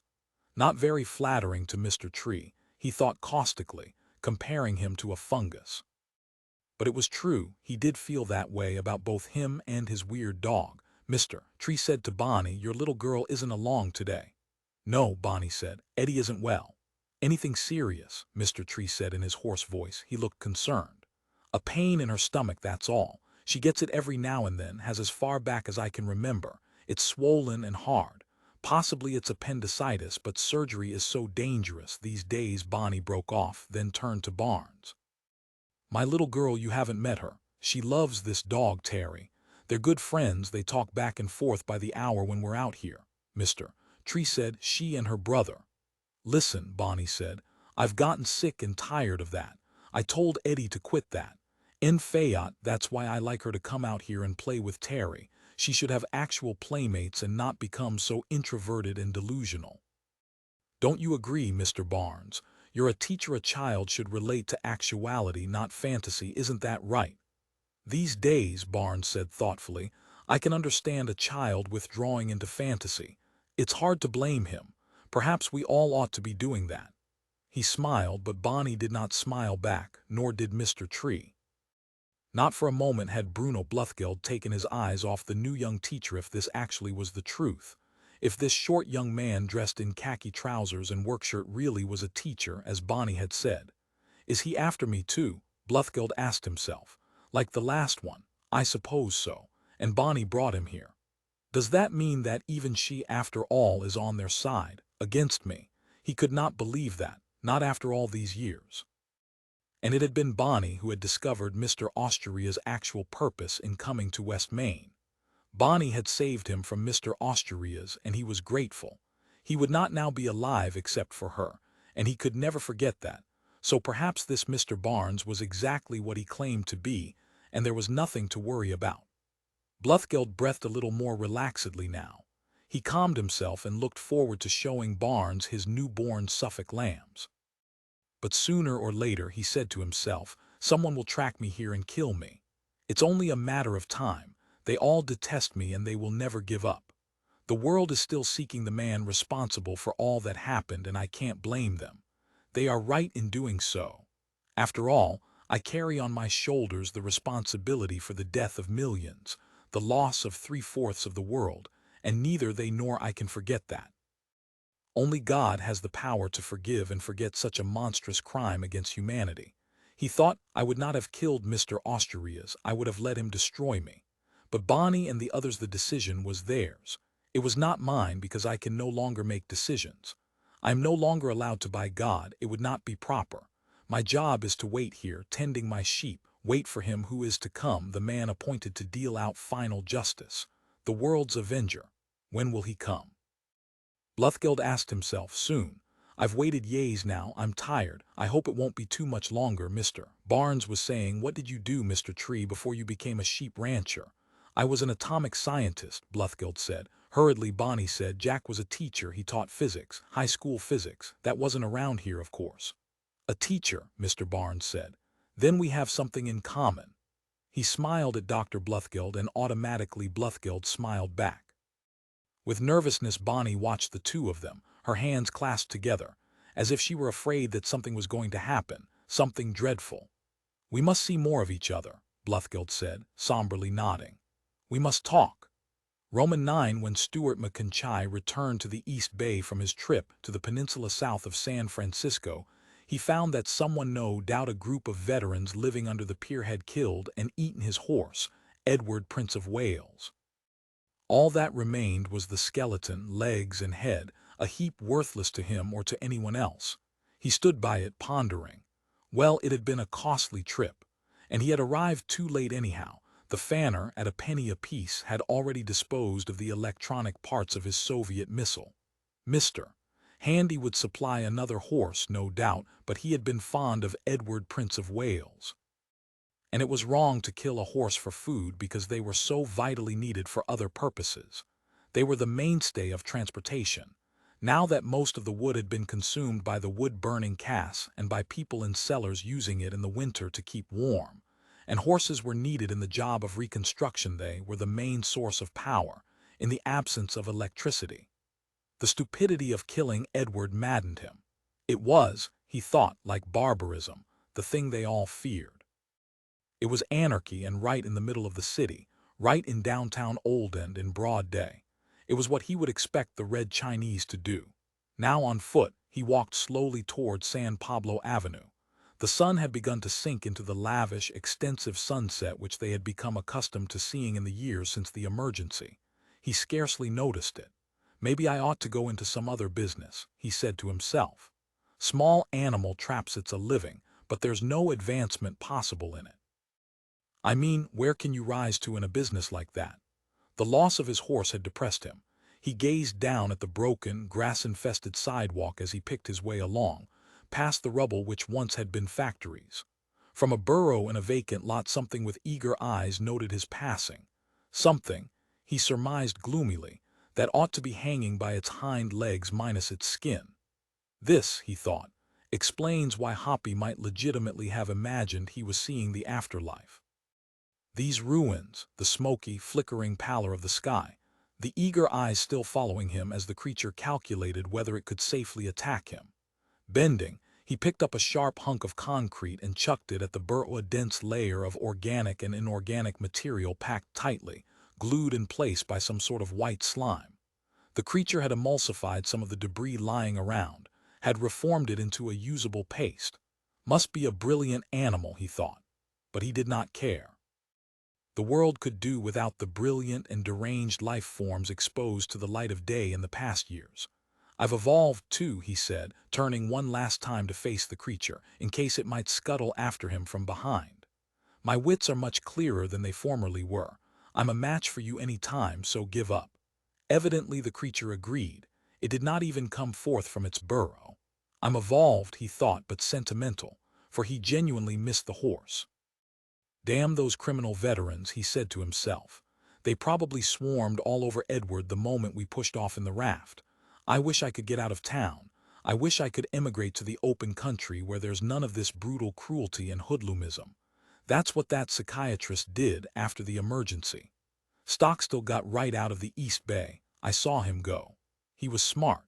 He did not try to return to his old rut. He did not merely pick up where he left off, as I did. I mean, he thought, I'm no better off now than I was before the goddamn emergency. I sold TV sets then, and now I sell electronic vermin traps. What is the difference? One's as bad as the other. I'm going downhill, in fact. To cheer himself, he got out one of his remaining special deluxe gold label Andrew Gill cigarettes and lit up. A whole day wasted, he realized, on this wild goose chase to the far side of the bay. In 2 hours it would be dark and he would be going to sleep, down in the cat pelt-lined basement room which Mr. Hardy rented him for $1 in silver a month. Of course, he could light his fat lamp. He could burn it for a little while, read a book or part of a book. Most of his library consisted of merely sections of books, the remaining portions having been destroyed or lost. Or he could visit old Mr. and Mrs. Hardy and sit in on the evening transmission from the satellite. After all, he had personally radioed a request to Dangerfield just the other day, from the transmitter out on the mudflats in West Richmond. He had asked for Good Rockin' Tonight, an old-fashioned favorite which he remembered from his childhood. It was not known if Dangerfield had that tune on his miles of tapes, however, so perhaps he was waiting in vain. As he walked along he sang to himself, "Oh, I heard the news, there's good rockin' tonight. Oh, I heard the news, there's good rockin' tonight. Tonight I'll be a mighty fine man. I'll hold my baby as tight as I can." It brought tears to his eyes to remember one of the old songs from the world the way it was. All gone now, he said to himself. Bluthgelded out of existence, as they say. And what do we have instead? A rat that can play the nose flute, and not even that because the rat got run over. There was another old favorite, the tune about the man who had the knife. He tried to recall how it had gone. Something about the shark having teeth or pretty teeth. It was too vague, he could not recollect it. His mother had played a record of it for him. A man with a gravelly voice had sung it and it was beautiful. I'll bet the rat couldn't play that, he said to himself. Not in a million years. I mean, that's practically sacred music. Out of our past, our sacred past that no brilliant animal and no funny person can share. The past belongs only to us genuine human beings. I wish the idea stirred him that I could do like Hoppy used to do. I wish I could go into a trance but not see ahead like he did. I want to go back. If Hoppy's alive now, can he do that? Has he tried it? I wonder where he is, that preview. That's what he was, a preview. The first Phos. I'll bet he did escape with his life. He probably went over to the Chinese when they made that landing up north. I'd go back, he decided, to that first time I met Jim Ferguson when I was looking for a job, and it was still tough for a Negro to find a job in which he met the public. That was the thing about Ferguson. He didn't have any prejudice. I remember that day. I had a job selling aluminum pans door to door, and then I got the job with the Britannica people, but that was also door to door. My God, Stewart realized. My first genuine job was with Jim Ferguson, because you can't count that door-to-door stuff. While he was thinking about Jim Ferguson, who was now dead and gone all these years since the bomb fell, he arrived on San Pablo Avenue with its little shops open here and there, little shacks which sold everything from coat hangers to hay. One of them, not far off, was Hardy's homeostatic vermin traps, and he headed in that direction. As he entered, Mr. Hardy glanced up from his assembly table in the rear. He worked under the white light of an arc lamp, and all around him lay heaps of electronic parts which he had scavenged from every corner of Northern California. Many had come from the ruins out in Livermore. Mr. Hardy had connections with state officials, and they had permitted him to dig there in the restricted deposits. In former times, Dean Hardy had been an engineer for an AM radio station in downtown Oakland. He was a slender, quiet-spoken, elderly man who wore a green sweater and a necktie. Even now, and a tie was unique in these times. His hair was gray and curly, and he reminded Stewart of a beardless Santa Claus. He had a droll, dour expression and a roguish sense of humor. Physically, he was small. He weighed only 120 pounds. But he had a near-violent temper, and Stewart respected him. Hardy was nearly 60, and in many respects he had become a father figure to Stewart. Stewart's actual father, dead since the 70s, had been an insurance underwriter, also a quiet man who wore a tie and sweater, but he had not had Hardy's ferocity, his outbursts. Or if he had, Stewart had never witnessed them or had repressed the memory of them. And two, Dean Hardy resembled Jim Ferguson. That more than any other factor had drawn Stewart to him 3 years ago. He was conscious of it. He did not deny it or want to deny it. He missed Jim Ferguson, and he was drawn to anyone who resembled him. To Mr. Hardy he said, "They ate my horse." He seated himself on a chair at the front of the shop. At once Ella Hardy, his employer's wife, appeared from the living quarters in the rear. She had been fixing dinner. "You left him?" "Yes," he admitted. She, a formidable woman, glared at him with accusing indignation. "I thought he was safe out on the City of Oakland public ferry pier. There's an official there who—" "It happens all the time," Hardy said wearily. "The bastards, it must have been those war vets who hole up down there. Somebody ought to drop a cyanide bomb under that pier. They're down there by the hundreds. What about the car? You had to leave it, I guess." "I'm sorry," Stewart said. "Mrs. Hardy said caustically, Edward was worth 85 silver US dollars. That's a week's profit gone." "I'll pay it back," Stewart said rigidly. "Forget it," Hardy said. "We have more horses at our store out in Orinda. What about the parts from the rocket?" "No luck," Stewart said. "All gone when I got there, except for this." He held up a handful of transistors. "The farmer didn't notice these. I picked them up for nothing. I don't know if they're any good." Thought. Carrying them over to the assembly table, he laid them down. Not much for an all-day trip. He felt more glum than ever. Without a word, Ella Hardy returned to the kitchen. The curtain closed after her. "You want to have some dinner with us?" Hardy said, shutting off his light and removing his glasses. "I dunno," Stewart said. "I feel strange. It upset me to come back and find Edward eaten." He roamed about the shop. "Our relationship," he thought, "is different with animals now. It's much closer. There isn't the great gap between us and them that there was." "Over on the other side of the bay I saw something I've never seen before," he said. "A flying animal like a bat, but not a bat. More like a weasel, very skinny and long with a big head. They call them Tommies because they're always gliding up against windows and looking in like peeping Toms. Hardy said, "It's a squirrel, I've seen them." He leaned back in his chair, loosened his necktie. "They evolved from the squirrels in Golden Gate Park," he yawned. "I once had a scheme for them. They could be useful in theory, at least as message carriers. They can glide or fly or whatever they do for amounts up to a mile, but they're too feral. I gave it up after catching one." He held up his right hand. "Look at the scar there on my thumb. That's from a torn. This man I talked to said they taste good, like old-time chicken. They sell them at stalls in downtown San Francisco. You see old ladies selling them cooked for $1 apiece, still hot, very fresh." "Don't try one," Hardy said. "Many of them are toxic. It has to do with their diet." "Hardy," Stewart said suddenly, "I want to get out of the city and out into the country." His employer regarded him. "It's too brutal here," Stewart said. "It's brutal everywhere."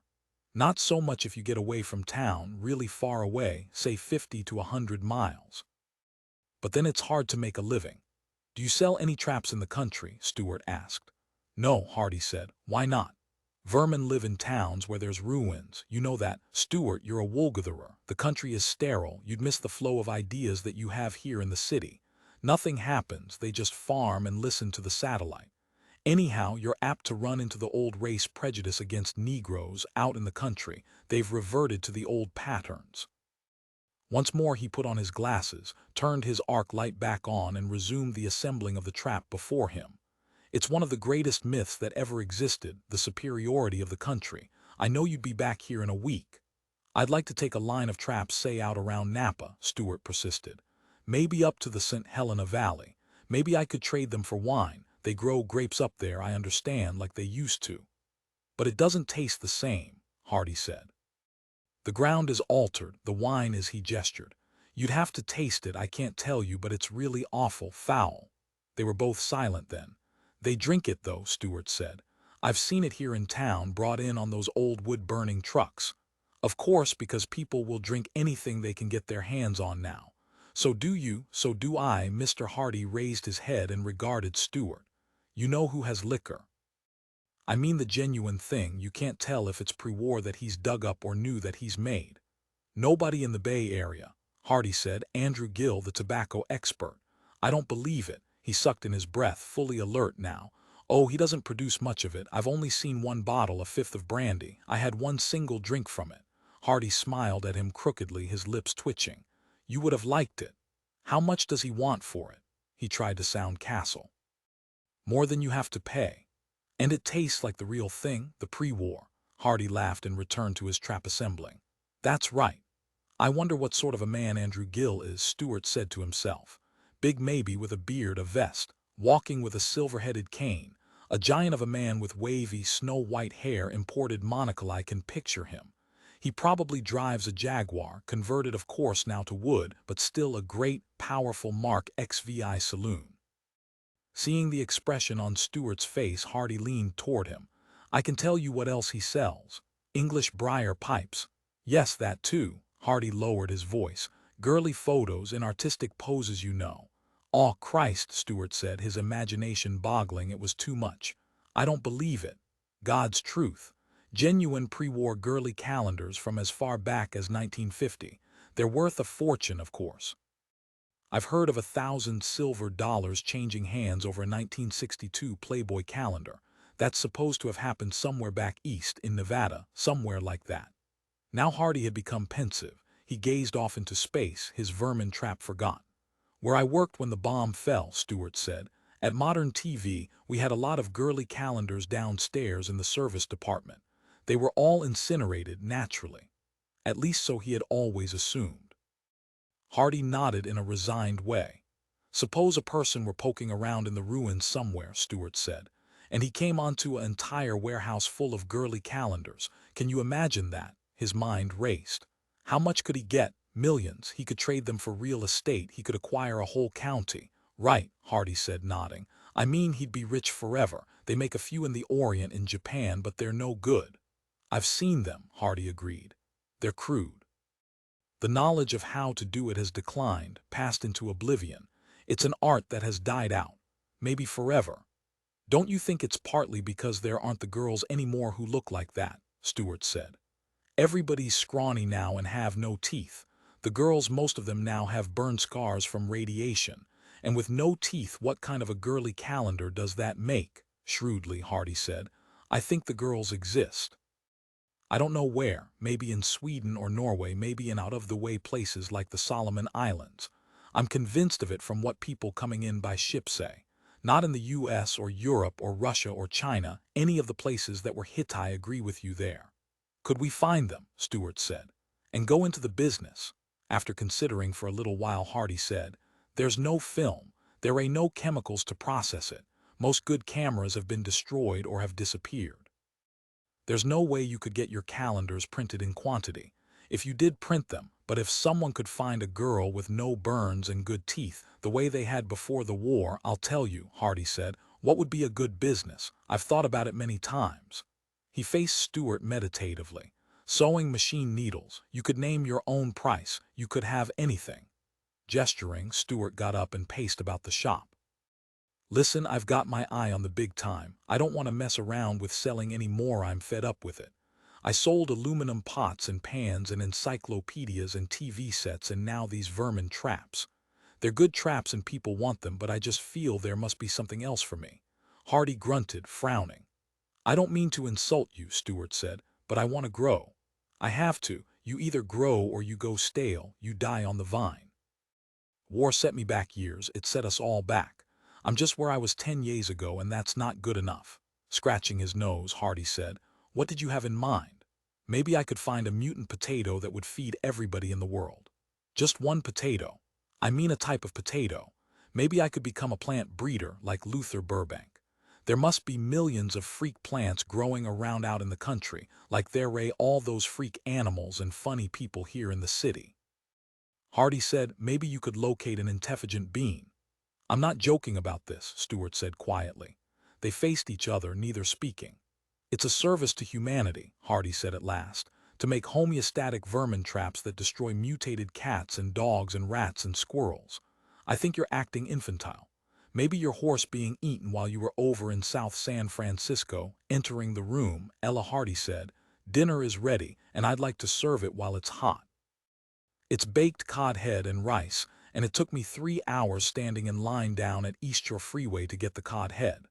The two men rose to their feet. You'll eat with us? Hardy asked Stewart. At the thought of the baked fish head, Stewart's mouth watered. He could not say no, and he nodded, following after Mrs. Hardy toward the little combination living room and kitchen in the rear of the building. It had been a month since we had tasted fish. There were almost none left in the bay any longer. Most of the schools had been wiped out and had never returned. And those that were caught were often radioactive. But it did not matter. People had become able to eat them anyhow. People could eat almost anything. Their lives depended on it. The little Keller girl sat shivering on the examination table, and Dr. Stockstill, surveying her thin, pale body, thought of a joke which he had seen on television years ago, long before the war. A Spanish ventriloquist speaking through a chicken. The chicken had produced an egg. My son, the chicken said, meaning the egg. Are you sure? The ventriloquist asked. It's not your daughter, and the chicken with dignity answered, I know my business. This child was Bonnie Keller's daughter, but Dr. Stockstill thought, it isn't George Keller's daughter. I am certain of that. I know my business. Who had Bonnie been having an affair with 7 years ago? The child must have been conceived very close to the day the war began. But she had not been conceived before the bomb fell. That was clear. Perhaps it was on that very day, he ruminated. Just like Bonnie, to rush out while the bomb was falling, while the world was coming to an end, to have a brief, frenzied spasm of love with someone, perhaps some man she did not even know, the first man she happened onto. And now this. The child smiled at him and he smiled back. Superficially, Eddie Keller appeared normal. She did not seem to be a funny child. How he wished, God damn it, that he had an X-ray machine. Because he said aloud, tell me more about your brother. Well, Eddie Keller said in her frail, soft voice, I talk to my brother all the time, and sometimes he answers, but more often he's asleep. He sleeps almost all the time. Is he asleep now? For a moment the child was silent. No, he's awake. Rising to his feet and coming over to her, Dr. Stockstill said, I want you to show me exactly where he is. The child pointed to her left side, low down, near, he thought, the appendix. The pain was there. That had brought the child in. Bonnie and George had become worried. They knew about the brother, but they assumed him to be imaginary, a pretend playmate which kept their little daughter company. He himself had assumed so at first. The chart did not mention a brother, and yet Eddie talked about him. Bill was exactly the same age as she. Born, Eddie had informed the doctor at the same time as she, of course. Why, of course? He had asked. As he began examining her, he had sent the parents into the other room because the child seemed reticent in front of them. Eddie had answered in her calm, solemn way, "Because he's my twin brother. How else could he be inside me?" And like the Spanish ventriloquist's chicken, she spoke with authority, with confidence. She, too, knew her business. In the years since the war, Dr. Stockstill had examined many hundreds of funny people, many strange and exotic variants on the human life form which flourished now under a much more tolerant, although smokily veiled sky. He could not be shocked. And yet, this a child whose brother lived inside her body, down in the inguinal region. For 7 years Bill Keller had dwelt inside there, and Dr. Stockstill, listening to the girl, believed her. He knew that it was possible. It was not the first case of this kind. If he had his X-ray machine, he would be able to see the tiny, wizened shape, probably no larger than a baby rabbit. In fact, with his hands he could feel the outline. He touched her side, carefully noting the firm cyst-like sac within. The head in a normal position, the body entirely within the abdominal cavity, limbs and all. Someday the girl would die and they would open her body, perform an autopsy. They would find a little wrinkled male figure, perhaps with a snowy white beard and blind eyes. Her brother, still no larger than a baby rabbit. Meanwhile, Bill slept mostly, but now and then he and his sister talked. What did Bill have to say? What possibly could he know? To the question, Eddie had an answer. Well, he doesn't know very much. He doesn't see anything, but he thinks. And I tell him what's going on so he doesn't miss out. What are his interests? Stockstill asked. He had completed his examination. With the meager instruments and tests available to him, he could do no more. He had verified the child's account, and that was something, but he could not see the embryo or consider removing it. The latter was out of the question, desirable as it was.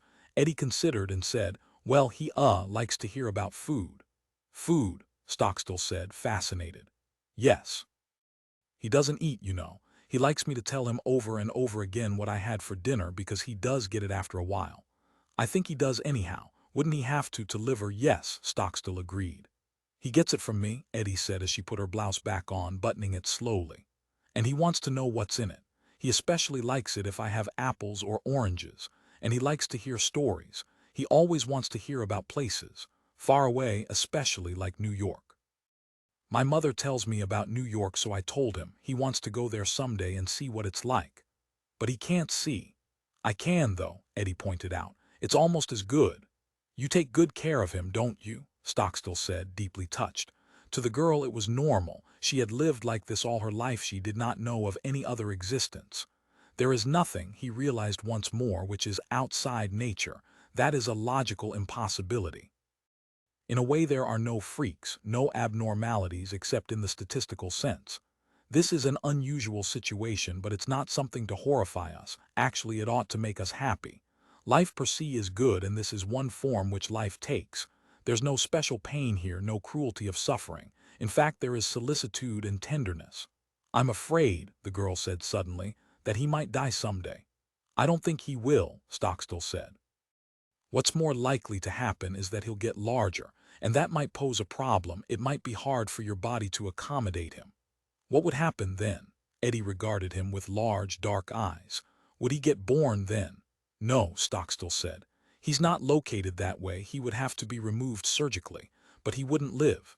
The only way he can live is as he's living now, inside you." Parasitically, he thought, not saying the word aloud. "We'll worry about that when the time comes," he said, patting the child on the head, "if it ever does." "My mother and father don't know," Eddie said. "I realize that," Stockstill said.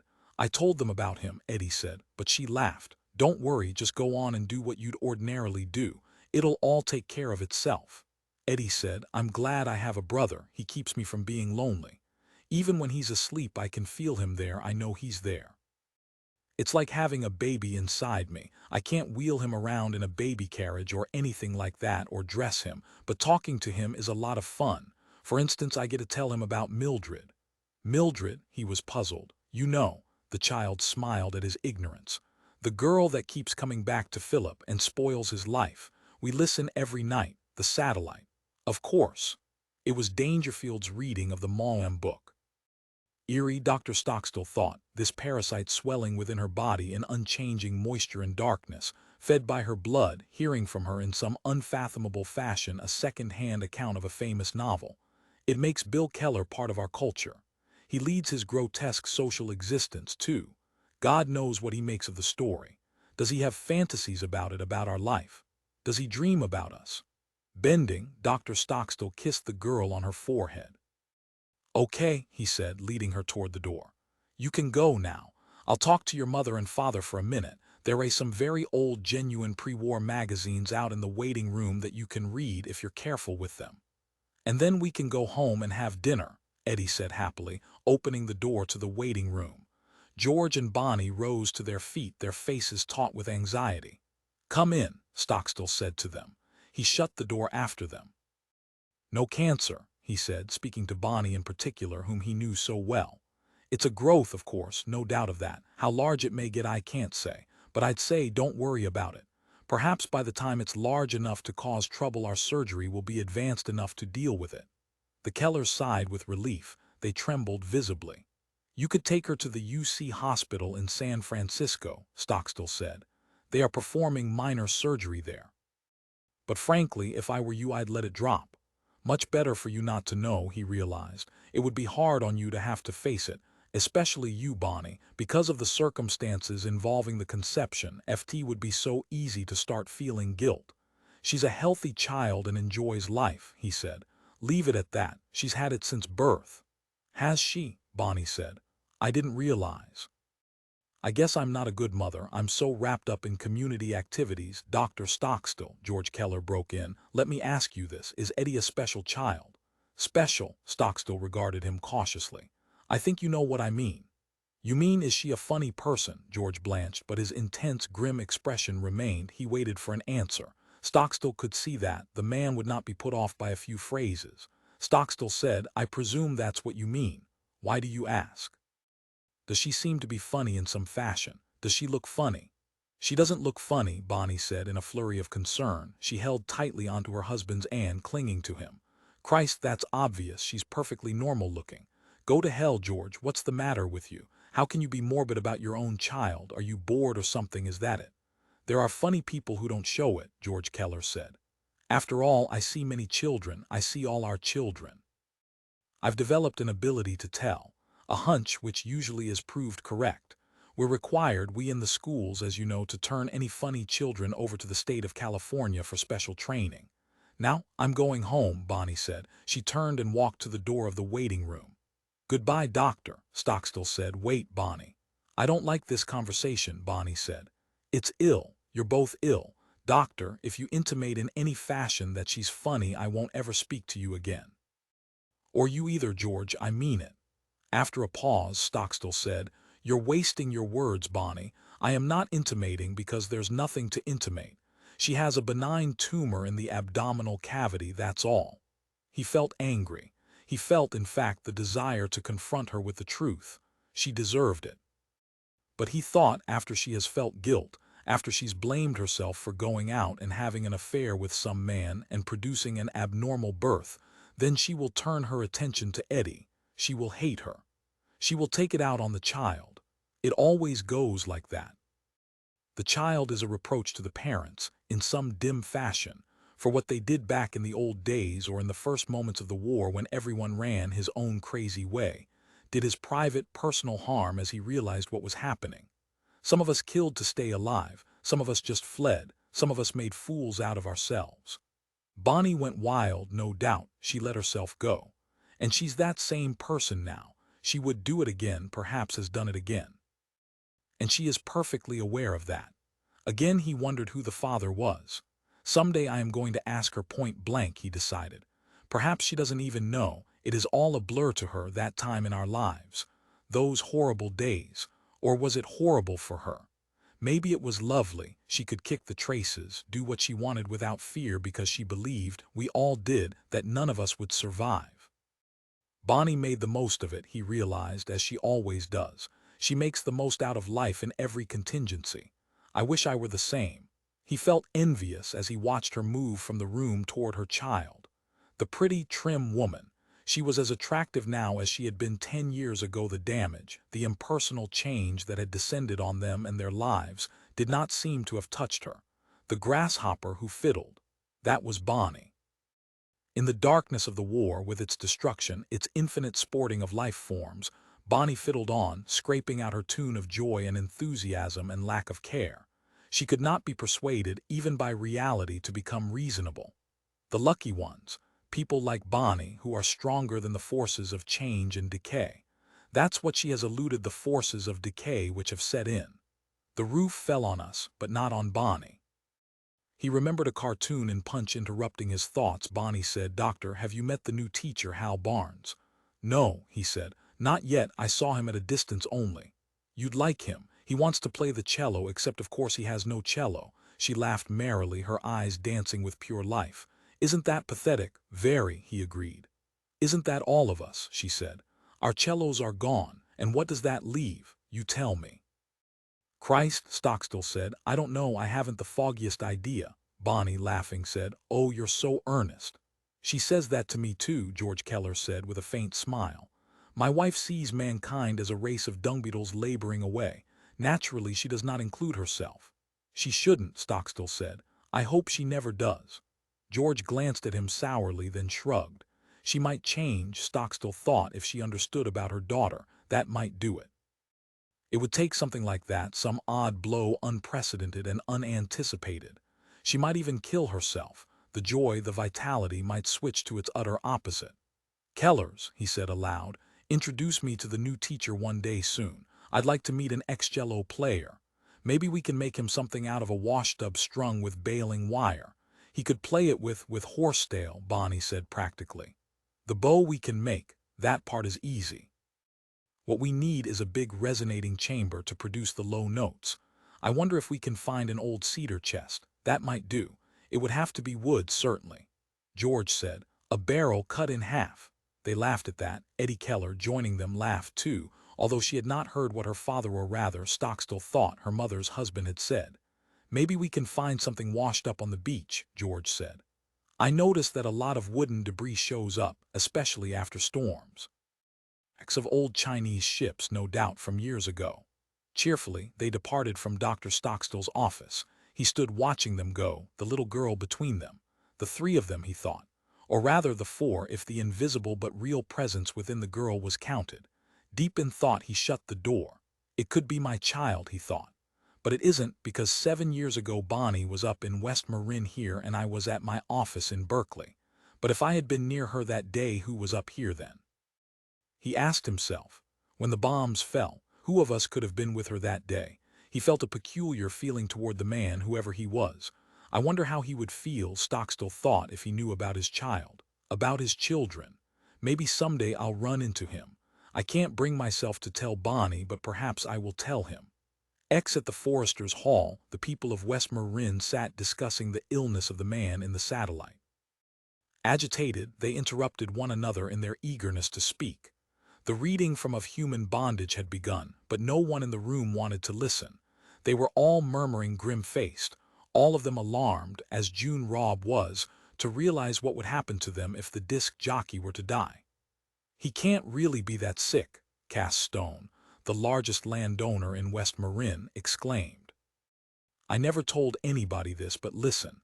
I've got a really good doctor, a specialist in heart diseases down in San Rafael.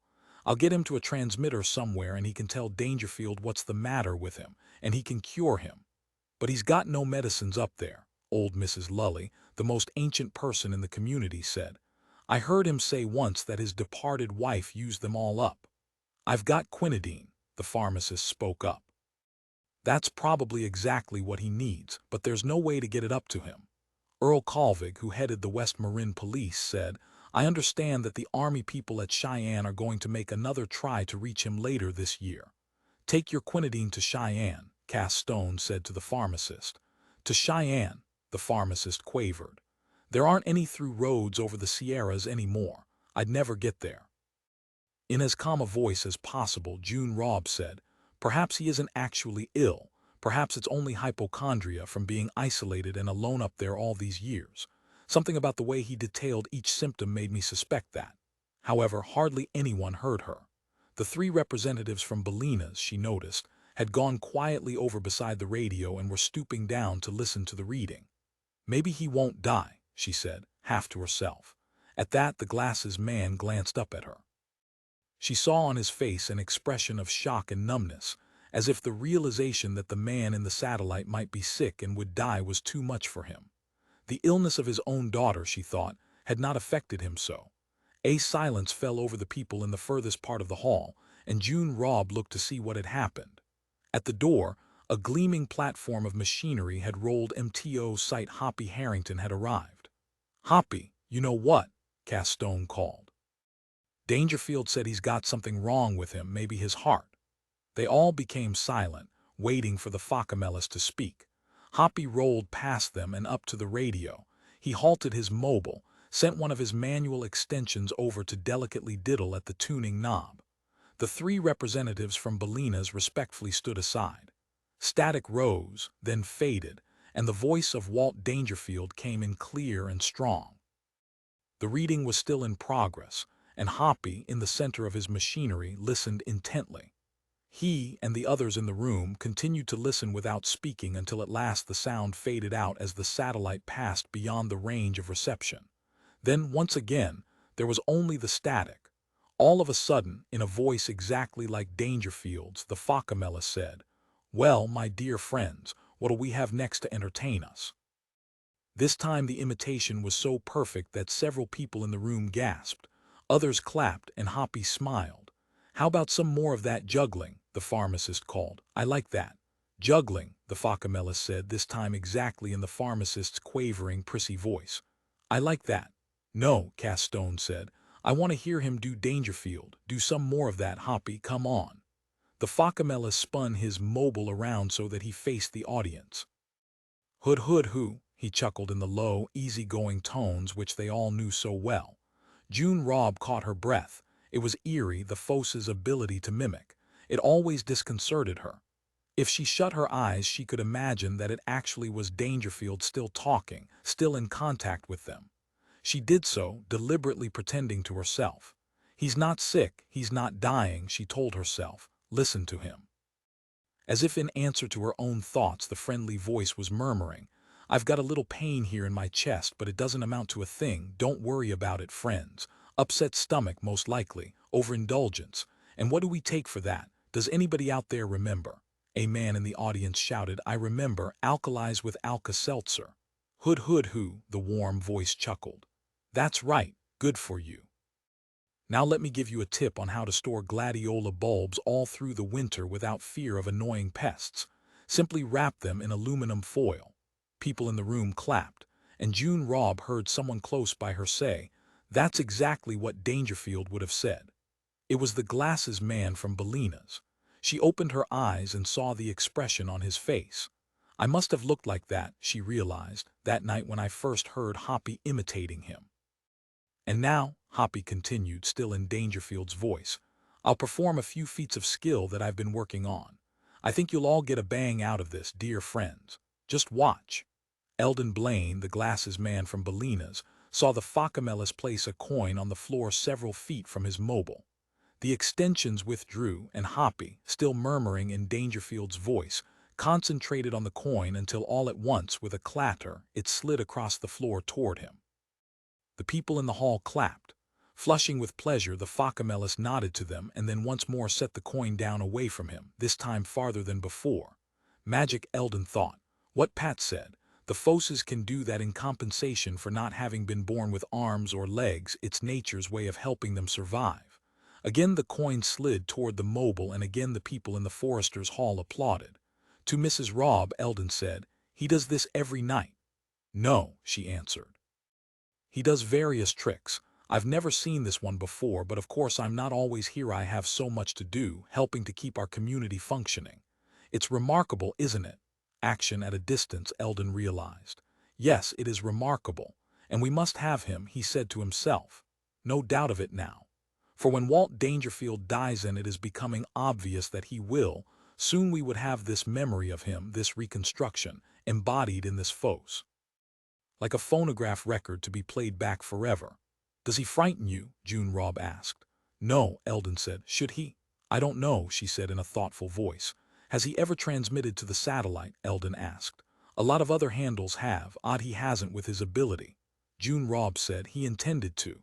Last year he started building a transmitter. He's been working on it off and on, but evidently nothing came of it. He tries all sorts of projects. He's always busy. You can see the tower. Come outside a minute and I'll show you.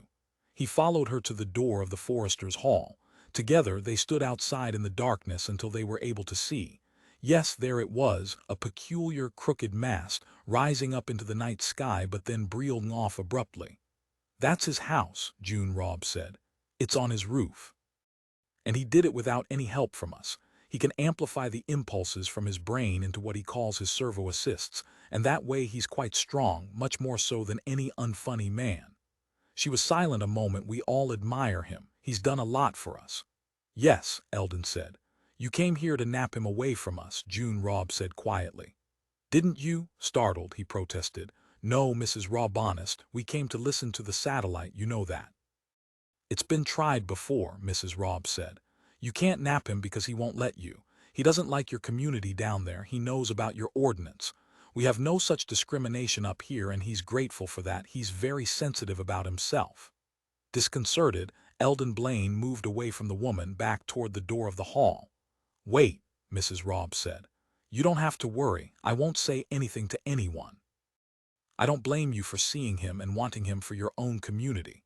You know, he wasn't born here in West Marin. One day, about 3 years ago, he came rolling into town on his mobile, not this one but the older one the government built before the emergency. He had rolled all the way up from San Francisco, he told us. He wanted to find a place where he could settle down, and no one had given him that up until us. Okay, Eldon murmured. I understand. Everything nowadays can be napped, Mrs. Robb said. All it takes is sufficient force. I saw your police cart parked down the road, and I know that the 2 men with you are on your police force. But Floppy does what he wants. I think if you tried to coerce him, he'd kill you. It wouldn't be much trouble for him, and he wouldn't mind. After a pause, Eldon said, I appreciate your candor. Together, silently, they re-entered the Foresters' Hall. All eyes were on Hoppy Harrington, who was still immersed in his imitation of Dangerfield. It seems to go away when I eat, the Phocomelus was saying. And that makes me think it's an ulcer, not my heart. So if any doctors are listening and they have access to a transmitter, a man in the audience interrupted. I'm going to get hold of my doctor in San Rafael. I'm not kidding when I say that. We can't have another dead man circling around and around the earth. It was the same man who had spoken before. He sounded even more earnest now. Or if, as Mrs. Rabb says, it's just in his mind, couldn't we get Doc Stockstill to help him? Eldon Blaine thought, but Hoppy was not here in the hall when Dangerfield said those words. How can he mimic something he did not hear? And then he understood. It was obvious. The Phocomelus had a radio receiver at his house. Before coming to the Foresters' Hall, he had sat by himself in his house, listening to the satellite. That meant there were 2 functioning radios in West Marin compared to none at all in Bolinas. Eldon felt rage and despair. We have nothing, he realized. And these people here have everything, even an extra private radio set for just one person alone.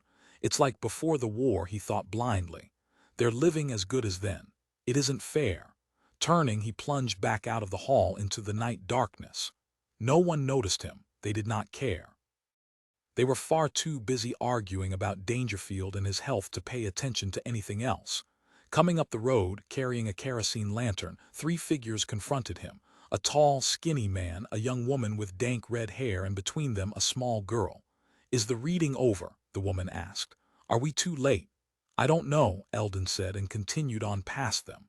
Oh, we missed it, the little girl was clamoring. I told you we should have hurried. Well, we'll go on inside anyhow, the man told her, and then their voices faded away as Eldon Blaine, despairing, continued on into the darkness.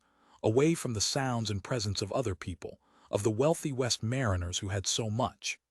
Hoppy Harrington, doing his imitation of Dangerfield, glanced up to see the Kellers with their little girl enter the room and take seats in the rear. About time, he said to himself, glad of a greater audience. But then he felt nervous because the little girl was scrutinizing him. There was something in the way she looked at him that upset him. It had always been so about Eddie. He did not like it, and he ceased suddenly. "Go ahead, Hoppy," Castone called. "Go on," other voices chimed in. "Do that one about Kool-Aid," a woman called. "Sing that, the little tune the Kool-Aid twins sing, you know." "Kool-Aid, Kool-Aid, can't wait," Hoppy sang, but once more he stopped. "I guess that's enough for tonight," he said. The room became silent. "My brother," the little Keller girl spoke up, "he says that Mr. Dangerfield is somewhere in this room." Hoppy laughed. "That's right," he said excitedly. "Has he done the reading?" Eddie Keller asked. "Oh yeah, the reading's over," Earl Colvig said, "but we weren't listening to that. We're listening to Floppy and watching what he does. He did a lot of funny things tonight, didn't you, Hoppy?" "Show the little girl that with the coin," June Robb said. "I think she'd enjoy that." "Yes, do that again," the pharmacist called from his seat. "That was good. We'd all like to see that again, I'm sure." In his eagerness to watch, he rose to his feet, forgetting the people behind him. "My brother," Eddie said quietly, "wants to hear the reading. That's what he came for. He doesn't care about anything with a coin." "Be still," Bonnie said to her. "Brother," Hoppy thought, "she doesn't have any brother." He laughed out loud at that, and several people in the audience automatically smiled. "Your brother," he said, wheeling his mobile toward the child. "Your brother," he halted the mobile directly before her, still laughing. "I can do the reading," he said. "I can be Philip and Mildred and everybody in the book. I can be Dangerfield sometimes. I actually am. I was tonight, and that's why your brother thinks Dangerfield's in the room. What it is, it's me." He looked around at the people. "Isn't that right, folks? Isn't it actually, Hoppy?" "That's right, Hoppy," Castone agreed, nodding. The others nodded too, all of them, or at least most of them. "Christ's sake, Hoppy," Bonnie Keller said severely. "Calm down or you'll shake yourself right off your cart." She eyed him in her stem, domineering way, and he felt himself recede. He drew back in spite of himself. "What's been going on here?" Bonnie demanded. Fred Quinn, the pharmacist, said, "Why, Floppy's been imitating Walt Dangerfield so well you'd think it was him." The others nodded, chiming in with their agreement. "You have no brother, Eddie," Hoppy said to the little girl. "Why do you say your brother wants to hear the reading when you have no brother?" He laughed and laughed. The girl remained silent. "Can I see him?" he asked. "Can I talk to him? Let me hear him talk and I'll do an imitation of him." Now he was laughing so hard that he could barely see. Tears filled his eyes and he had to wipe them away with an extensor. "That'll be quite an imitation," Castone said. "Like to hear that," Earl Colvig said. "Do that, Hoppy." "I'll do it," Hoppy said, "as soon as he says something to me." He sat in the center of his mobile, waiting. "I'm waiting," he said. "That's enough," Bonnie Keller said. "Leave my child alone." Her cheeks were red with anger. To Eddie, ignoring the child's mother, Hoppy said, "Where is he? Tell me, where is he nearby?" "Lean down," Eddie said, "toward me, and he'll speak to you." Her face, like her mother's, was grim. Hoppy leaned toward her, cocking his head on one side in a mock-serious gesture of attention. A voice, speaking from inside him as if it were a part of the interior world, said, "How did you fix that record changer? How did you really do that?" Hoppy screamed. Everyone was staring at him, white-faced. They were on their feet now, all of them rigid. "I heard Jim Ferguson," Hoppy said. The girl regarded him calmly. "Do you want to hear my brother say more, Mr. Harrington? Say some more words to him, Bill. He wants you to say more." And in Hoppy's interior world, the voice said, "It looked like you healed it.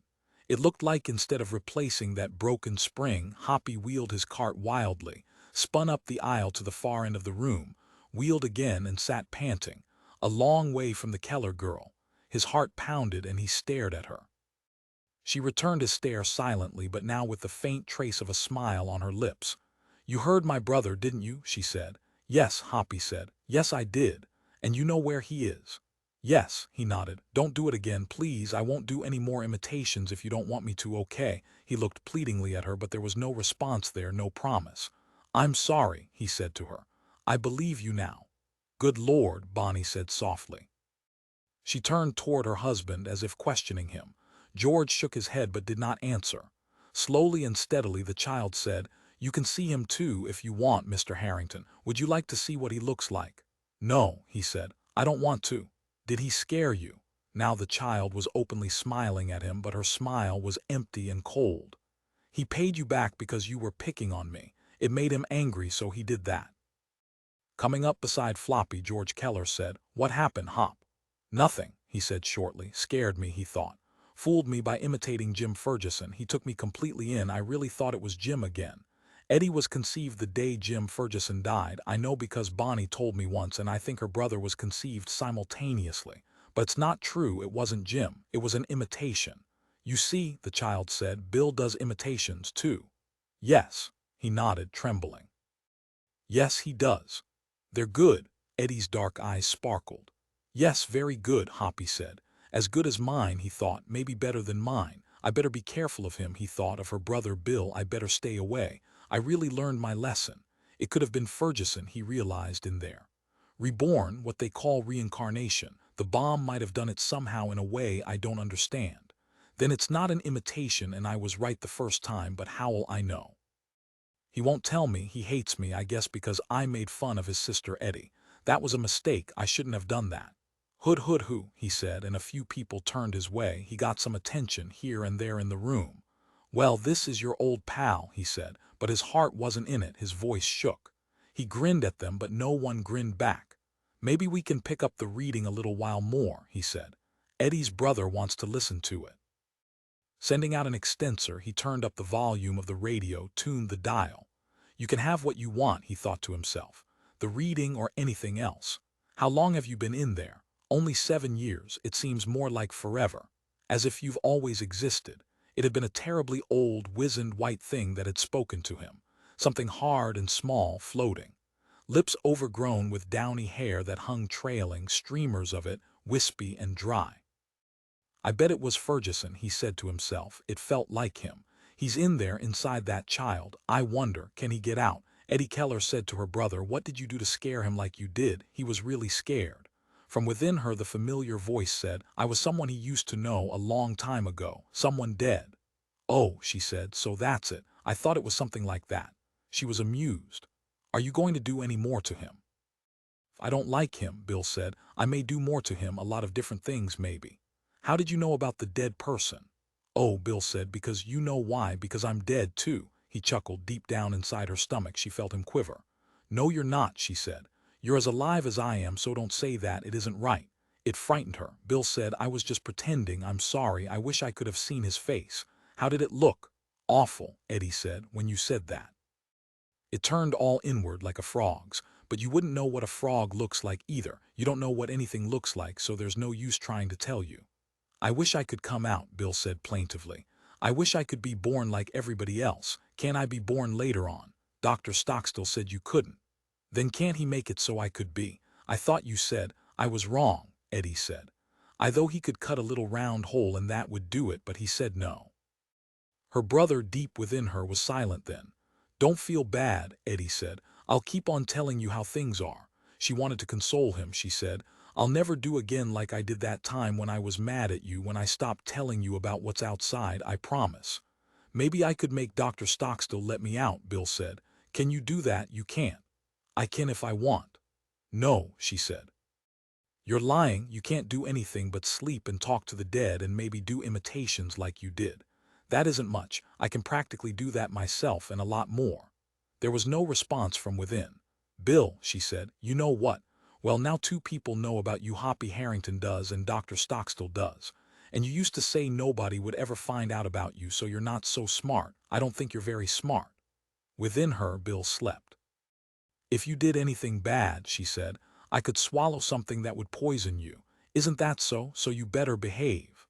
She felt more and more afraid of him. She was talking to herself, trying to bolster her confidence. "Maybe it would be a good thing if you did die," she thought. "Only then I'd have to carry you around still and it wouldn't be pleasant. I wouldn't like that." She shuddered. "Don't worry about me," Bill said suddenly. He had become awake again, or maybe he had never been asleep at all. Maybe he had just been pretending. "I know a lot of things. I can take care of myself. I'll protect you too. You better be glad about me because I can. Well, you wouldn't understand. You know I can look at everyone who's dead like the man I imitated. Well, there are a whole lot of them, trillions and trillions of them, and they're all different. When I'm asleep, I hear them muttering. They're still all around. Around where? She asked. Underneath us, Bill said. Down in the ground. BRRR, she said. Bill laughed. It's true, and we're going to be there too, and so is Mommy and Daddy and everybody else. Everybody and everything's there, including animals. That dog's almost there, that one that talks. Not there yet maybe, but it's the same, you'll see. I don't want to see, she said. I want to listen to the reading. You be quiet so I can listen. Don't you want to listen too? You always say you like it. He'll be there soon too, Bill said. The man who does the reading up in the satellite. No, she said. I don't believe that. Are you sure? Yes, her brother said. Pretty sure, and even before him. Do you know who the glasses man is? You don't, but he'll be there very soon, in just a few minutes. And then later on he broke off. I won't say. No, she agreed. Don't say, please, I don't want to hear. Guided by the tall, crooked mast of Hoppy's transmitter, Eldon Blaine made his way toward the Fakamelis house. It's now or never, he realized. I have only a little time. No one stopped him. They were all at the hall, including the Fakamelis himself. I'll get that radio and nap it, Eldon said to himself. If I can't get him, at least I can return to Bellina's with something. The transmitter was now close ahead.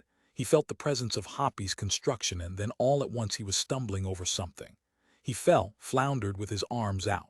The remains of a fence low to the ground. Now he saw the house itself, or what remained of it. Foundations and one wall, and in the center a patched toader cube, a room made out of debris, protected from rain by tar paper. The mast, secured by heavy guy wires, rose directly behind a little metal chimney. The transmitter was on. He heard the hum even before he saw the gaseous blue light of its tubes. And from the crack under the door of the tar paper cube more light streamed out. He found the knob, paused, and then quickly turned it. The door swung open with no resistance, almost as if something inside were expecting him. A friendly, intimate voice murmured, and Eldon Blaine glanced around, chilled, expecting to see incredibly the Fakamelis. But the voice came from a radio mounted on a workbench on which lay tools and meters and repair parts in utter disorder. Dangerfield still speaking, even though the satellite surely had passed on. Contact with the satellite such as no one else had achieved, he realized. They even have that up here in West Marin. But why was the big transmitter on? What was it doing? He began to look hastily around. From the radio, the low, intimate voice suddenly changed. It became harsher, sharper. Glasses man, it said, what are you doing in my house? It was the voice of Hoppy Harrington, and Eldon stood bewildered, rubbing his head numbly, trying to understand and knowing on a deep, instinctive level that he did not and never really would. Hoppy, he managed to say. Where are you? I'm here, the voice from the radio said. I'm coming closer. Wait where you are, Glasses man. The door of the room opened, and Hoppy Harrington, aboard his Fokamobile, his eyes sharp and blazing, confronted Eldon. Welcome to my home, Hoppy said caustically, and his voice now issued from him and from the speaker of the radio both. Did you think you had the satellite there on that set? One of his manual extensions reached out and the radio was shut off. Maybe you did, or maybe you will someday. Well, Glasses man, speak up. What do you want here? Eldon said. Let me go. I don't want anything. I was just looking around. Do you want the radio, is that it? Hoppy said in an expressionless voice. He seemed resigned, not surprised in the least. Eldon said, why is your transmitter on? Because I'm transmitting to the satellite. If you'll let me go, Eldon said, I'll give you all the glasses I have, and they represent months of scavenging all over Northern California. You don't have any glasses this time, the Fakamelis said. I don't see your briefcase anyhow. But you can go, though, as far as FM concerned. You haven't done anything wrong here. I didn't give you the chance, he laughed in his brisk, stammering way. Eldon said, are you going to try to bring down the satellite? The Fakamelis stared at him. You are, Eldon said. With that transmitter, you're going to set off that final stage that never fired. You'll make it act as a retro-rocket, and then it'll fall back into the atmosphere and eventually come down. I couldn't do that, Floppy said, finally. Even if I wanted to. You can affect things at a distance.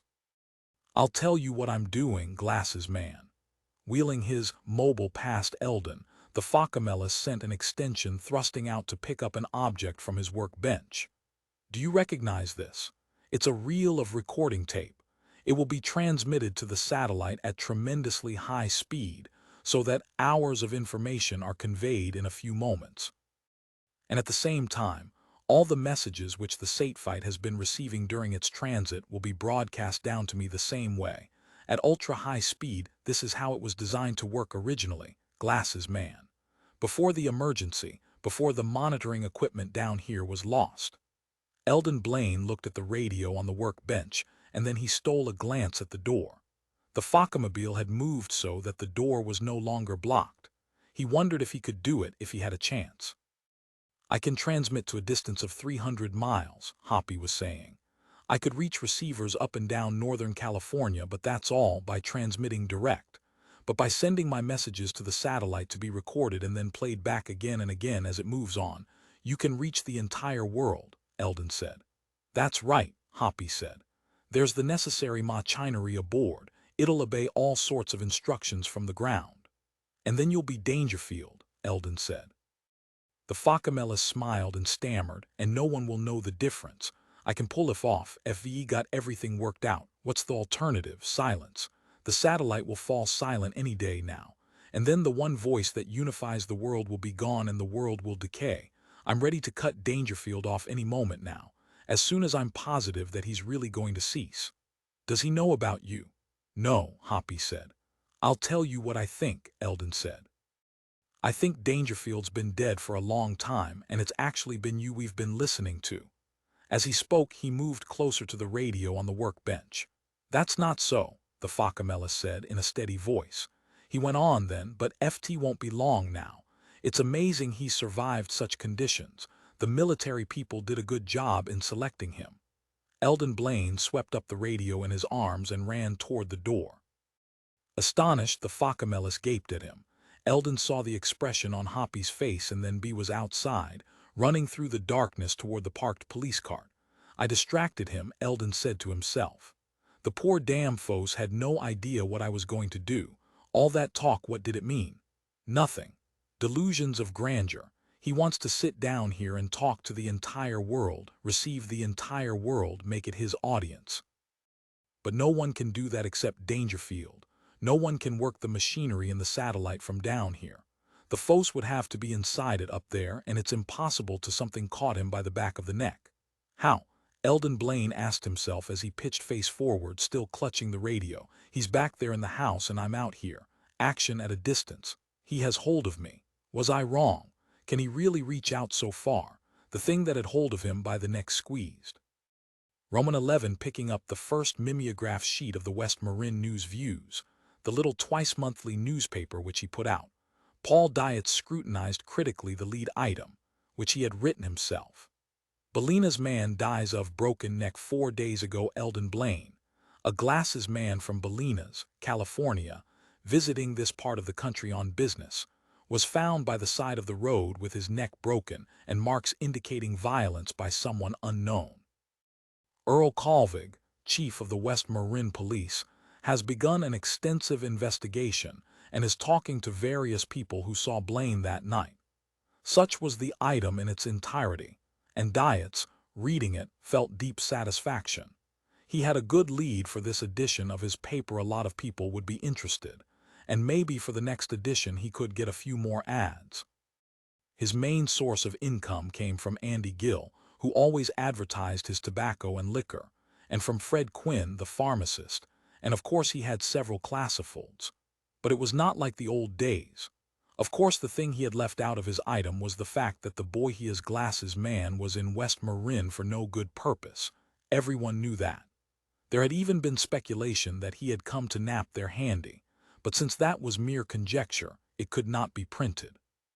He turned to the next item in terms of importance. Dangerfield said to be ailing persons attending the nightly broadcasts from the satellite report that Walt Dangerfield declared the other day that he was sick, possibly with an ulcerous or coronary condition, and needed medical attention. Much concern was exhibited by the persons at the Foresters' Hall, it was further reported. Mr. Castone, who informed the News Views of this, stated that as a last resort his personal specialist in San Rafael would be consulted, and it was discussed without a decision being reached that Fred Quinn, owner of the Point Reyes Pharmacy, might journey to Army headquarters at Cheyenne to offer drugs for Dangerfield's use. The rest of the paper consisted of local items of lesser interest. Who had dined with whom, who had visited what nearby town. He glanced briefly at them, made sure that the ads were printed perfectly, and then began to run off further sheets.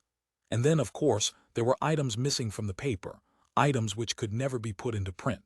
Hoppy Harrington terrified by 7-year-old child, for instance. Dietz chuckled, thinking of the reports he had received about the Foss's fright, his fit right out in public. Mrs. Bonnie Keller having another affair, this time with the new school teacher, Hal Barnes. That would have made a swell item. Jack Tree, local sheep rancher, accuses unnamed persons for the millionth time of stealing his sheep. What else? Let's see, he thought. Famous tobacco expert Andrew Gill, visited by unknown city person, probably having to do with a merger of Gill's tobacco and liquor business and some huge city syndicate as yet unknown. At that he frowned. If Gill moved from the area, the News Views would lose its most constant ad. That was not good at all. Maybe I ought to print that, he thought. Stir up local feeling against Gill for whatever it is he's doing. Foreign influences felt in local tobacco business. I could phrase it that way. Outside persons of questionable origin seen in area, that sort of talk. It might dissuade Gill. After all, he's a newcomer, he's sensitive. He's only been here since the emergency. He's not really one of us. Who was this sinister figure seen talking to Gill? Everyone in town was curious. No one liked it. Some said he was a Negro. Some thought it was radiation bums, a war darky as they were called. Maybe what happened to that Bellina's glasses man will happen to him, Dietz conjectured. Because there's too many people here don't like outside foreign influences. It's dangerous to come around here and meddle. The Eldon Blaine killing reminded him, naturally, of the Asturias one. Although the latter had been done legally, out in the open, by the citizens' council and jury. Still, there was in essence little difference. Both were legitimate expressions of the town's sentiments, as would be the sudden disappearance from this world of the Negro or wardarky, or whatever he was who now hung around Gill, and it was always possible that some retaliation might be taken out on Gill as well. But Gill had powerful friends, for instance, the Kellers, and many people were dependent on his cigarettes and liquor, both Orion St. Naud and Gas Stone bought from him in huge quantity.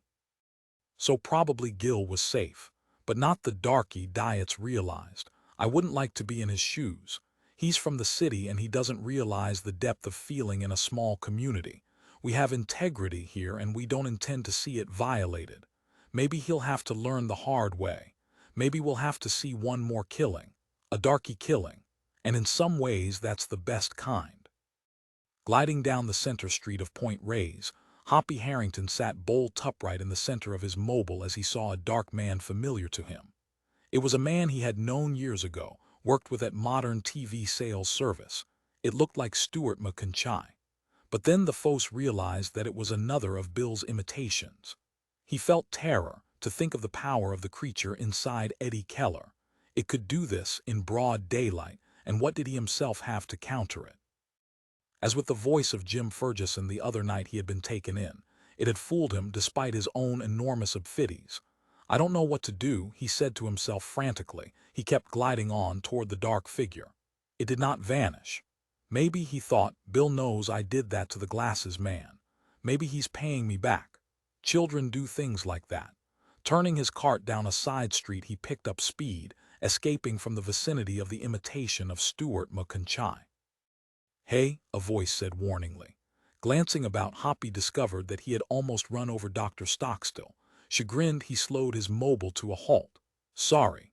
He eyed the doctor narrowly then, thinking that here was a man he had known in the old days before the emergency. Stockstill had been a psychiatrist with an office in Berkeley, and Happy had seen him now and then along Shattuck Avenue. Why was he here? How had he happened to decide on West Marin as Happy had? Was it only coincidence? And then the Focamelis thought, maybe Stockstill is a perpetual imitation, brought into existence the day the first bomb fell on the Bay Area. That was the day Bill was conceived, wasn't it? That Bonnie Keller, he thought. It all emanates from her. All the trouble in the community. The Austria situation, which almost wrecked us, divided us into two hostile camps. She saw to it that Austria's was killed, and actually it should have been that degenerate, that Jack Tree up there with his sheep. He's the one who should have been shot, not the former school teacher. That was a good man, a kindly person, the foes thought, thinking of Mr. Austria's, and hardly anyone except me supported him openly at his so-called trial. To the foes, Dr. Stockstill said tartly, "Be more careful with that mobile of yours, Hoppy, as a personal favor to me." I said I was sorry, Hoppy answered. "What are you afraid of?" the doctor said. "Nothing," Hoppy said. "I'm afraid of nothing in the entire world." And then he remembered the incident at the Foresters' Hall, how he had behaved. And it was all over town. Dr. Stockstill knew about it even though he had not been present. "I have a phobia," he admitted on impulse. "Is that in your line, or have you given that up?" "It has to do with being trapped. I was trapped once in a basement the day the first bomb fell. It saved my life," but he shrugged. Stockstill said, "I see. Have you ever examined the little Keller girl?" Hoppy said. "Yes," Stockstill said, with acuity. Happy said, "Then you know there's not just one child but two. They're combined somehow. You probably know exactly how, but I don't, and I don't care. That's a funny person, that child, or rather she and her brother, isn't that so?" His bitterness spilled out. "They don't look funny. So they get by. People just go on externals, don't they? Haven't you discovered that in your practice?" Stockstill said, "By and large, yes." "I heard," Happy said, "that according to state law, all funny minors, all children who are in any way funny, either feral or not, have to be turned over to Sacramento to the authorities." There was no response from the doctor. Stockstill eyed him silently. "You're aiding the Kellers in breaking the law," Happy said. After a pause, Stockstill said, "What do you want, Happy?" His voice was low and steady. "In nothing," Hoppy stammered. "Just justice, I mean. I want to see the law obeyed. Is that wrong? I keep the law. I'm registered with the U.S. Eugenics Service as a," he choked on the word, "as a biological sport. That's a dreadful thing to do, but I do it. I comply." "Hoppy," the doctor said quietly, "what did you do to the glasses man from Bellina's?" Spinning his mobile, Happy glided swiftly off, leaving the doctor standing there. "What did I do to him?" Happy thought. "I killed him, you know that. Why do you ask? What do you care? The man was from outside this area. He didn't count, and we all know that. And June Robb says he wanted to nap me, and that's good enough for most people. It's good enough for Earl Colvig and Onion Stroud and Cass Stone, and they run this community, along with Mrs. Tallman and the Kellers and June Robb. He knows I killed Blaine," he realized. "He knows a lot about me, even though I've never let him examine me physically. He knows I can perform action at a distance. But everyone knows that. Yet perhaps he's the only one who understands what it signifies. He's an educated man. If I see that imitation of Stuart McConchie," he thought suddenly, "I will reach out and squeeze it to death. I have to. But I hope I don't see it again," he thought. "I can't stand the dead. My phobia is about that, the grave. I was buried down in the grave with the part of Ferguson that was not disintegrated, and it was awful. For 2 weeks, with half of a man who had consideration for me, more so than anyone else I ever knew. What would you say, Stockstill, if you had me on your analyst's couch? Would that sort of traumatic incident interest you, or have there been too many like it in the last 7 years?" "That Bill thing with Eddie Keller lives somehow with the dead," Happy said to himself. "Half in our world, half in the other."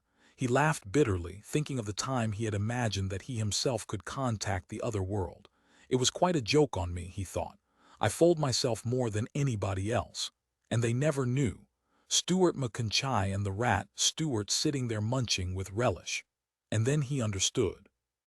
That meant that Stuart survived. He had not been killed in the emergency, at least not at first, as Ferguson had. So this perhaps was not an imitation that he had seen just now. Trembling, he halted his mobile and sat rapidly thinking. "Does he know anything about me?" he asked himself. "Can he get me into any trouble?" No, he decided, because in those days what was I? Just a helpless creature on a Coyerment-built cart who was glad of any job he could find, any scrap tossed to him. A lot has changed. Now I am vital to the entire West Marin area, he told himself. I am a top-notch handy. Rolling back the way he had come, he emerged once more on the main street and searched about for Stuart McConchie. Sure enough, there he was, heading in the direction of Andrew Gill's tobacco and liquor factory. The foe started to wheel after him, and then an idea came to him. He caused Makanchai to stumble. Seated within his mobile, he grinned to himself as he saw the Negro trip, half fall, then regain his footing. Makanchai peered down at the pavement, scowling. Then he continued on, more slowly now, picking his way over the broken cement and around the tufts of weeds with care. The foe wheeled after him, and when he was a pace or so behind, he said, "Stuart Makunkbai, the TV salesman who eats raw rats." As if struck, the Negro tottered. He did not turn, he simply stood, his arms extended, fingers apart. "How are you enjoying the afterlife?" Hoppy said. After a moment, the Negro said in a hoarse voice, "Fine." He turned now. "So you got by." He looked the foe in his mobile up and down. "Yes," the foe said, "I did, and not by eating rats." "I suppose you're the handy here," Stuart said. "Yes," Hoppy said. "No hands handy, Hoppy, that's me." "What are you doing?" "I'm in the homeostatic vermin trap business," Stuart said. Foe giggled. "Is that so goddamn funny?" Stuart said. "No," the foe said. "Sorry, I'm glad you survived. Who else did? That psychiatrist across from Modern, he's here. Stockstill. Ferguson was killed." They both were silent then. "Lighthizer was killed," Stuart said. "So was Bob Rubenstein. So were Connie the waitress and Tony. You remember them?" "Yes," the foe said, nodding. "Did you know Mr. Crody the jeweler?" "No," the foe said, "afraid not. He was maimed, lost both arms and was blinded. But he's alive in a government hospital in Hayward." "Why are you up here?" the foe said. "On business." "Did you come to steal Andrew Gill's formula for his special deluxe gold label cigarette?" Again the face giggled, but he thought, "It's true. Everyone who comes sneaking up here from outside has a plan to murder or steal. Look at Eldon Blaine, the glasses man, and he came from Bellina's, a much closer place." Stuart said woodenly, "My business compels me to travel. I get all around Northern California." After a pause, he added, "That was especially true when I had Edward, Prince of Wales. Now I have a second-rate horse to pull my car, and it takes a lot longer to get somewhere." "Listen," Hoppy said, "don't tell anyone you know me from before, because if you do, I'll get very upset. Do you understand? I've been a vital part of this community for many years, and I don't want anything to come along and change it. Maybe I can help you with your business, and then you can leave. How about that?" "Okay," Stuart said. "I'll leave as soon as I can." He studied the foe with such intensity that Happy felt himself squirm with self-consciousness. "So you found a place for yourself," Stuart said. "Good for you." Happy said, "I'll introduce you to Gill. That's what I'll do for you. I'm a good friend of his, naturally." Nodding, Stuart said, "Fine, I'd appreciate that. And don't you do anything, you hear?" The foe heard his voice rise shrilly. He could not control it. "Don't you nap or do any other crime, or terrible things will happen to you, understand?" The Negro nodded somberly. But he did not appear to be frightened. He did not cringe, and the foe felt more and more apprehensive. "I wish you would go," the foe thought to himself. "Get out of here, don't make trouble for me. I wish I didn't know you. I wish I didn't know anyone from outside from before the emergency. I don't want even to think about that." "I hid in the sidewalk," Stuart said suddenly. "When the first big bomb fell, I got down through the grating. It was a real good shelter." "Why do you bring up that?" the foe squealed. "I don't know. I thought it'd be interested." "I'm not," the foe squealed. He clapped his manual X plus or minus and sores over his ears. "I don't want to hear or think any more about those times." "Well," SDWTRT said, plucking meditatively at his lower lip, "then let's go see this Andrew Gill." "If you knew what I could do to you," the foe said, "you'd be afraid." "I can do," he broke off. He had been about to mention Eldon Blaine, the glasses man. "I can move things," he said. "From a long way off. It's a form of magic. I'm a magician." Stuart said, "That's not magic." His voice was toneless. "We call that freak tapping." He smiled. "No," Happy stammered. "What's that mean?" "Freak tapping. I never heard that word, like table tapping." "Yes, but with freaks, with funny people." "He's not afraid of me," Hoppy realized. "It's because he knew me in the old days when I wasn't anything. It was hopeless." The Negro was too stupid to understand that everything had changed. He was almost as he had been before, 7 years ago when Happy had last seen him. He was inert, like a rock. Hoppy thought of the satellite then. "You wait," he said breathlessly to Stuart. "Pretty soon even you city people will know about me. Everyone in the world will, just like they do around here. It won't be long now. I'm almost ready." Grinning tolerantly, Stewart said, "First impress me by introducing me to the tobacco man." "You know what I could do," Happy said. "I could whisk Andrew Gill's formula right out of his safe or wherever he keeps it and plunk it down in your hands. What do you say to that?" He laughed. "Just let me meet him," Stewart repeated. "That's all I want. I'm not interested in his tobacco formula." He looked weary.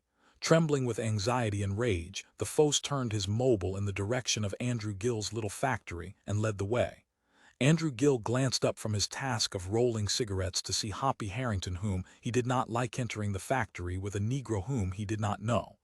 At once Gill felt uneasy. He set down his tobacco paper and rose to his feet. Beside him at the long bench the other rollers, his employees, continued at their work. He employed in all 8 men, and this was in the tobacco division alone. The distillery, which produced brandy, employed another 12 men, but they were north in Sonoma County. They were not local people. His was the largest commercial enterprise in West Marin, not counting the farming interests such as Orion Stroud or Jack Tree's Sheep Ranch, and he sold his products all over Northern California. His cigarettes traveled, in slow stages, from one town to another, and a few, he understood, had even gotten back to the East Coast and were known there. "Yes," he said to Hoppy. He placed himself in front of the Fos's cart, halting him at a distance from the work area. Once this had been the town's bakery. Being made of cement, it had survived the bomb blasts and made an ideal place for him.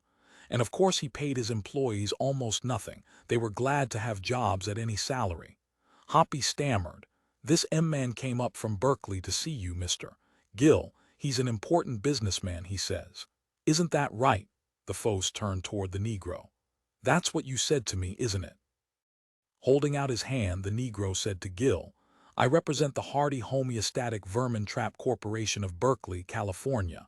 I'm here to acquaint you with an amazing proposition that could well mean tripling your profits with 6 months." His dark eyes blazed. There was silence. Gill repressed the impulse to laugh aloud. "I see," he said, nodding and putting his hands in his pockets. He assumed a serious stance. "Very interesting, mister." He glanced questioningly at the Negro. "Stewart McConchie," the Negro said. They shook hands. "My employer, Mr. Hardy," Stewart said, "has empowered me to describe to you in detail the design of a fully automated cigarette-making machine. We at Hardy Homeostatic are well aware that your cigarettes are rolled entirely in the old-fashioned way, by hand." He pointed toward the employees working in the rear of the factory. "Such a method is 100 years out of date, Mr. Gill. You've achieved superb quality in your special deluxe cold lab cigarettes, which I intend to maintain," Gill said quietly. "Mr. McConchie said, our automated electronic equipment will in no way sacrifice quality for quantity. In fact, wait," Gill said, "I don't want to discuss this now." He glanced toward the Fos, who was parked close by, listening. The Fos flushed and at once spun his mobile away. "I'm going," Hoppy said.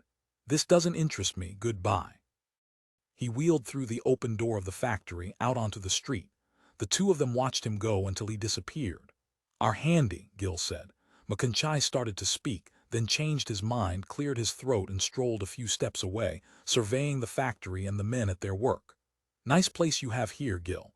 I want to state right now how much I admire your product. It's first in its field, no doubt of that." I haven't heard talk like that, Gill realized, in 7 years. It was difficult to believe that it still existed in the world. So much had changed, and yet here, in this man McConchie, it remained intact. Gill felt a glow of pleasure. It reminded him of happier times, this salesman's line of chatter. He felt amiably inclined toward the man.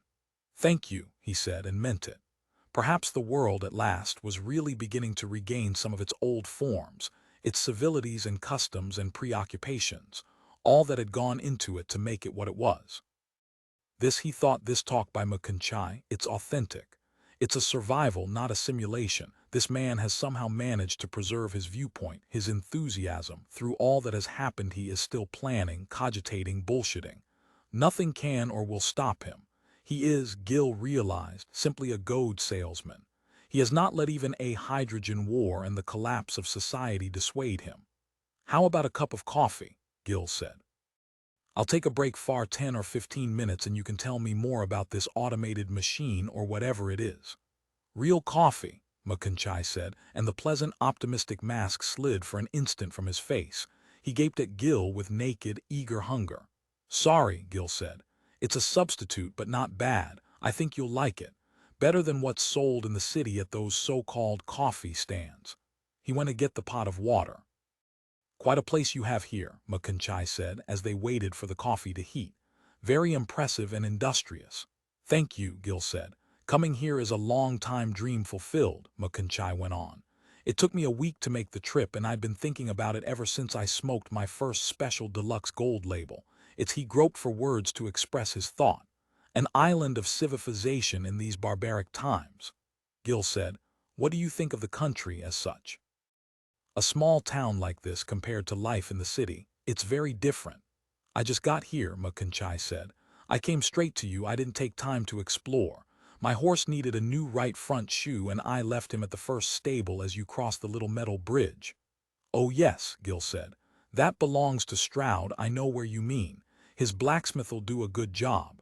McConchai said, life seems much more peaceful here. In the city if you leave your horse well. A while ago I left my horse to go across the bay, and when I got back someone had eaten it. And it's things like that that make you disgusted with the city and want to move on. I know, Gil said, nodding in agreement. It's brutal in the city because there are still so many homeless and destitute people. I really loved that horse, McConchai said, looking doleful. Well, Gil said, in the country you're faced constantly with the death of animals. That's always been one of the basic unpleasant verities of rural life. When the bombs fell, thousands of animals up here were horribly injured, sheep and cattle. But that can't compare, of course, to the injury to human life down where you come from. You must have seen a good deal of human misery since E-Day. The Negro nodded. That and the sporting. The freaks both as regards animals and people. Now Hoppy isn't originally from this area, Gil said.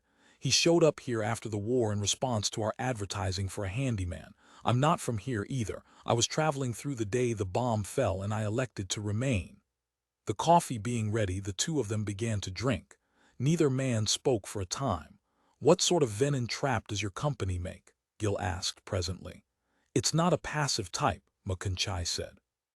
Being homeostatic, that is, self-instructing, it follows for instance a rat or a cat or dog dawn into the network of burrows such as now underlie Berkeley. It pursues one rat after another, killing one, and going on to the next until it runs out of fuel or by chance a rat manages to destroy it. There are a few brilliant rats you know, mutations that are higher on the evolutionary scale that know how to lame a hardy homeostatic vermin trap. But not many can. Impressive, Gil murmured. Now our proposed cigarette rolling machine, my friend, Gil said, I like you but here's the problem. I don't have any money to buy your machine and I don't have anything to trade you. And I don't intend to let anyone enter my business as a partner. So what does that leave? He smiled. I have to continue as I am. Wait, McCankby said instantly. There must be a solution. Maybe we could lease you a hardy cigarette rolling machine in exchange for X number of cigarettes. Your special deluxe gold label variety, of course, delivered each week for X number of weeks. His face glowed with animation. The Hardy Corporation, for instance, could become sole licensed distributors of your cigarette. We could represent you everywhere, develop a systematic network of outlets up and down Northern California, instead of the haphazard system you now appear to employ. What do you say to that? Gil said. I must admit it does sound interesting. I admit that distribution has not been my cup of tea. I've thought off and on for several years about the need of getting an organization going, especially with my factory being located in a rural spot as it is. I've even thought about moving into the city, but the napping and vandalism is too great there. And I don't want to move back to the city. This is my home here. He did not say anything about Bonnie Keller. That was his real reason for remaining in West Marin. His affair with her had ended years ago, but he was more in love with her now than ever.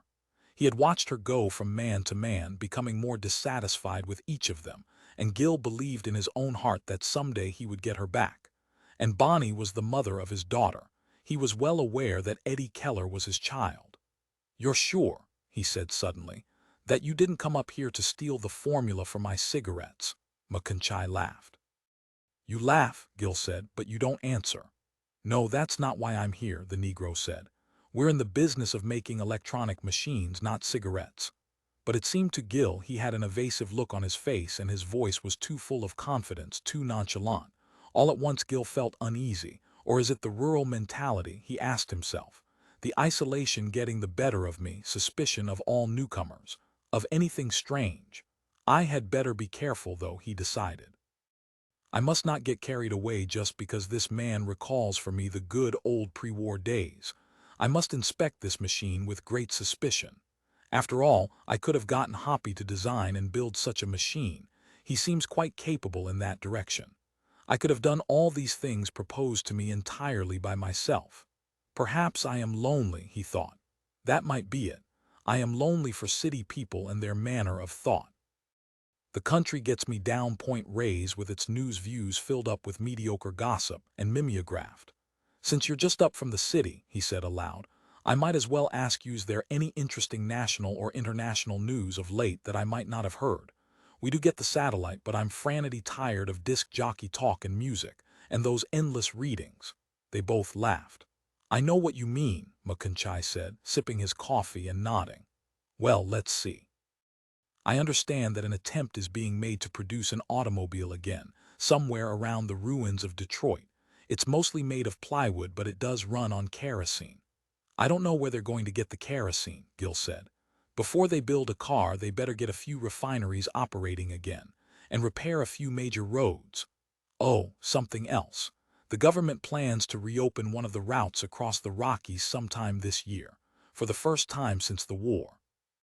That's great news, Gil said, pleased. I didn't know that. And the telephone companies, wait, Gil said, rising. How about a little brandy in your coffee? How long has it been since you've had a coffee royal? Years, Stuart McConchai said. This is Gil's 5-star, my own, from the Sonoma Valley. He poured from the squat bottle into McConchai's cup. Here's something else that might interest you. McConchai reached into his coat pocket and brought out something flat and folded. He opened it up, spread it out, and Gil saw an envelope. What is it? Picking it up, Gil examined it without seeing anything unusual. An ordinary envelope with an address, a cancelled stamp, and then he understood, and he could scarcely credit his senses. Mail service, a letter from New York. That's right, McConchai said. Delivered to my boss, Mr. Hardy. All the way from the East Coast. It only took 4 weeks. The government in Cheyenne, the military people, they're responsible. It's done partly by blimp, partly by Tiuk, partly by horse. The last stage is on foot. Good Lord, Gil said. And he poured some Gil's 5-star into his coffee, too. Roman 12, it was Hoppy who killed the glasses man from Bellina's, Bill said to his sister. And he plans to kill someone later on, too, and then I can't tell, but after that it's something more like that again. His sister had been playing rock, scissors, paper with 3 other children. Now she stopped, jumped to her feet, and quickly ran to the edge of the school grounds where she would be alone and could talk to Bill. How do you know that? She asked, excited. Because I talked to Mr. Blaine, Bill said. He's down below now and there's others coming. I'd like to come out and hurt Hoppy. Mr. Blaine says I should. Ask Dr. Stockstill again if I can't be born. Her brother's voice was plaintive. If I could be born even for just a little while, maybe I could hurt him, Eddie said thoughtfully. Ask Mr. Blaine what I ought to do. I'm sort of afraid of Hoppy. I could do imitations that would kill him, Bill said. If I only could get out. I have some swell ones. You should hear Hoppy's father. I do that real good. Want to hear? In a low, grown-up man's voice, he said, I see where Kennedy proposes another one of those tax cuts of his. If he thinks he can fix up the economy that way, he's crazier than I think he is, and that's damn crazy. Do me, Eddie said. Imitate me. How can I? Bill said. You're not dead yet. Eddie said, what's it like to be dead? I'm going to be someday, so I want to know. It's funny, you're down in a hole looking up, and you're all flat like you're empty. And you know what? Then after a while you come back. You blow away, and where you get blown away to is back again. Did you know that? I mean back where you are right now, all fat and alive. No, Eddie said. I didn't know that. She felt bored. She wanted to hear more about how Hoppy had killed Mr. Blaine. After a point, the dead people down below weren't very interesting because they never did anything. They just waited around. Some of them, like Mr. Blaine, thought all the time about killing, and others just mooned like vegetables. Bill had told her many times because he was so interested. He thought it mattered. Bill said, "Listen, Eddie, let's try the animal experiment again, okay? You catch some little animal and hold it against your belly and I'll try again and see if I can get outside and in it, okay?" "We tried it," she said practically. "Let's try again, get something real small. What are those things that you know, have shells and make slime? Slugs? No. Snails? Yes, that's it. Get a snail and put it as close to me as you can. Get it right up to my head where it can hear me and I can hear it back. Will you do that?" Ominously, Bill said. "If you don't, I'm going to go to sleep for a whole year." He was silent then. "Go to sleep then," Eddie said. "I don't care. I have a lot of other people to talk to and you don't. I'll die then and you won't be able to stand that because then you'll have to carry a dead thing around forever inside you, or I tell you what I'll do. I know what I'll do. If you don't get an animal and hold it up near me, I'll grow big and pretty soon I'll be so big that you'll pop like an old bag," Eddie said. "Yes, and that way I'll get out." "You'll get out," she agreed, "but you'll just roll around and die yourself. You won't be able to live." "I hate you," Bill said. "I hate you more," Eddie said. "I hated you first a long time ago when I first found out about you." "All right for you," Bill said morosely. "See if I care. I'm rubber and you're glue." Eddie said nothing. She walked back to the girls and entered once more the game of rock, scissors, paper. It was much more interesting than anything her brother had to say. He knew so little, did nothing, saw nothing down there inside her. But it was interesting, that part about Hoppy squeezing Mr. Blaine's neck. She wondered who Hoppy was going to squeeze next, and if she should tell her mother or the policeman, Mr. Colvig. Bill spoke up suddenly. "Can I play too?" Glancing about, Eddie made sure that none of the other girls had heard him. "Can my brother play?" she asked. "You don't have any brother," Wilma Stone said with contempt. "He's made up," Rose Quinn reminded her, "so it's okay if he plays." To Eddie she said, "He can play." "1, 2, 3, the girls said, each extending then one hand with all fingers, none or two displayed. "Bill goes scissors," Eddie said. "So he beats you, Wilma, because scissors cuts paper, and you get to hit him, Rose, because rock crushes scissors, and he's tied with me." "How do I hit him?" Rose said. Pondering, Eddie said, "Hit me very lightly here." She indicated her side, just above the belt of her skirt. "Just with the side of your hand, and be careful because he's delicate." Rose, with care, wrapped her there. Within her, Bill said, "Okay, I'll get her back the next time." Across the playground came Eddie's father, the principal of the school, and with him walked Mr. Barnes, the new teacher. They paused briefly by the three girls, smiling. "Bill's playing too," Eddie said to her father. "He just got hit." George Keller laughed. To Mr. Barnes he said, "That's what comes of being imaginary, you always get hit." "How's Bill going to hit me?" Wilma said apprehensively. She drew away and glanced up at the principal and teacher. "He's going to hit me," she explained. "Don't do it hard," she said, speaking in the general direction of Eddie. "Okay." "He can't hit hard," Eddie said, "even when he wants to." Across from her, Wilma gave a little jump. "See," Eddie said, "that's all he can do, even when he tries as hard as he can." "He didn't hit me," Wilma said. "He just scared me. He doesn't have very good aim."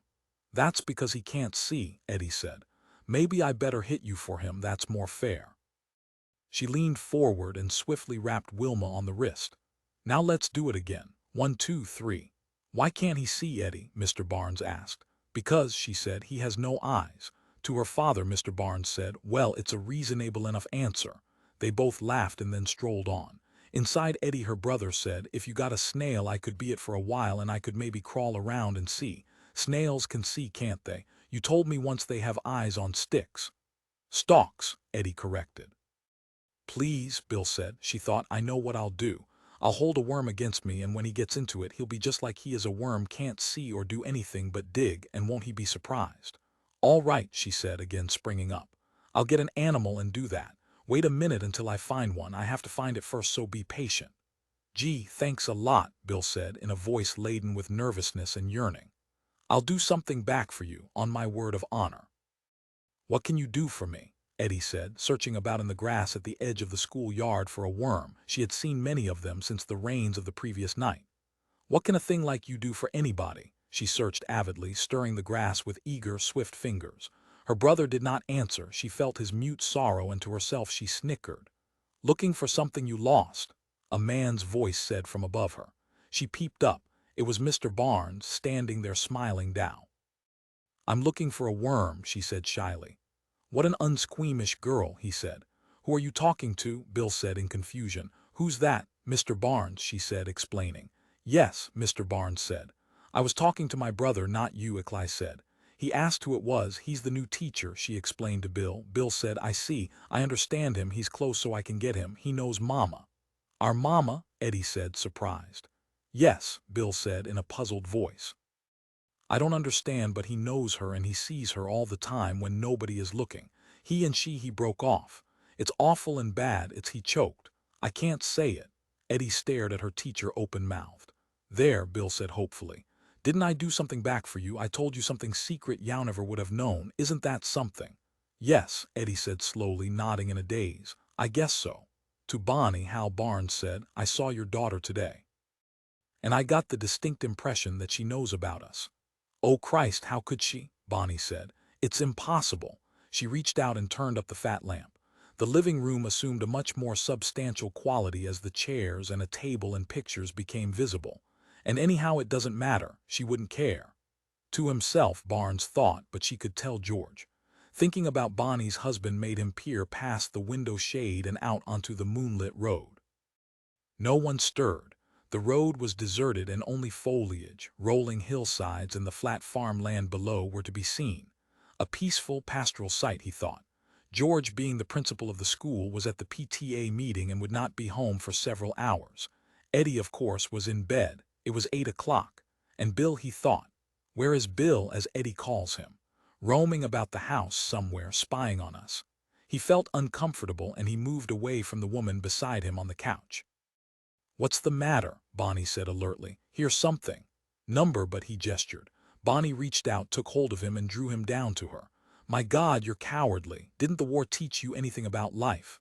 "It taught me," he said, "to value my existence and not to throw it away. It taught me to play it safe."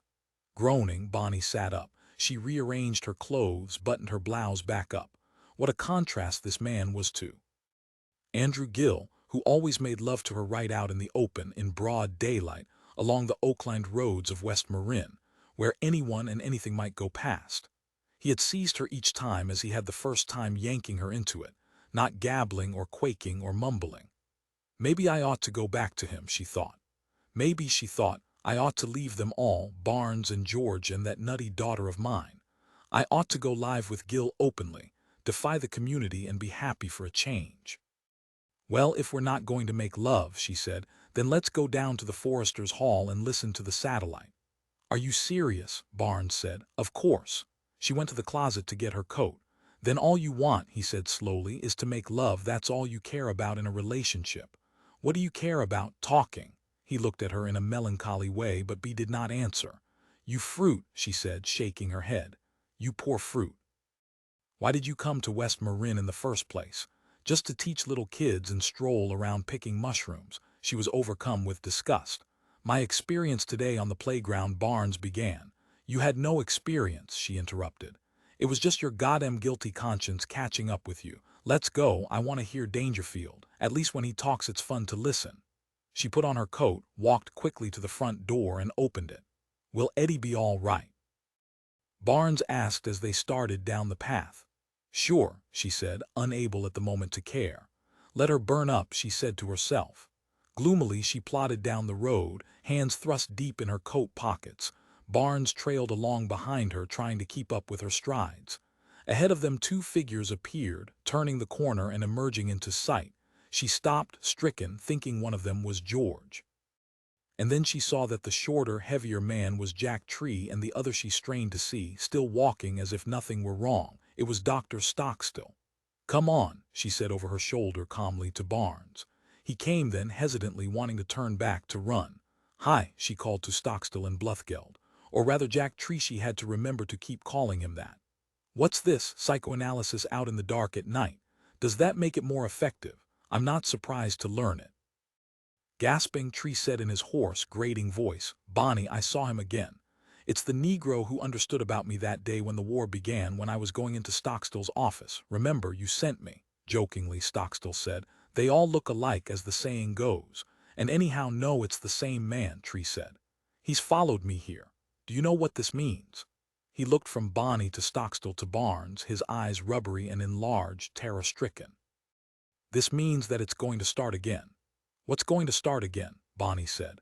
The war, Tree said to her. Because that's why it began last time. The Negro saw me and understood what I had done. He knew who I was, and he still does. As soon as he sees me, he broke off, wheezing and coughing in his agony. Pardon me, he murmured. To Stockstill, Bonnie said. There's a Negro here. He's right. I saw him. Evidently he came to talk to Gil about selling his cigarettes.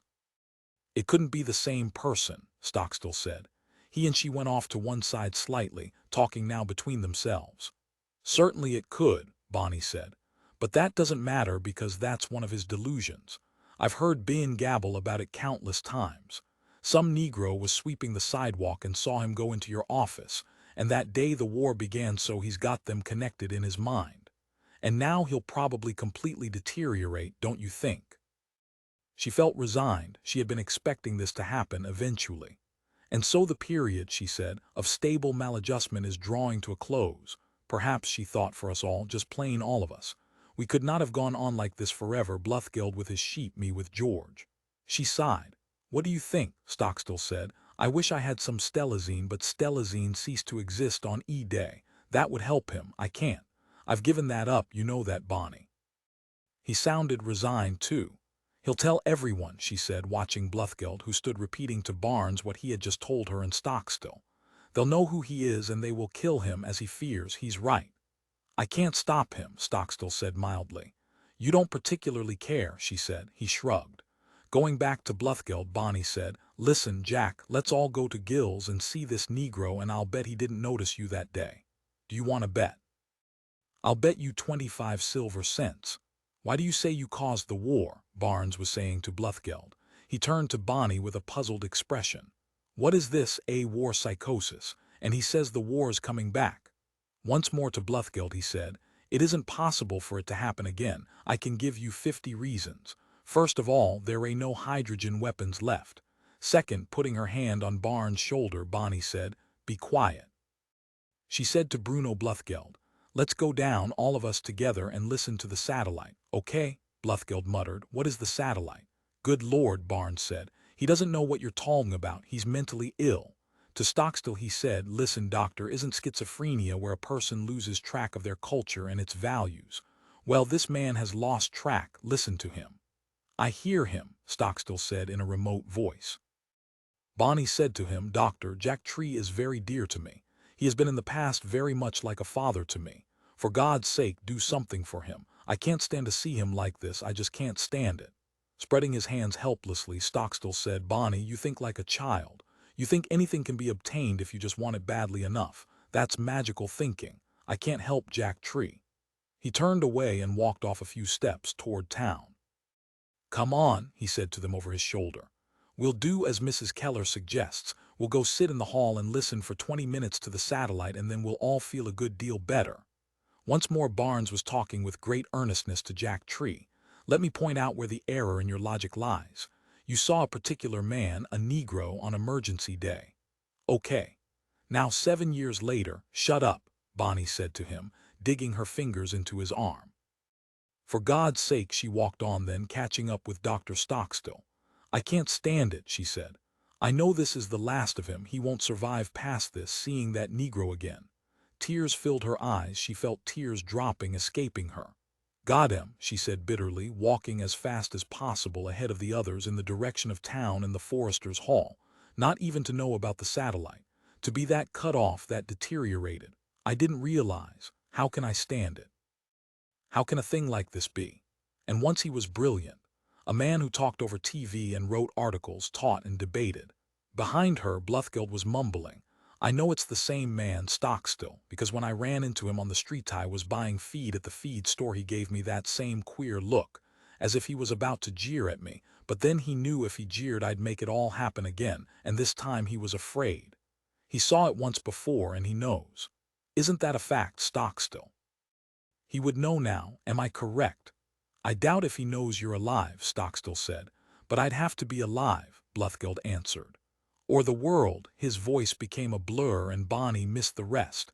She heard only the sound of her own heels striking the weedy remains of pavement beneath her feet. And the rest of us were all just as insane, she said to herself. My kid with her imaginary brother, Hoppy moving pennies at a distance and doing imitations of Dangerfield, Andrew Gill rolling one cigarette after another by hand, year after year. Only death can get us out of this, and maybe not even death. Maybe it's too late. We'll carry this deterioration with us to the next life. We'd have been better off, she thought, if we'd all died on E-Day. We wouldn't have lived to see the freaks and the funnies and the radiation darkies and the brilliant animals. The people who began the war weren't thorough enough. I'm tired and I want to rest. I want to get out of this and go lie down somewhere, off where it's dark and no one speaks. Forever. And then she thought, more practically, maybe what's the matter with me is simply that I haven't found the right man yet. And it isn't too late. I'm still young and I'm not fat, and as everyone says, I've got perfect teeth.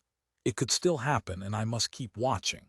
Ahead lay the Forester's Hall. The old-fashioned white wooden building with its windows boarded up. The glass had never been replaced and never would be. Maybe Dangerfield, if he hasn't died of a bleeding ulcer yet, could run a classified ad for me, she conjectured. How would that go over with this community, I wonder? Or I could advertise in News Views. Let the worn-out drunk Paul Dietz run a little notice on my behalf for the next 6 months or so. Opening the door of the Forester's Hall, she heard the friendly, familiar voice of Walt Dangerfield in his recorded reading. She saw the rows of faces, the people listening, some with anxiety, some with relaxed pleasure. She saw, seated inconspicuously in the corner, 2 men, Andrew Gill and with him a slender, good-looking young Negro. It was the man who had caved in the roof of Bruno Bluthgeld's fragile structure of maladaptation, and Bonnie stood there in the doorway not knowing what to do. Behind her came Barnes and Stockstill, and with them Bruno. The 3 men started past her, Stockstill and Barnes automatically searching for empty seats in the crowded hail. Bruno, who had never shown up before to hear the satellite, stood in confusion, as if he did not comprehend what the people were doing, as if he could make nothing out of the words emanating from the small battery-powered radio.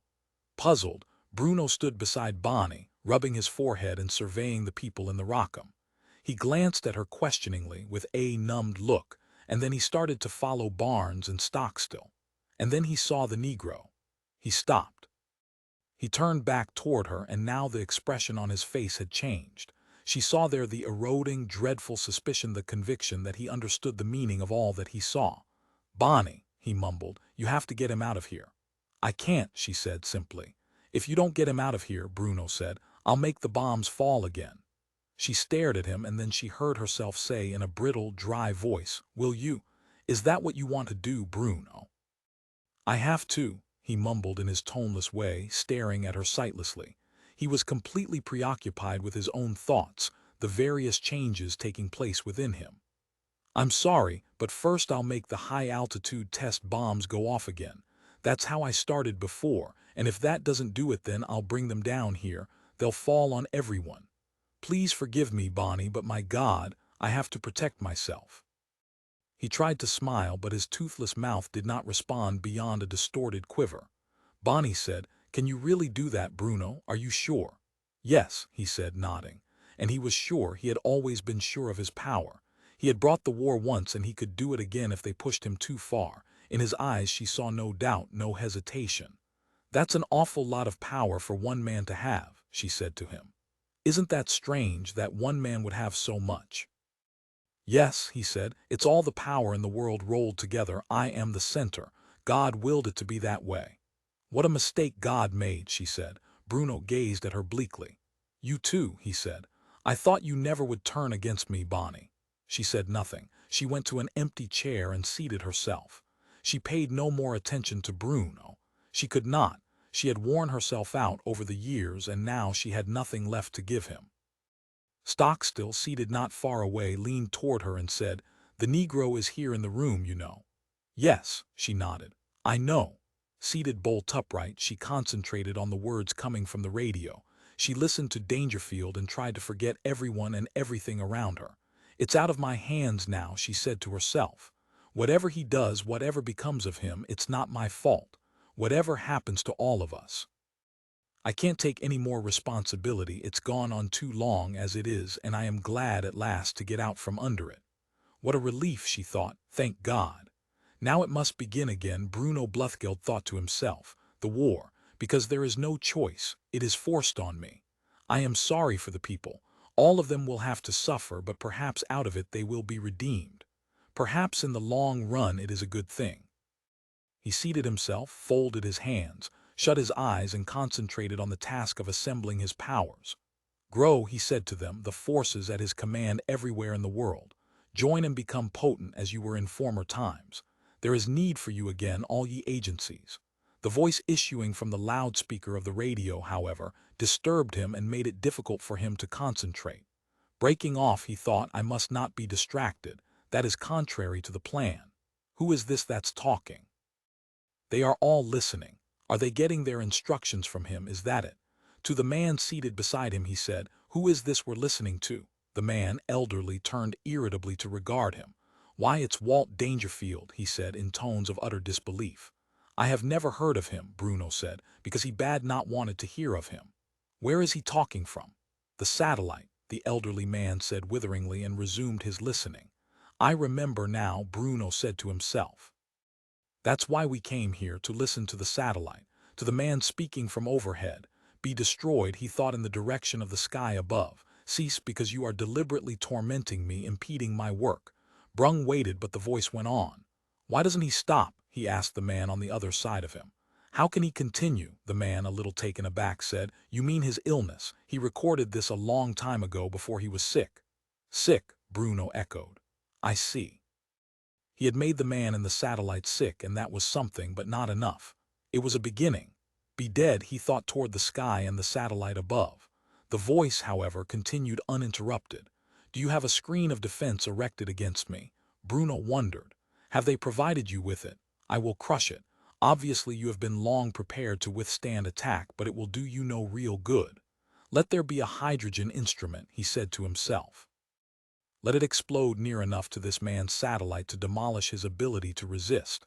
Then have him die in complete awareness of who it is that he is up against. Bruno Bluthgeld concentrated, gripping his hands together, squeezing out the power from deep inside his mind.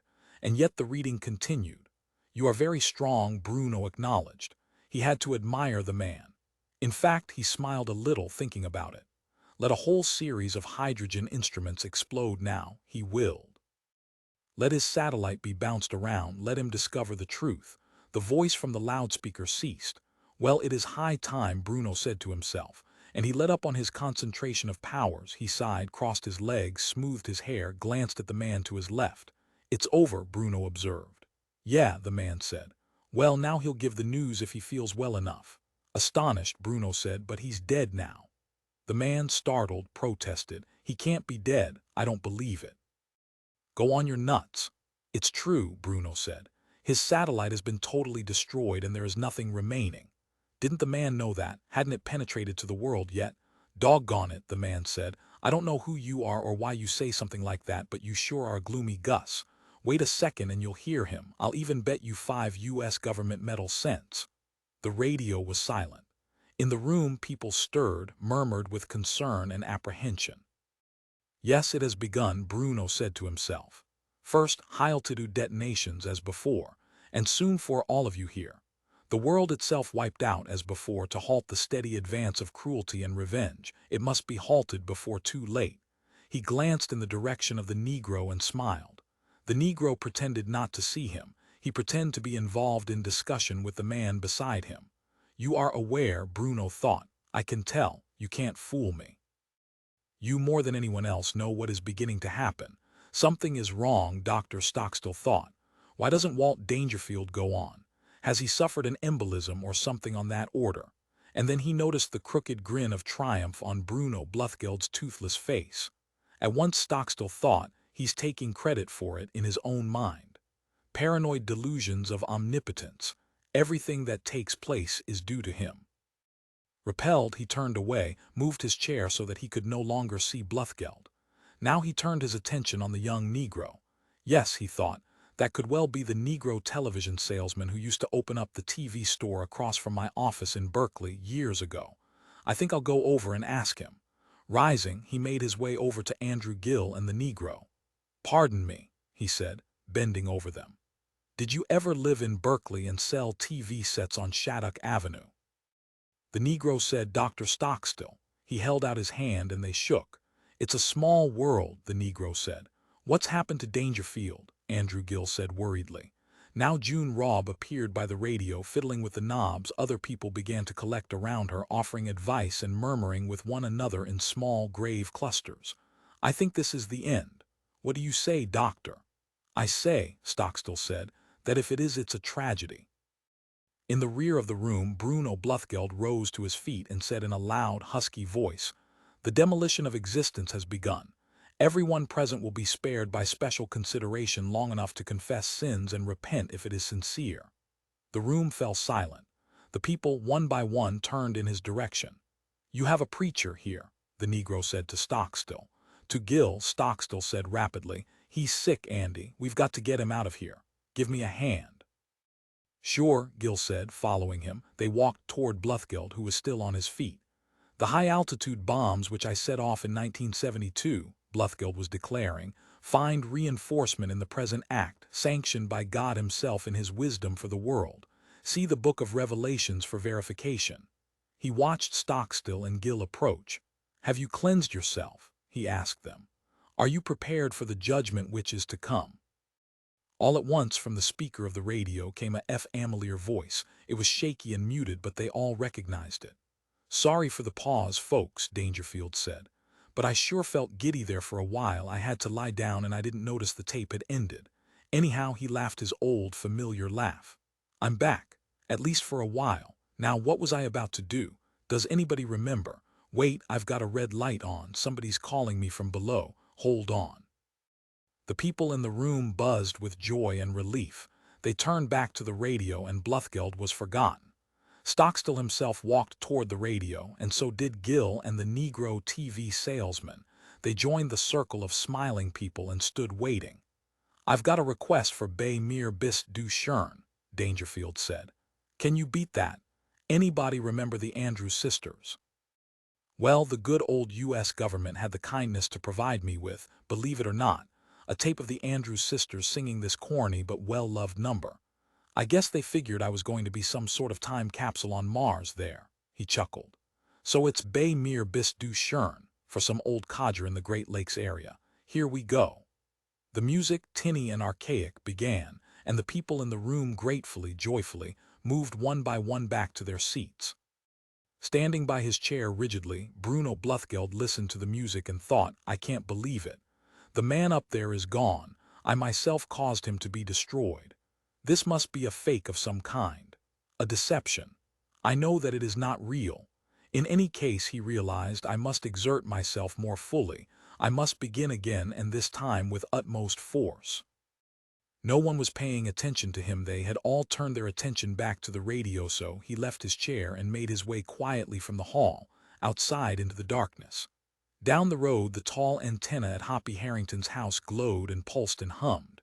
Bruno Bluthgeld, puzzled, noted it as he walked along toward his horse, where he had left the beast tied up. What was the Fockamelis doing? Lights blazed behind the windows of the tar-paper house. Hoppy was busy at work. "I must include him, too," Bluthgeld said to himself. "He must cease to exist along with the others, for he is as evil as they are. Perhaps more so." As he passed Hoppy's house, he sent a stray, momentary thought of destruction of Hoppy's direction. The lights, however, remained on and the antenna mast continued to hum. "It will take more mind force," Bluthgeld realized, "and I don't have the time right now." A little later, meditating profoundly, he continued on. Roman 13 Bill Keller heard the small animal, the snail or slug, near him, and at once he got into it. But he'd been tricked. It was sightless. He was out, but he could not see or hear. He could only move. "Let me back," he called to his sister in panic. "Look what you did. You put me into something wrong." "You did it on purpose," he said to himself as he moved. He moved on, searching for her. If I could reach out, he thought, reach upward. But he had nothing to reach with, no limbs of any sort. "What am I now that I'm finally out?" he asked himself as he tried to reach up. What do they call those things up there that shine? Those lights in the sky. Can I see them without having eyes? No, he thought, I can't. He moved on, raising himself now and then as high as possible and then sinking back once more to crawl, to do the one thing possible for him in his new life, his born outside life. In the sky, Walt Dangerfield moved in his satellite, although he was resting with his head in his hands. Pain inside him grew, changed, absorbed him until, as before, he could imagine nothing else. And then he thought he saw something. Beyond the window of the satellite, a flash far off, along the rim of the Earth's darker edge. What was that, he asked himself. An explosion like the ones he had seen and cringed from 7 years ago. The flares ignited over the surface of the Earth. Were they beginning again? On his feet he stood peering out, hardly breathing. Seconds passed and there were no further explosions. And the one he had seen, it had been peculiarly vague and shadowy, with a diffuseness that had made it seem somehow unreal, as if it was only imagined. As if he thought it was more a recollection of a fact than the fact itself. It must be some sort of sidereal echo, he concluded. A remnant left over from E-Day, still reverberating in space somehow. But harmless now, more so all the time, and yet it frightened him.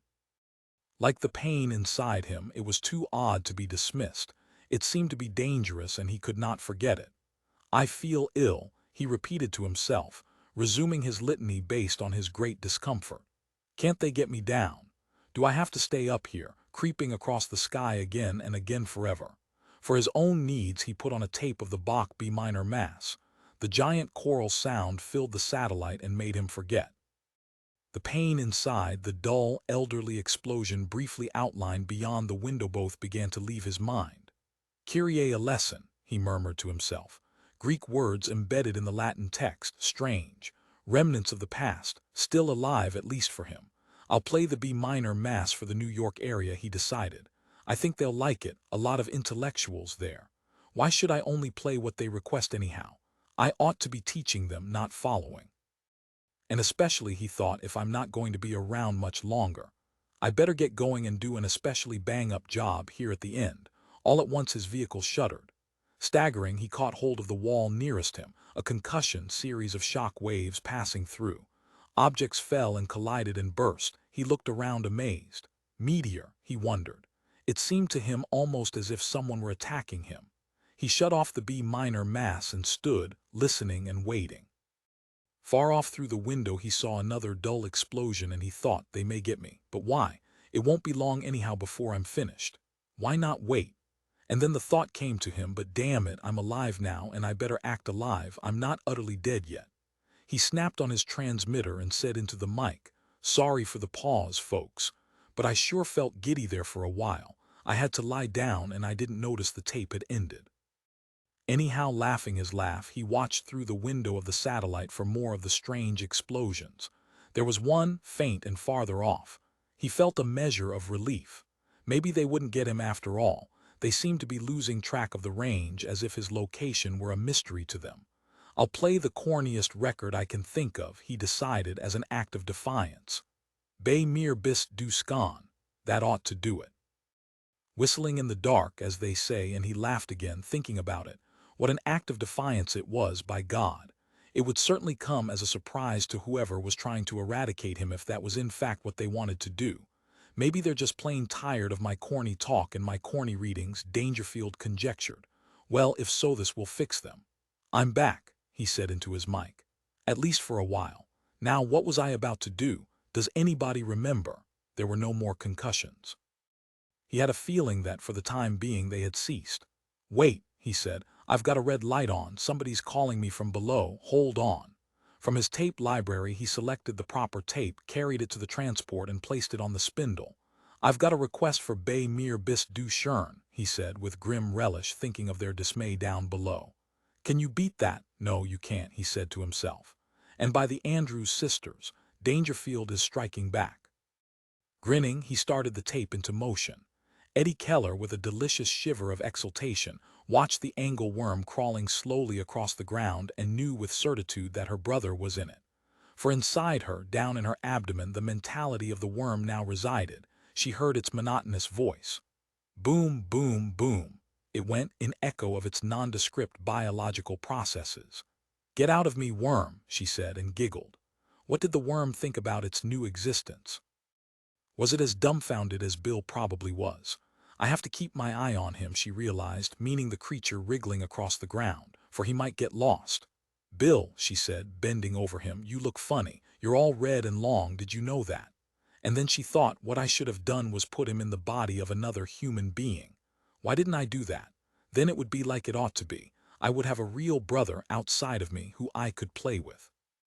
But on the other hand, she would have a strange, new person inside her. And that did not sound like much fun. Who would do, she asked herself. One of the kids at school, an adult. I bet Bill would like to be in an adult. Mr. Barnes, maybe, or Hoppy Harrington, who was afraid of Bill anyhow. Or she screeched with delight, "Mama. It would be so easy. I could snuggle up close to her, lay against her. And Bill could switch, and I'd have my own mama inside me, and wouldn't that be wonderful? I could make her do anything I wanted, and she couldn't tell me what to do." And Eddie thought she couldn't do any more unmentionable things with Mr. Barnes anymore or with anybody else. I'd see to that. I know Bill wouldn't behave that way. He was as shocked as I was. "Bill," she said, kneeling down and carefully picking up the angleworm. She held it in the palm of her hand. "Wait until you hear my plan. You know what? We're going to fix Mama for the bad things she does." She held the worm against her side where the hard lump within lay. "Get back inside now. You don't want to be a worm anyhow. It's no fun." Her brother's voice once more came to her. "You poo-poo. I hate you. I'll never forgive you. You put me in a blind thing with no legs or nothing. All I could do was drag myself around." "I know," she said, rocking back and forth, cupping the now useless worm in her hand still. "Listen, did you hear me? You want to do that, Bill, what I said? Shall I get Mama to let me lie against her so you can do you know what? You'd have eyes and ears. You'd be a full-grown person." Nervously, Bill said, "I don't know. I don't think I want to walk around being Mama. It sort of scares me." "Sissy," Eddie said, "you better do it or you may never get out ever again." "Well, who do you want to be if not Mama? Tell me and I'll fix it up. I cross my heart and promise to fall down black and hard." "I'll see," Bill said. "I'll talk to the dead people and see what they say about it. Anyhow, I don't know if it'll work. I had trouble getting out into that little thing, that worm." "You're afraid to try," she laughed. She tossed the worm away into the bushes at the end of the school grounds. "Sissy, my brother is a big baby sissy." There was no answer from Bill. He had turned his thoughts away from her and her world, into the regions which only he could reach. Talking to those old crummy, sticky dead, Eddie said to herself. Those empty poo-poo dead that never have any fun or nothing. And then a really stunning idea came to her. "I'll fix it so he gets out and into that crazy man Mr. Tree who they're all talking about right now," she decided. "Mr. Tree stood up in the Foresters' Hall last night and said those dumb religious things about repenting. And so if Bill acts funny and doesn't know what to do or say, nobody will pay any attention." Yet, that posed the awful problem of her finding herself containing a crazy man. "Maybe I could take poison like I'm always saying," she decided. "I could swallow a lot of oleander leaves or castor beans or something and get rid of him. He'd be helpless. He couldn't stop me." Still, it was a problem. She did not relish the idea of having that Mr. Tree. She had seen him often enough not to like him inside herself. He had a nice dog, and that was about all. Terry the dog, that was it. She could lie down against Terry and Bill could get out and into the dog and everything would be fine. But dogs had a short life.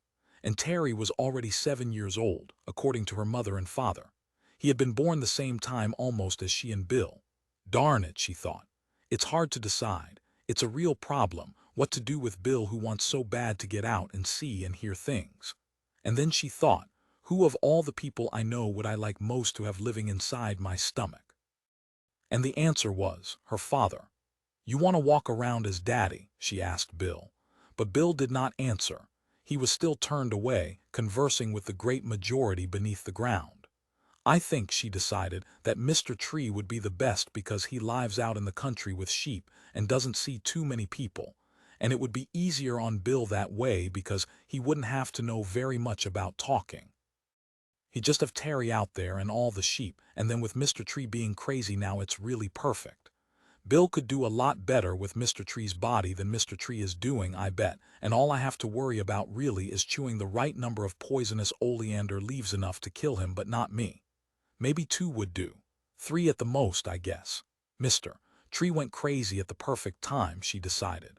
He doesn't know it, though, but wait till he finds out, won't he be surprised? I might let him live for a while inside me just so he'd realize what happened. I think that would be fun. I never liked him, even though Mama does or says she does. He's creepy. Eddie shuddered. Poor Mr. Tree, she thought delightedly.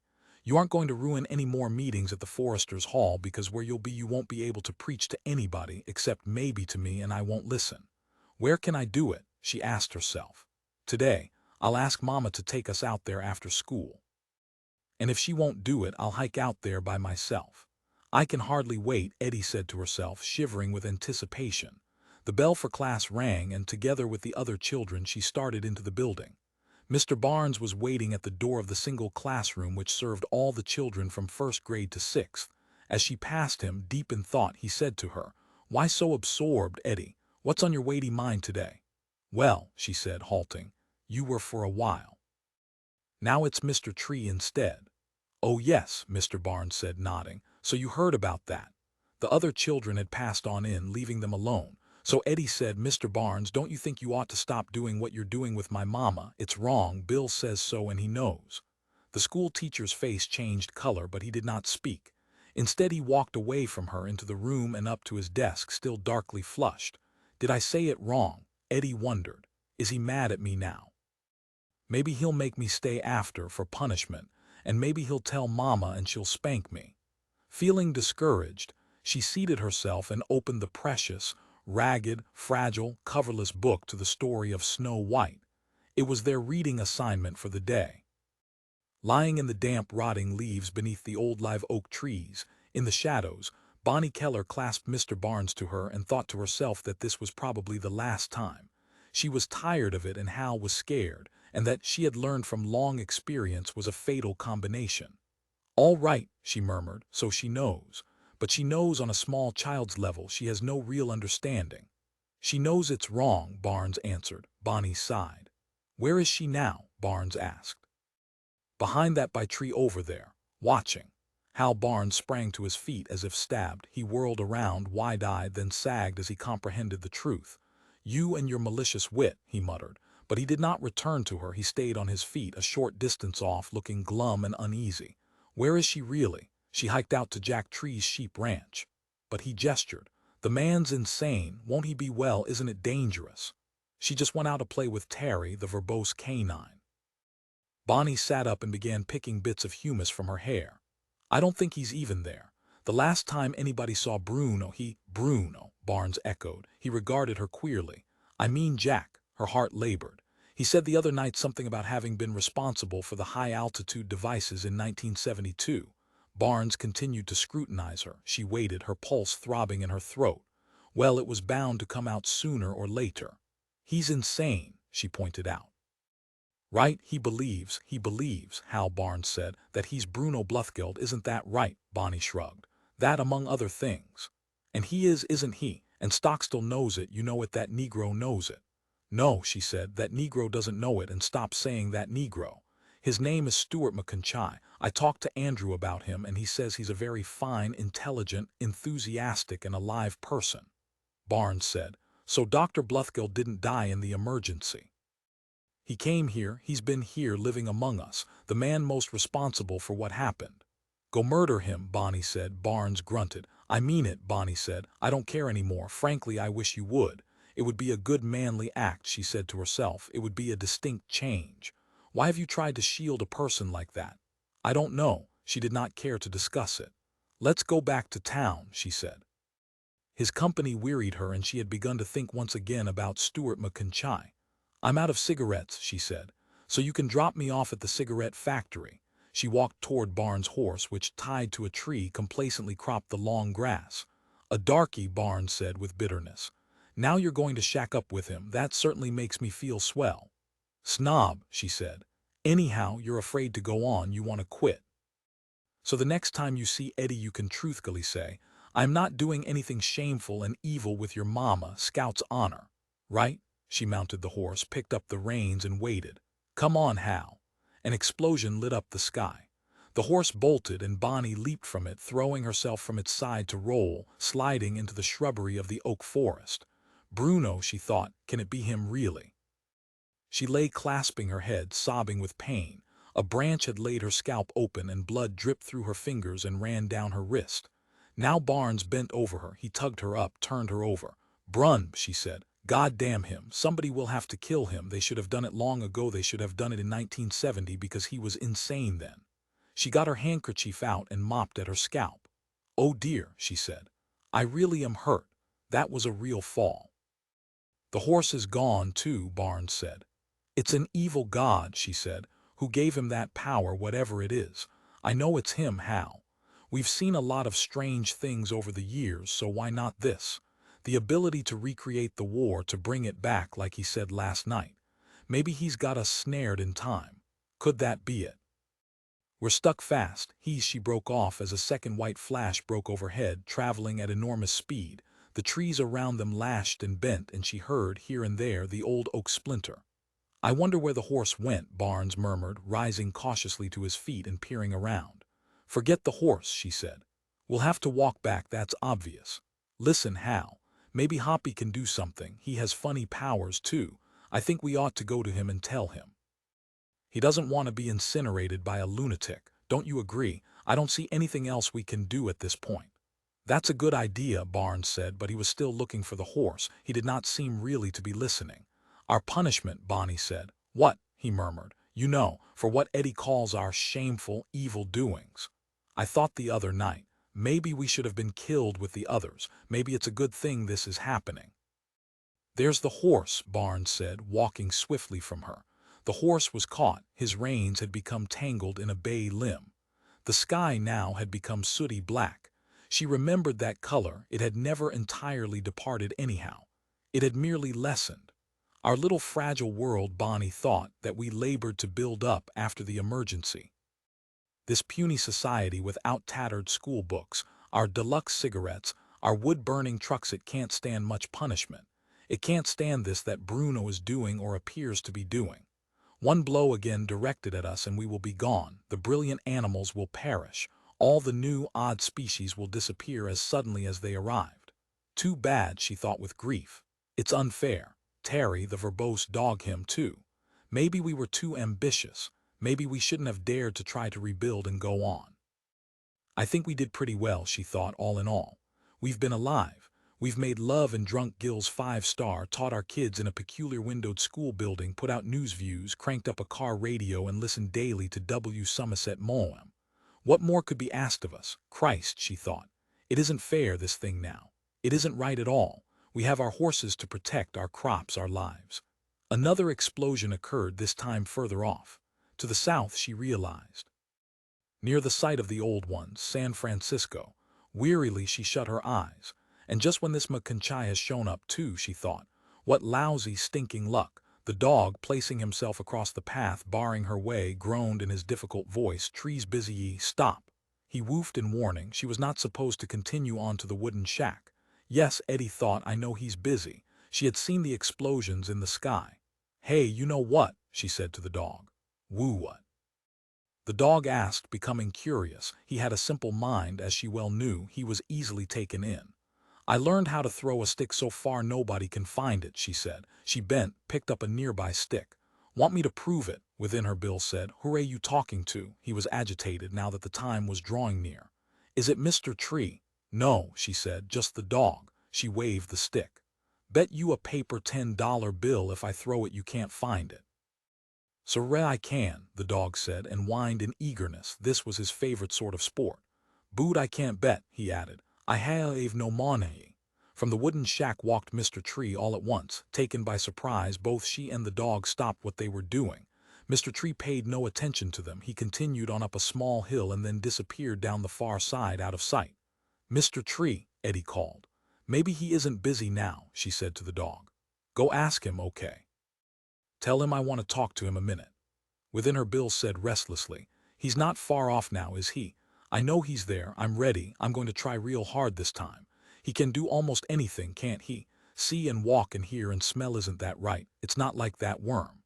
He doesn't have any teeth, Eddie said, but he has everything else that most people have.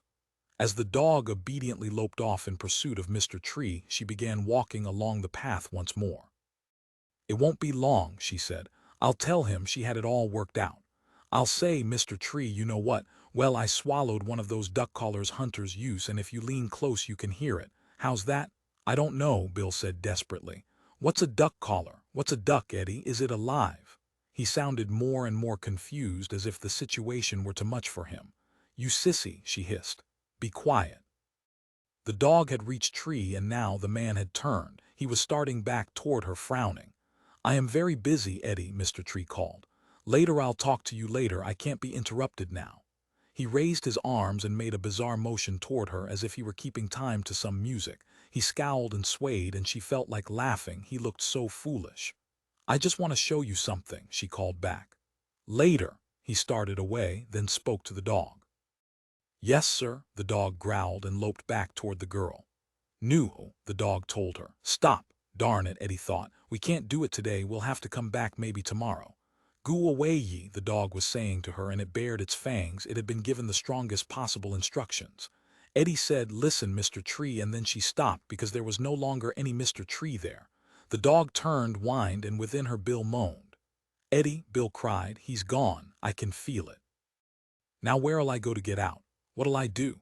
High up in the air, a tiny black speck blew and tumbled. The girl watched it drift as if it were caught in some violent spout of wind. It was Mr. Tree, and his arms stuck out as he rolled over and over, dropping and rising like a kite. What's happened to him? She wondered dismally, knowing that Bill was right. Their chance, their plan, was gone forever now. Something had hold of Mr. Tree, and it was killing him. It lifted him higher and higher, and then Eddie shrieked. Mr. Tree suddenly dropped. He fell like a stone straight at the ground. She shut her eyes, and the dog, Terry, let out a howl of stark dismay.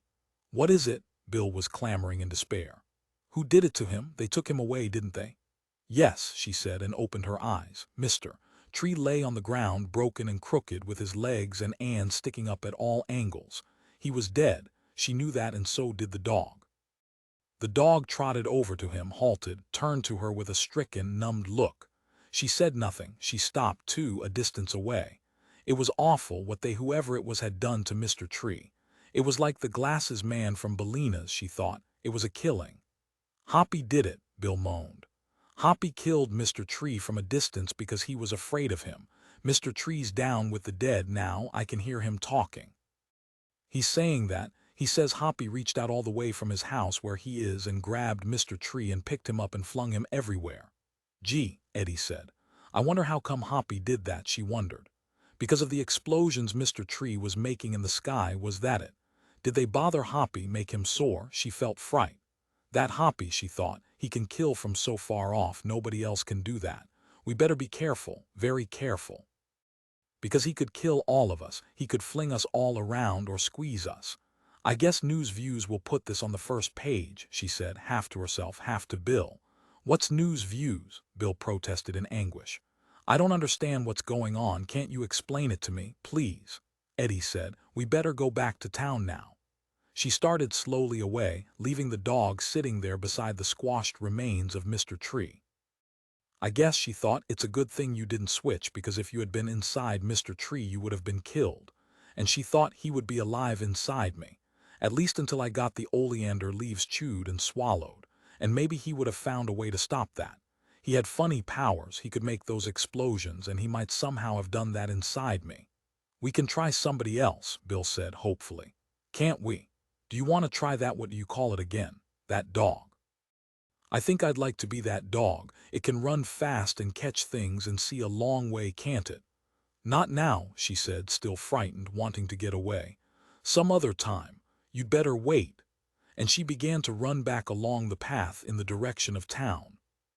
Roman 14 Orion Stroud, seated in the center of the forester's hall where he could clearly be heard by everyone, rapped for order and said, Mrs. Keller and Dr. Stockstill asked that the West Marin official jury and also the West Marin Governing Citizens Council convene to hear a piece of vital news regarding a killing that just took place today.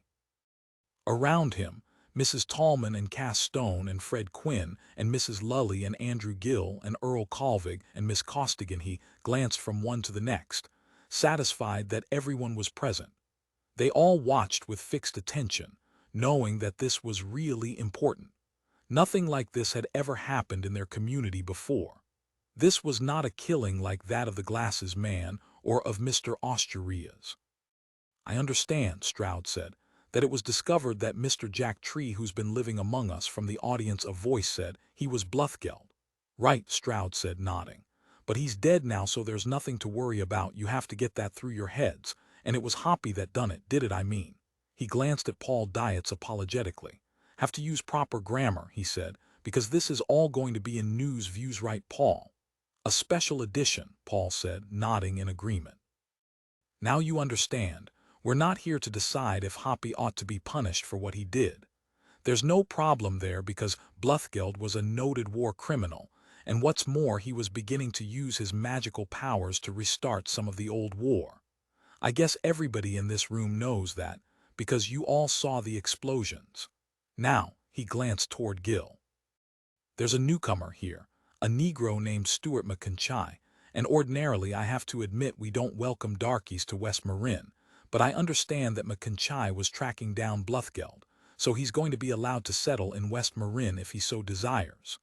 The audience rustled with approval. "Mainly what we're here for," Stroud continued, "is to vote some sort of reward to Hoppy to show our appreciation. We probably would all have been killed due to Bluthgeld's magical powers.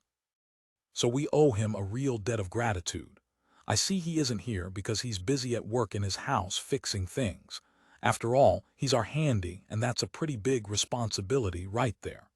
Anyhow, has anybody got an idea of how the people here can express their appreciation for Hoppy's timely killing of Dr. Bluthgeld?" Stroud looked around questioningly.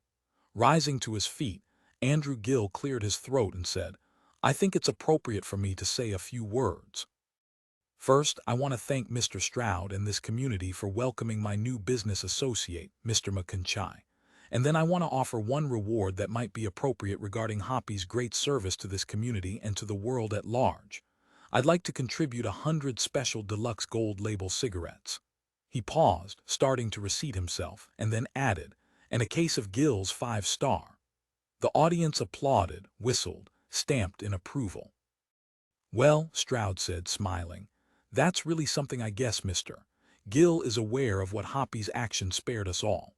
There's a whole lot of oak trees knocked over along Bear Valley Ranch Road from the concussion of the blasts Bluthgeld was setting off. Also, as you may know, I understand that he was beginning to turn his attention south towards San Francisco." "That's correct," Bonnie Keller spoke up. "So," Stroud said, "maybe those people down there will want to pitch in and contribute something to Hoppy as a token of appreciation.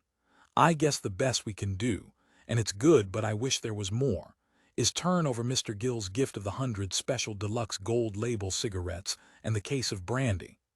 Hoppy will appreciate that, but I was actually thinking of something more in the line of a memorial, like a statue or a park or at least a plaque of some sort. And I'd be willing to donate the land, and I know Cass Stone would too." "Right," Cass Stone declared emphatically. "Anybody else got an idea?" Stroud asked. "You, Mrs. Tallman, I'd like to hear from you."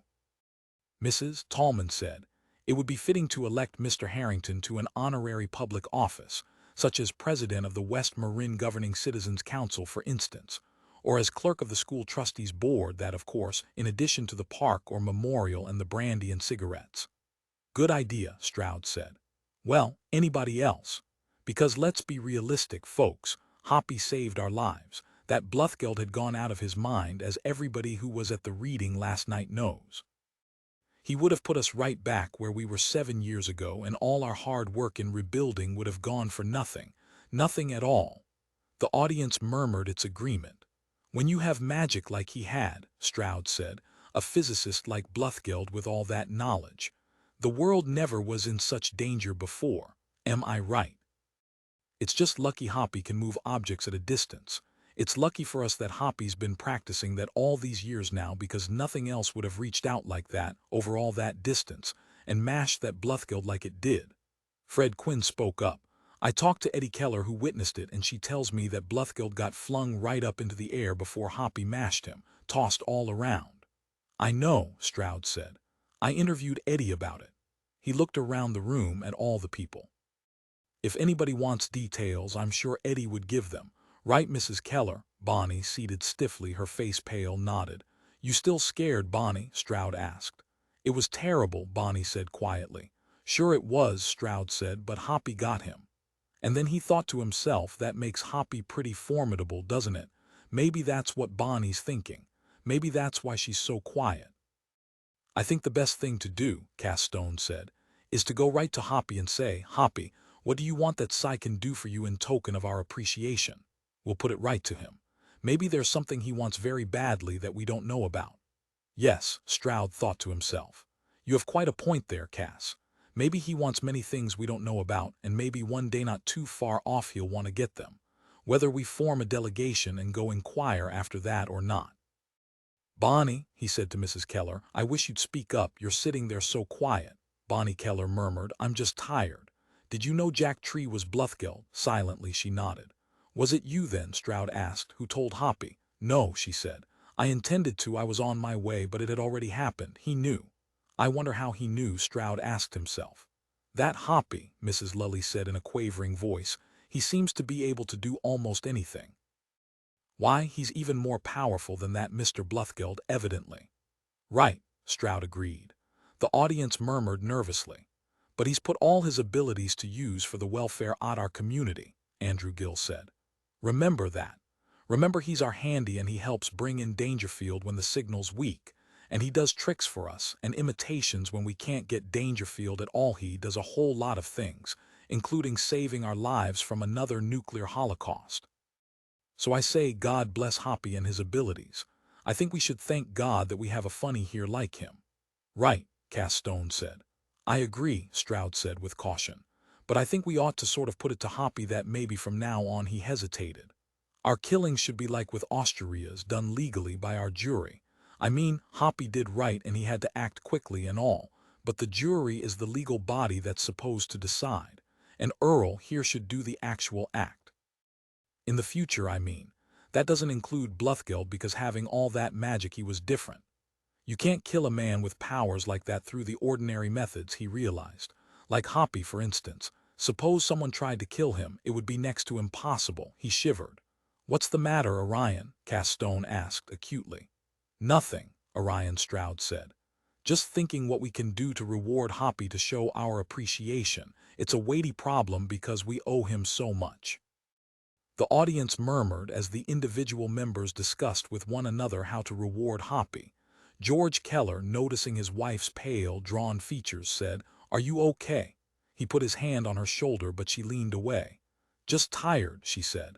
I ran for a mile, I think, when those explosions began, trying to reach Hoppy's house. How did you know Hoppy could do it? He asked. Oh, she said, we all know that. We all surely know he's the only one of us who has anything remotely resembling that kind of strength. It came into she corrected herself. My mind right away as soon as I saw the explosions.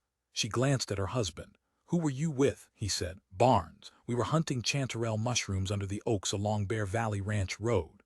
George Keller said, Personally, I'm afraid of Hoppy. Look, he isn't even here. He has a sort of contempt for us all. He's always late getting to the hall, do you know what I mean? Do you sense it? And it gets more true all the time, perhaps as he sharpens his abilities. Perhaps, Bonnie murmured. What do you think will happen to us now? George asked her. Now that we've killed Bluthgeld P, we're better off, a lot safer. It's a load off everybody's mind. Someone should notify Dangerfield so he can broadcast it from the satellite. Hoppy could do that, Bonnie said in a remote voice. He can do anything. Almost anything. In the speaker's chaffer, Orion Stroud rapped for order.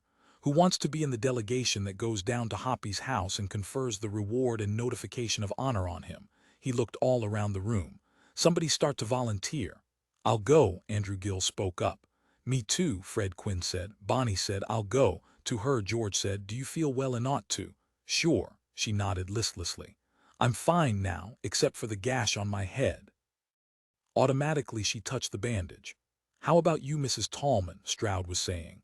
Yes, I'll go, Mrs. Talaman answered, but her voice trembled. Afraid? Stroud asked. Yes, she said. Why? Mrs. Talaman hesitated. I don't know, Orion. I'll go too, Orion, Stroud announced. That's 5 of us, 3 men and 2 women, that's just about right. We'll take the brandy and the cigaboos along and announce the rest about the plaque and him being president of the council and clerk and all that. Maybe, Bonnie said in a low voice, we ought to send a delegation there that will stone him to death. George Keller sucked in his breath and said, For God's sake, Bonnie. I mean it, she said. You're behaving in an incredible way, he said, furious and surprised. He did not understand her. What's the matter? But of course it wouldn't do any good, she said. He'd mash us before we got near his house. Maybe he'll mash me now, she smiled. For saying that. Then shut up. He stared at her in great fear. All right, she said. I'll be quiet. I don't want to be flung up into the air and then dropped all the way to the ground the way Jack was. I should think not. He was trembling. You're a coward, she said mildly. Aren't you? I wonder why I in all this time didn't realize it before. Maybe that's why I feel the way I do about you. And what way's that? Bonnie smiled, and did not answer. It was a hard, hateful, and rigidly cold smile, and he did not understand it. He glanced away, wondering once again if all the rumors he had heard about his wife over the years could be true after all. She was so cold, so independent. George Keller felt miserable. Christ, he said, you call me a coward because I don't want to see my wife mashed flat. It's my body and my existence, Bonnie said. I'll do with it what I want. I'm not afraid of Hoppy, actually I am, but I don't intend to act afraid if you can comprehend the difference. I'll go down there to that tar paper house of his and face him honestly. I'll thank him, but I think I'll tell him that he must be more careful in the future. We insist on it. He couldn't help admiring her. Do that, he urged. It would be a good thing, dear. He should understand that, how we feel. Thank you, she said remotely. Thanks a lot, George, for your encouragement. She turned away then, listening to Orion Stroud. George Keller felt more miserable than ever. First, it was necessary to visit Andrew Gill's factory to pick up the special deluxe gold label cigarettes and the 5-star brandy. Bonnie, along with Orion Stroud and Gill, left the Foresters' Hall and walked up the road together, all of them conscious of the gravity of their task. What's this business relationship you're going into with McConchai? Bonnie asked Andrew Gill. Gill said Stewart is going to bring automation to my factory. Not believing him, she said, and you're going to advertise over the satellite, I suppose. Singing commercials, as they used to be called. How will they go? Can I compose one for you? Sure, he said, if it'll help business. Are you serious about this automation? It occurred to her now that perhaps he actually was. Gill said, I'll know more when I've visited Stewart's boss in Berkeley. Stewart and I are going to make the trip very shortly. I haven't seen Berkeley in years. Stewart says it's building up again, not as it was before, of course, but even that may eventually come someday. I doubt that, Bonnie said, but I don't care anyhow. It wasn't so good as all that, just so it builds back some. Glancing about to make sure that Orion could not hear him, Gill said to her, Bonnie, why don't you come along with Stewart and me? Astonished, she said, why? It would do you good to break with George. And maybe you could manage to make the break with him final. You should, for his sake and yours. Nodding, she said, but it seemed to her out of the question. It went too far. Appearances would not be maintained. Then everyone would know, she said. Don't you think? Gill said. Bond, they know already. Oh, chastened, she nodded meekly. Well, what a surprise. I've been living under a delusion, evidently. Come to Berkeley with us, Gill said, and start over. In a sense, that's what I'm going to be doing. It marks the end of rolling cigarettes by band, one at a time, on a little cloth and rod machine. It means I'll have a true factory in the old sense, the pre-war sense. The pre-war sense, she echoed. Is that good? Yes, Gill said. I'm damn sick and tired of rolling them by hand. I've been trying to free myself for years. Stewart has shown me the way. At least I hope so. He crossed his fingers. They reached his factory, and there were the men at work in the rear, Rollins away. Bonnie thought, so this portion of our lives is soon to be over with forever. I must be sentimental because I cling to it, but Andrew is right. This is no way to produce goods. It's too tedious, too slow. And too few cigarettes are made, really, when you get right down to it. With authentic machinery, Andrew can supply the entire country, assuming that the transportation, the means of delivery, is there. Among the workmen, Stuart McIntyre crouched by a barrel of Gill's fine ersatz tobacco, inspecting it. Well, Bonnie thought, he either has Andrew's special deluxe formula by now or he isn't interested in it. "Hello," she said to him. "Can you sell his cigarettes once they start rolling off the assembly line in quantity? Have you worked that part out?" "Yes," McIntyre said. "We've set up plans for distribution on a mass basis." "My employer, Mr. Hardy, don't give me a big sales pitch," she interrupted. "I believe you if you say so. I was just curious." She eyed him critically. "Andy wants me to travel to Berkeley with you. What do you say?" "Sure," he said vaguely. "I could be your receptionist," Bonnie said, "at your central offices, right in the center of the city." "Correct," she laughed, but neither Stuart McIntyre nor Gill joined her. "Is this sacred?" she asked. "Am I treading on holy topics when I joke?" "I apologize if I am." "It's okay," McIntyre said. "We're just concerned there are still a number of details to work out." "Maybe I will go along," Bonnie said. "Maybe it'll solve my problems finally." Now it was McIntyre's turn to scrutinize her. "What problems do you have? This seems a nice environment here to bring up your daughter in, and your old man being principal of—" "Please," she said. "I don't care to hear a summary of my blessings. Spare me." She walked off to join Gill, who was packaging cigarettes in a metal box for presentation to the Focamellis. The world is so innocent, she thought to herself. Even yet, even after all that's happened to us, Gill wants to cure me of my restlessness. Stuart McIntyre can't imagine what I could wish for that I don't have right here, but maybe they're right and I'm wrong. Maybe I've made my life unduly complicated. Maybe there's a machine in Berkeley that will save me too. Perhaps my problems can be automated out of existence. Off in a corner, Orion Stroud was writing out a speech which he intended to deliver to Hoppy. Bonnie smiled, thinking of the solemnity of it all. Would Hoppy be impressed? Would he perhaps be amused or even filled with bitter contempt? No, she thought, he will like it. I have an intuition. It is just the sort of display that he yearns for. Recognition of him, that will please him terribly. Is Hoppy preparing to receive us? She wondered. Has he washed his face, shaved, put on an especially clean suit? Is he waiting expectantly for us to arrive? Is this the achievement of his life, the pinnacle?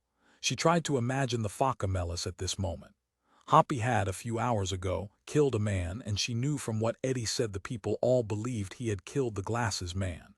The town rat catcher, she said to herself, and shivered. Who will be next? And will he get a presentation next time for each one from now on? Maybe we will be returning again and again to make one presentation after another, she thought. And she thought, I will go to Berkeley. I want to get as far away from here as possible. And she thought, as soon as possible. Today, if I can. Right now. Hands in her coat pockets, she walked quickly back to join Stuart McIntyre and Gill. They were conferring now, and she stood as close to them as she could, listening to their words with complete raptness. Doubtfully, Dr. Stockstill said to the Focamellis, "Are you sure he can hear me? This definitely transmits all the way to the satellite." He touched the mic button again, experimentally. "I can't possibly assure you that he can hear you," Hoppy said with a snigger. "I can only assure you that this is a 500-watt transmitter. That's not very much by the old standards, but it's enough to reach him. I've reached him with it a number of times." Grinned his sharp, alert grin, his intelligent gray eyes alive with splinters of light. "Go ahead. Does he have a couch up there, or can that be skipped?" The Focamellis laughed then. Dr. Stockstill said, "The couch can be skipped." He pressed the mic button and said, "Mr. Dangerfield, this is a doctor down below here in West Marin. I'm concerned with your condition, naturally. Everyone down here is. Thought maybe I could help you." "Tell him the truth," Hoppy said. "Tell him you're an ant." Cautiously, Stockstill said into the microphone, "Formerly I was an analyst, a psychiatrist. Of course, now I'm a GP. Can you hear me?" He listened to the loudspeaker mounted in the corner but heard only static. "He's not picking me up," he said to Hoppy, feeling discouragement. "It takes time to establish contact," Floppy said. "Try again," he giggled. "So you think it's just in his mind, hypochondria? Are you so sure?" "Well, you might as well assume that, because if it's not, there is practically nothing you can do anyhow." Dr. Stockstill pressed the mic button and said, "Mr. Dangerfield, this is Stockstill, speaking from Marin County, California. I'm a doctor." It seemed to him absolutely hopeless. Why go on? But on the other hand, tell him about Bluthgeld, Hoppy said suddenly. Okay, Stockstill said. I will. You can tell him my name, Floppy said. Tell him I did it. Listen, doctor, this is how he'll sound when he tells it. The Phocomelus assumed a peculiar expression, and from his mouth, as before, issued the voice of Walt Dangerfield. Well, friends, I have a bit of good news here. I think you'll all enjoy this. Seems as if the Phocomelus broke off because from the speaker came a faint sound. Hello, doctor. This is Walt Dangerfield. Dr. Stockstill said instantly into the microphone, good. Dangerfield, what I want to talk to you about is the pains you've been having. Now, do you have a paper bag up there in the satellite? We're going to try a little carbon dioxide therapy. You and I want you to take the paper bag and blow into it.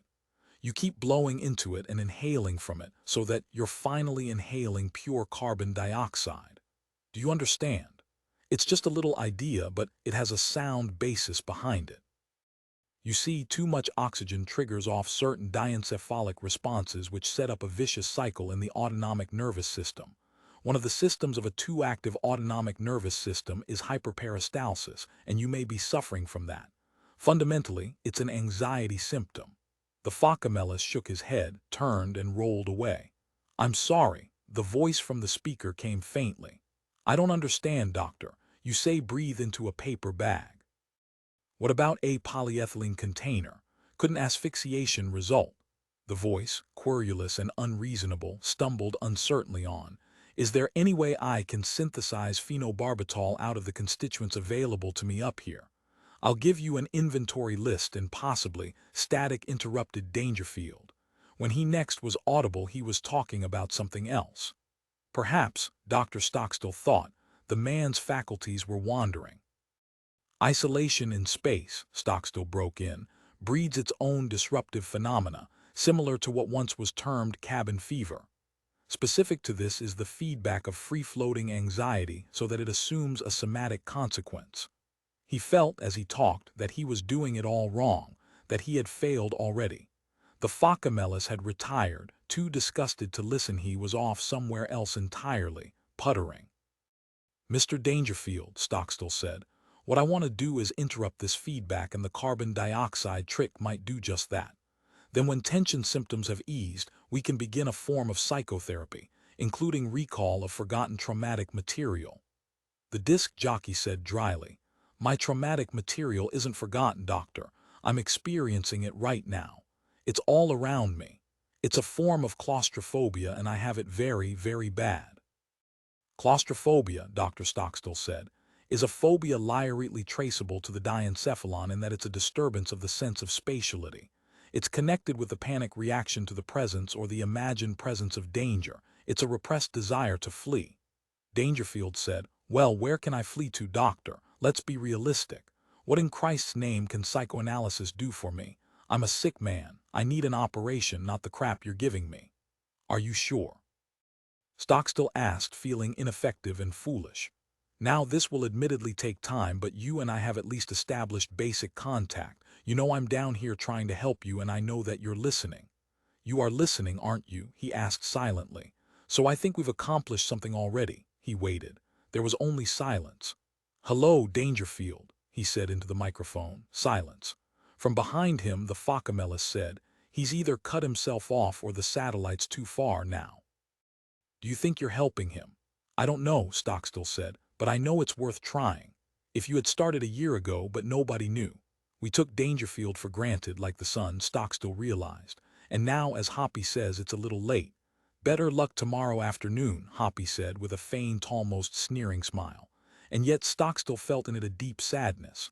Was Hoppy sorry for him for his futile efforts, or for the man in the satellite passing above them? It was difficult to tell. I'll keep trying, Stockstill said. There was a knock at the door. Floppy said, that will be the official delegation.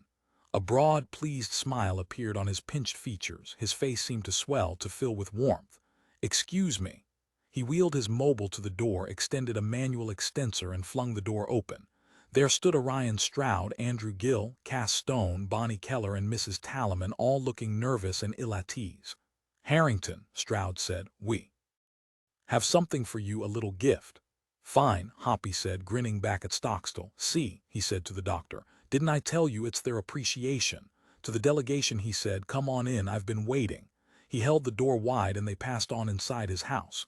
"What have you been doing?" Bonnie asked Dr. Stockstill, seeing him standing by the transmitter and microphone. Stockstill said, "Trying to reach Dangerfield."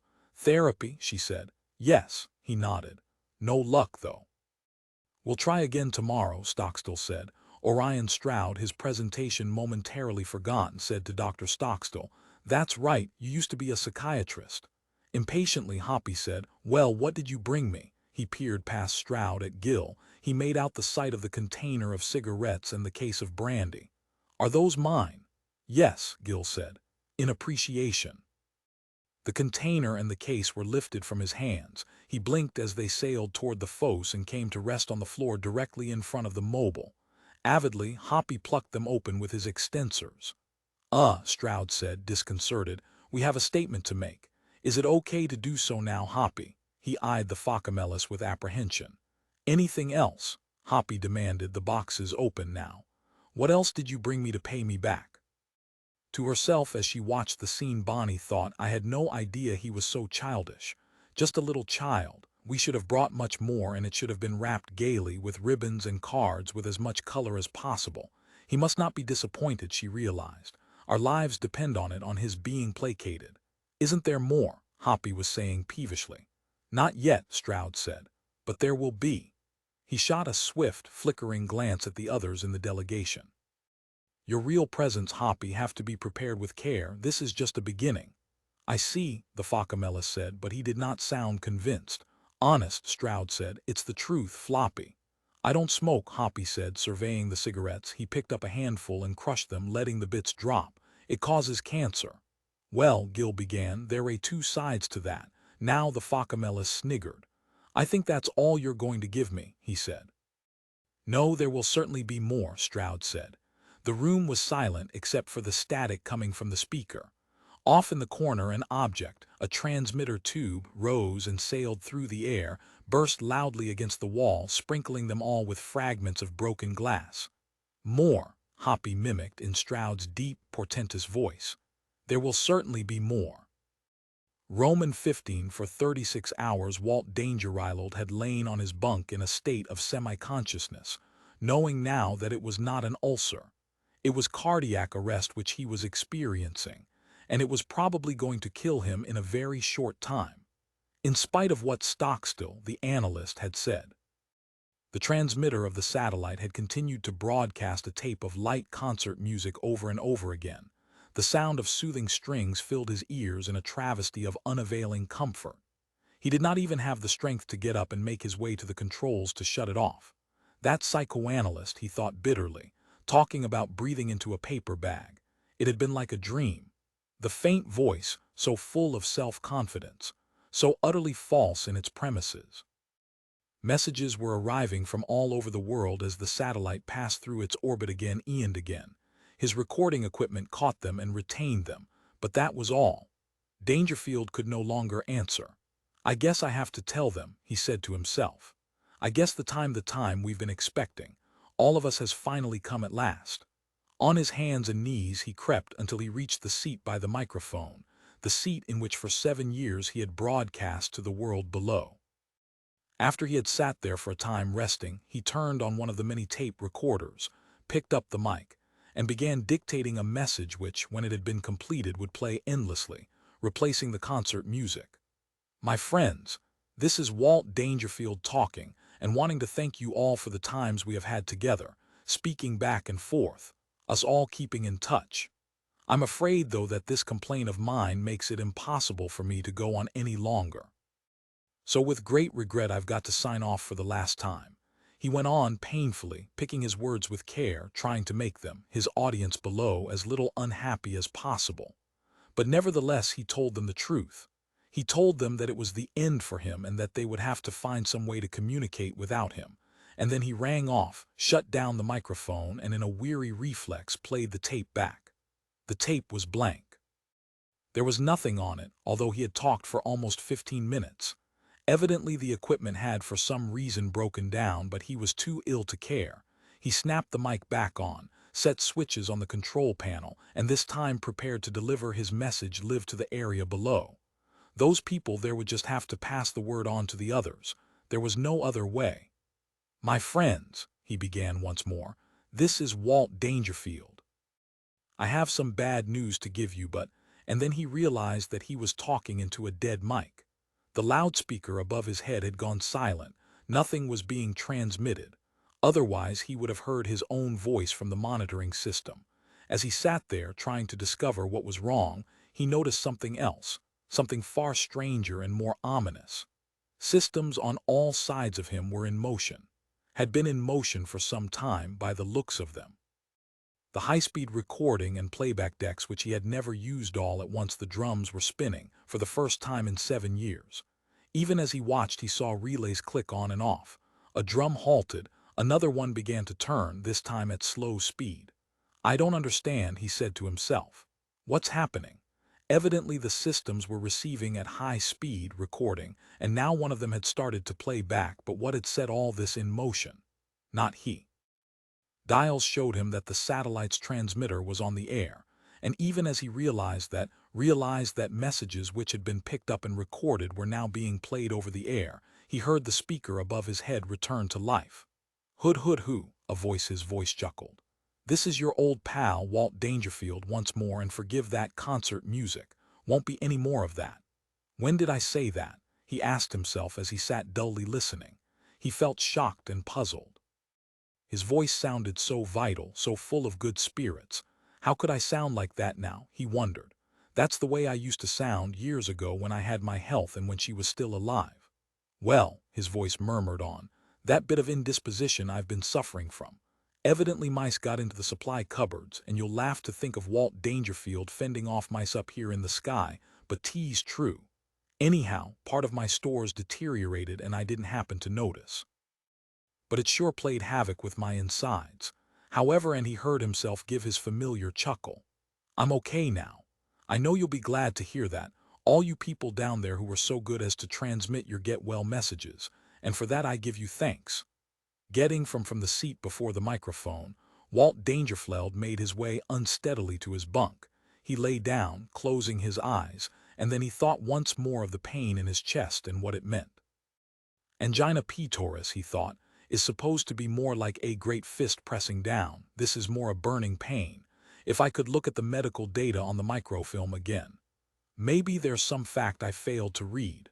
For instance, this is directly under the breastbone, not off to the left side. Does that mean anything? Or maybe there's nothing wrong with me, he thought to himself as he struggled to get up once more. Maybe Stockstill, that psychiatrist who wanted me to breathe carbon dioxide, was right. Maybe it's just in my mind from the years of isolation here. But he did not think so. It felt far too real for that. There was one other fact about his ifiness that bewildered him. For all his efforts, he could not make a thing out of that fact, and so he had not even bothered to mention it to the several doctors and hospitals below. Now it was too late, because now he was too sick to operate the controls of the transmitter. The pain seemed always to get worse when his satellite was passing over Northern California. In the middle of the night, the din of Bill Keller's agitated murmurings woke his sister up. "What is it?" Eddie said sleepily, trying to make out what he wanted to tell her. She sat up in her bed now, rubbing her eyes as the murmurings rose to a crescendo. "Hoppy Harrington," he was saying, deep down inside her. "He's taken over the satellite. Hoppy's taken over Dangerfield's satellite," he chattered on and on excitedly, repeating it again and again. "How do you know?" "Because Mr. Bluthgeld says so. He's down below now, but he can still see what's going on above. He can't do anything and he's mad. He still knows all about us. He hates Hoppy because Hoppy mashed him." "What about Dangerfield?" she asked. "Is he dead yet?" "He's not down below," her brother said after a long pause. "So I guess not." "Who should I tell?" Eddie said. "About what Hoppy did?" "Tell Mama," her brother said urgently. "Go right in now." Climbing from the bed, Eddie scampered to the door and up the hall to their parents' bedroom. She flung the door open, calling, "Mama, I have to tell you something," and then her voice failed her because her mother was not there. Only one sleeping figure lay in the bed, her father alone.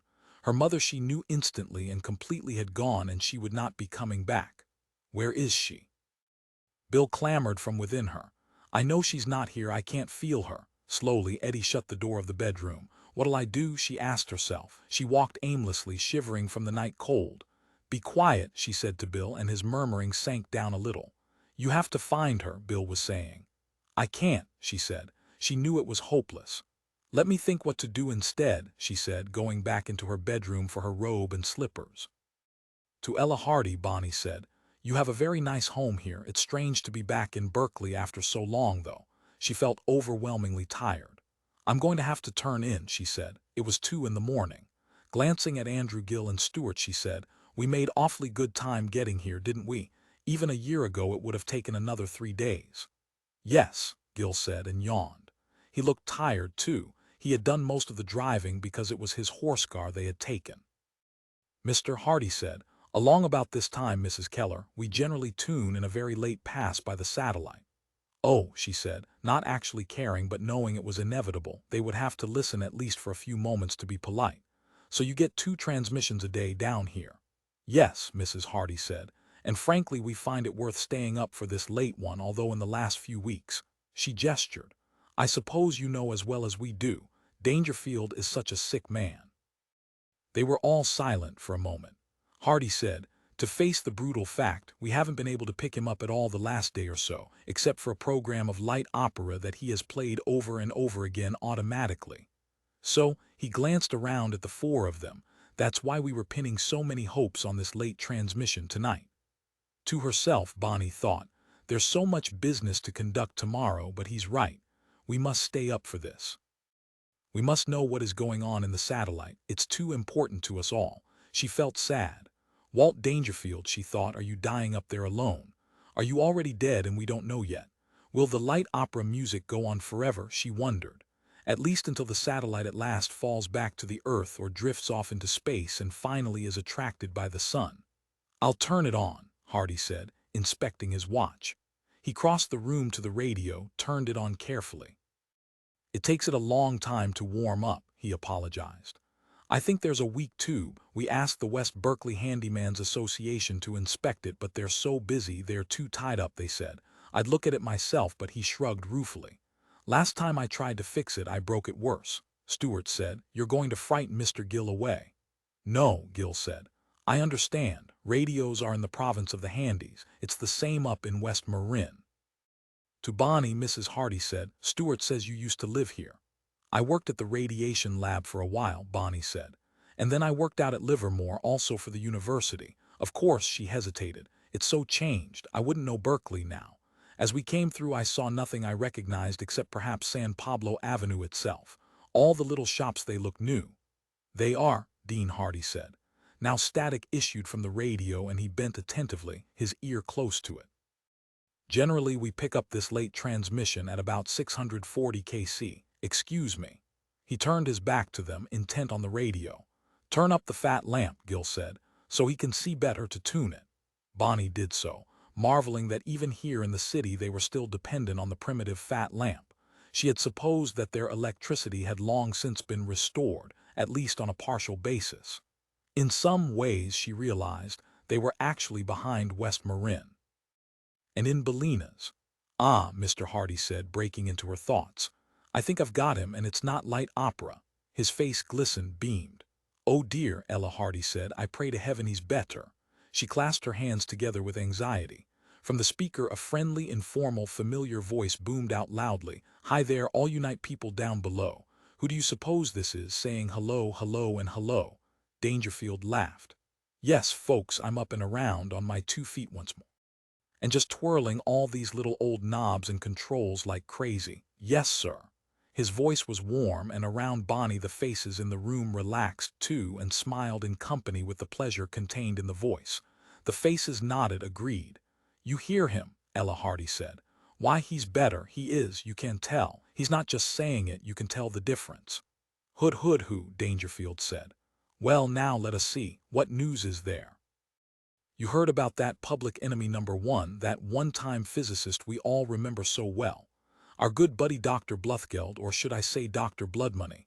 Anyhow, I guess you all know by now that dear Dr. Bloodmoney is no longer with us. Yes, that's right. I heard a rumor about that, Mr. Hardy said excitedly.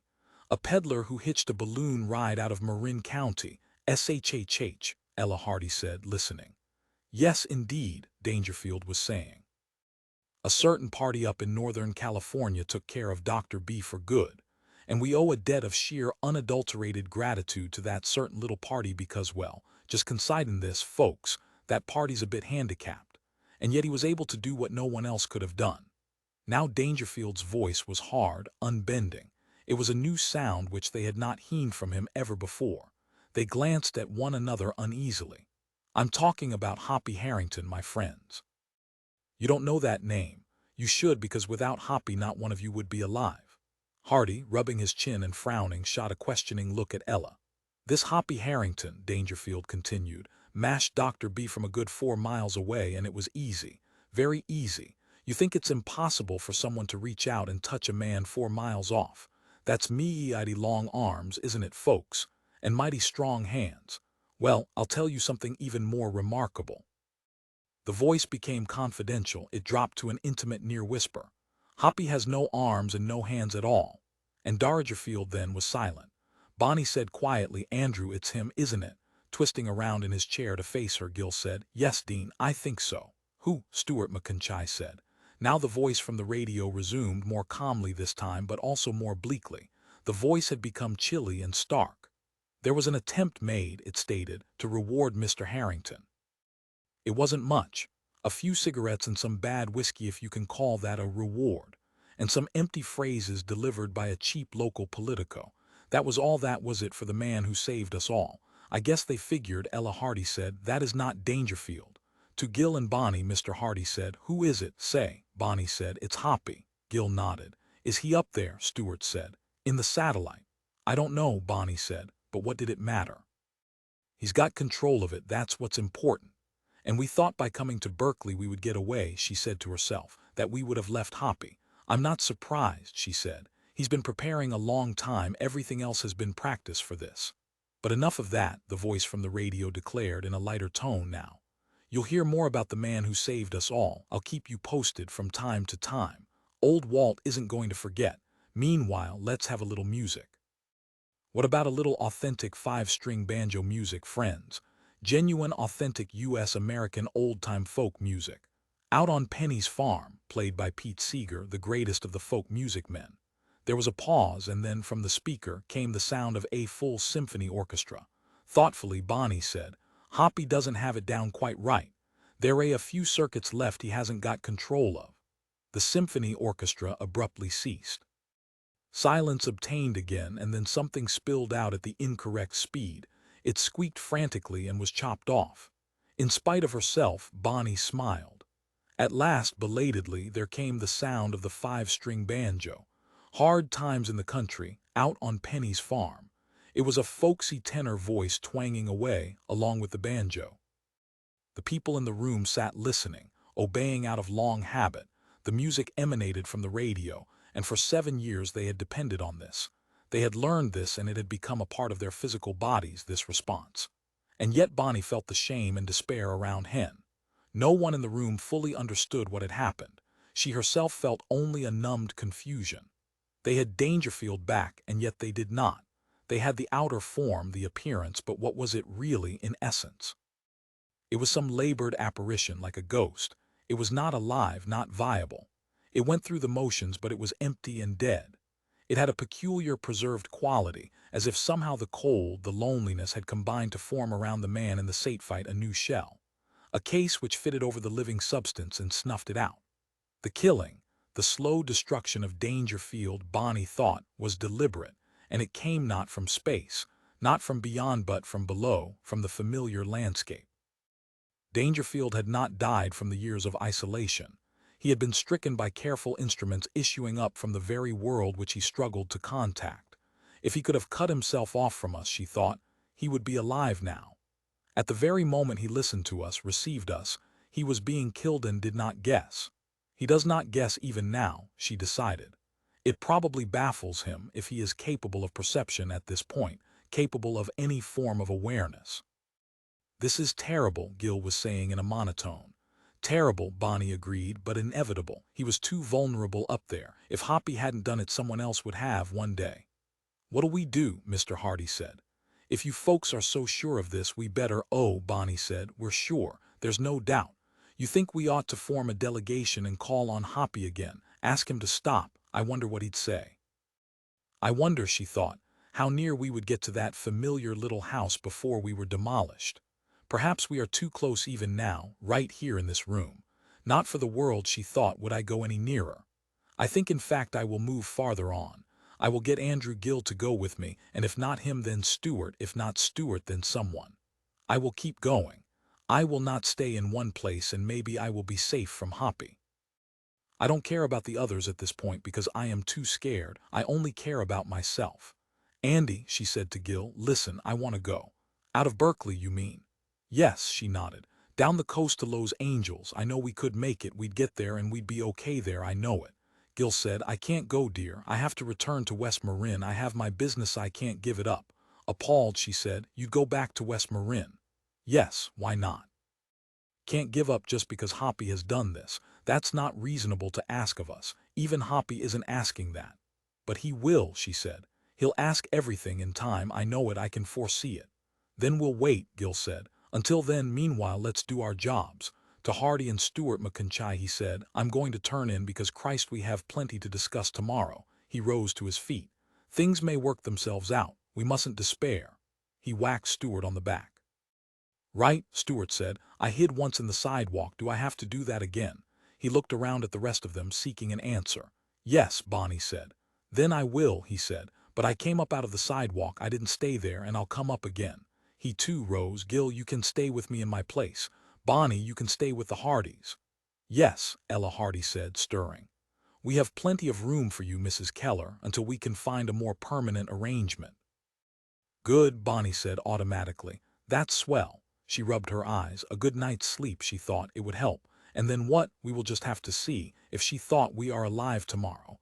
To her, Gill said suddenly, Bonnie, do you find this hard to believe about Hoppy? Or do you find it easy? Do you know him that well? Do you understand him? I think, she said, it's very ambitious of him, but it's what we should have expected. Now he has reached out farther than any of us. As he says, he's now got long, long arms. He's compensated beautifully. You have to admire him. Yes, Gill admitted. I do, very much. If I only thought this would satisfy him, she said, I wouldn't be so afraid. The man I feel sorry for, Gill said, is Dangerfield, having to lie there passively, sick as he is, and just listen. She nodded, but she refused to imagine it. She could not bear to. Hurrying down the path in her robe and slippers, Eddie Keller groped her way toward Hoppy Harrington's house. Hurry, Bill said from within her. He knows about us, they're telling me. They say we're in danger. If we can get close enough to him, I can do an imitation of someone dead that'll scare him because he's afraid of dead people. Mr. Blaine says that's because to him the dead are like fathers, lots of fathers, and— Be quiet, Eddie said. Let me think. In the darkness she had gotten mixed up. She could not find the path through the oak forest now, and she halted, breathing deeply, trying to orient herself by the dull light of the partial moon overhead. It's to the right, she thought, down the hill. I must not fall. He'd hear the noise. He can hear a long way, almost everything. Step by step she descended, holding her breath. I've got a good imitation ready, Bill was mumbling. He would not be quiet. It's like this. When I get near him I switch with someone dead, and you won't like that because it's sort of squishy, but it's just for a few minutes and then they can talk to him direct from inside you. Is that okay? Because once he hears, it's okay, she said, just for a little while. Well, then you know what they say. They say we have been taught a terrible lesson for our folly. This is God's way of making us see. And you know what that is. That's the minister who used to make sermons when Hoppy was a baby and got carried on his dad's back to church. He'll remember that, even though it was years and years ago. It was the most awful moment in his life. You know why? Because that minister, he was making everybody in the church look at Hoppy, and that was wrong, and Hoppy's father never went back after that. But that's a lot of the reason why Hoppy is like he is today, because of that minister. So he's really terrified of that minister, and when he hears his voice again— Shut up, Eddie said desperately. They were now above Hoppy's house. She saw the lights below. Please, Bill, please. But I have to explain to you, Bill went on. He stopped. Inside her there was nothing. She was empty. Bill, she said. He had gone. Before her eyes, in the dull moonlight, something she had never seen before bobbed. It rose, jiggled, its long pale hair streaming behind it like a tail. It rose until it hung directly before her face. It had tiny, dead eyes and a gaping mouth. It was nothing but a little hard round head like a baseball. From its mouth came a squeak, and then it fluttered upward once more, released. She watched it as it gained more and more height, rising above the trees in a swimming motion, ascending in the unfamiliar atmosphere which it had never known before. "Bill," she said, "he took you out of me. He put you outside. And you are leaving," she realized. "Hoppy is making you go." "Come back," she said, but it didn't matter because he could not live outside of her. She knew that. Dr. Stockstill had said that. He could not be born, and Hoppy had heard him and made him born, knowing that he would die. "You won't get to do your imitation," she realized. "I told you to be quiet and you wouldn't." Straining, thought she saw the hard little object with the streamers of hair now above her. And then it disappeared silently. She was alone. Why go on now? It was over. She turned, walked back up the hillside, head lowered, eyes shut, feeling her way back to her house, her bed. Inside she felt raw, she felt the tearing loose. If you only could have been quiet, she thought. He would not have heard you. I told you so. She plodded on back. Floating in the atmosphere, Bill Keller saw a little, heard a little, felt the trees and the animals alive and moving among them. He felt the pressure at work on him, lifting him, but he remembered his imitation and he said it. His voice came out tiny in the cold air. Then his ears picked it up and he exclaimed. "We have been taught a terrible lesson for our folly," he squeaked, and his voice echoed in his ears, delighting him. The pressure on him let go. He bobbed up, swimming happily, and then he dove. Down and down he went, and just before he touched the ground he went sideways until, guided by the living presence within, he hung suspended above Hoppy Harrington's antenna and house. "This is God's way," he shouted in his thin, tiny voice. "We can see that it is time to call a halt to high-altitude nuclear testing. I want all of you to write letters to President Johnson." He did not know who President Johnson was. A living person, perhaps. He looked around for him, but he did not see him. He saw oak forests of animals. He saw a bird with noiseless wings that drifted, huge-beaked eyes staring. Bill squeaked in fright as the noiseless, brown-feathered bird glided his way. The bird made a dreadful sound, of greed and the desire to rend. "All of you," Bill cried, fleeing through the dark, chill air. "You must write letters in protest." The glittering eyes of the bird followed behind him as he and it glided above the trees in the dim moonlight. The owl reached him and crunched him in a single instant. Romans 16, once more he was within. He could no longer see or hear. It had been for a short time, and now it was over.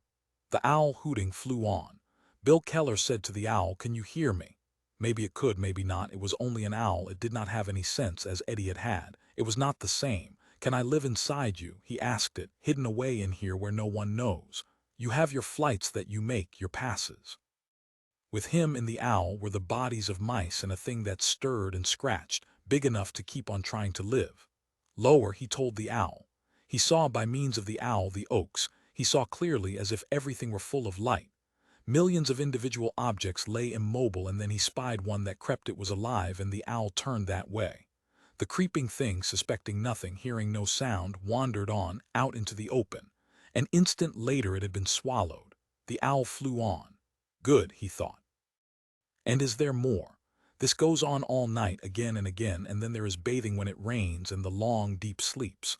Are they the best part? They are, he said. Ferguson don't allow his employees to drink. It's against his religion, isn't it? And then he said, "Hoppy, what's the light from? Is it God? You know, like in the Bible. I mean, is it truer?" The owl hooted.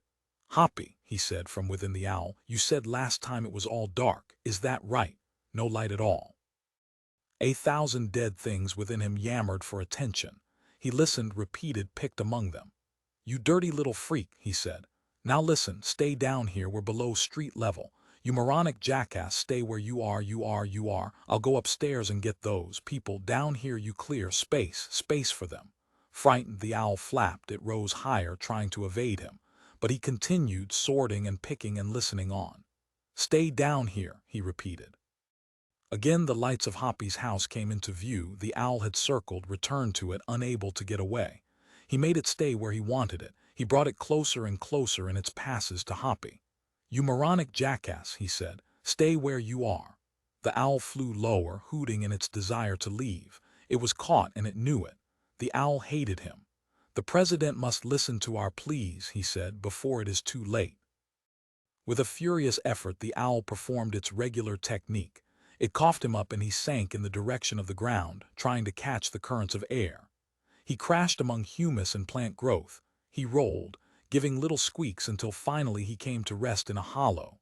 Released, the owl soared off and disappeared. "Let man's compassion be witness to this," he said as he lay in the hollow. He spoke in the minister's voice from long ago.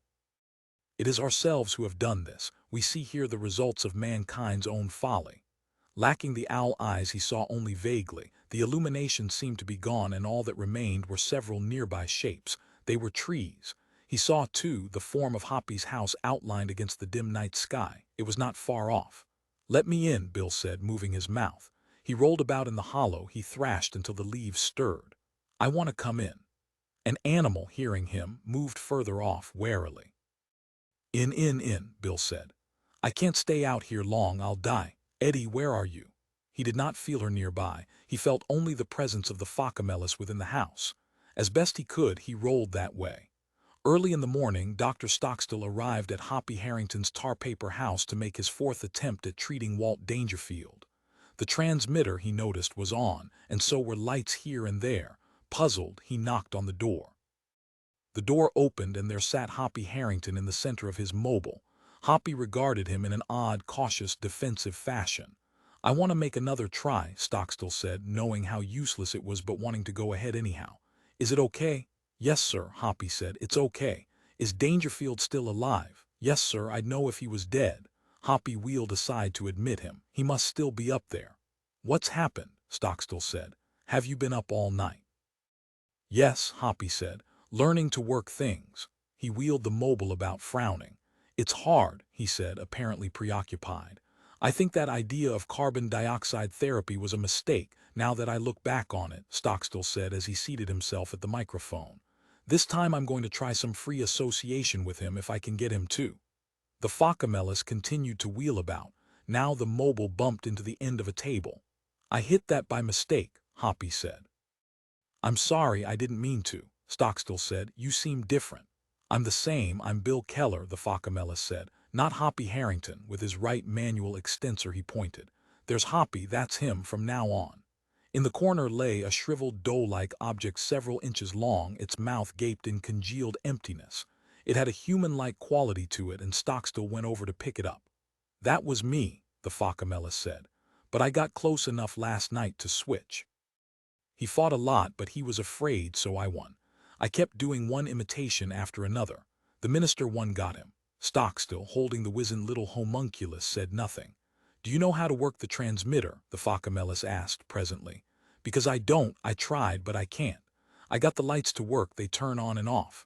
I practiced that all night." To demonstrate, he rolled his mobile to the wall, where with his manual extensor he snapped the light switch up and down. After a time, Stockstill said, looking down at the dead, tiny form he held in his hand, "I knew it wouldn't survive." "It did for a while," the Phocomelus said. "For around an hour. That's pretty good, isn't it? Part of that time it was in an owl. I don't know if that counts."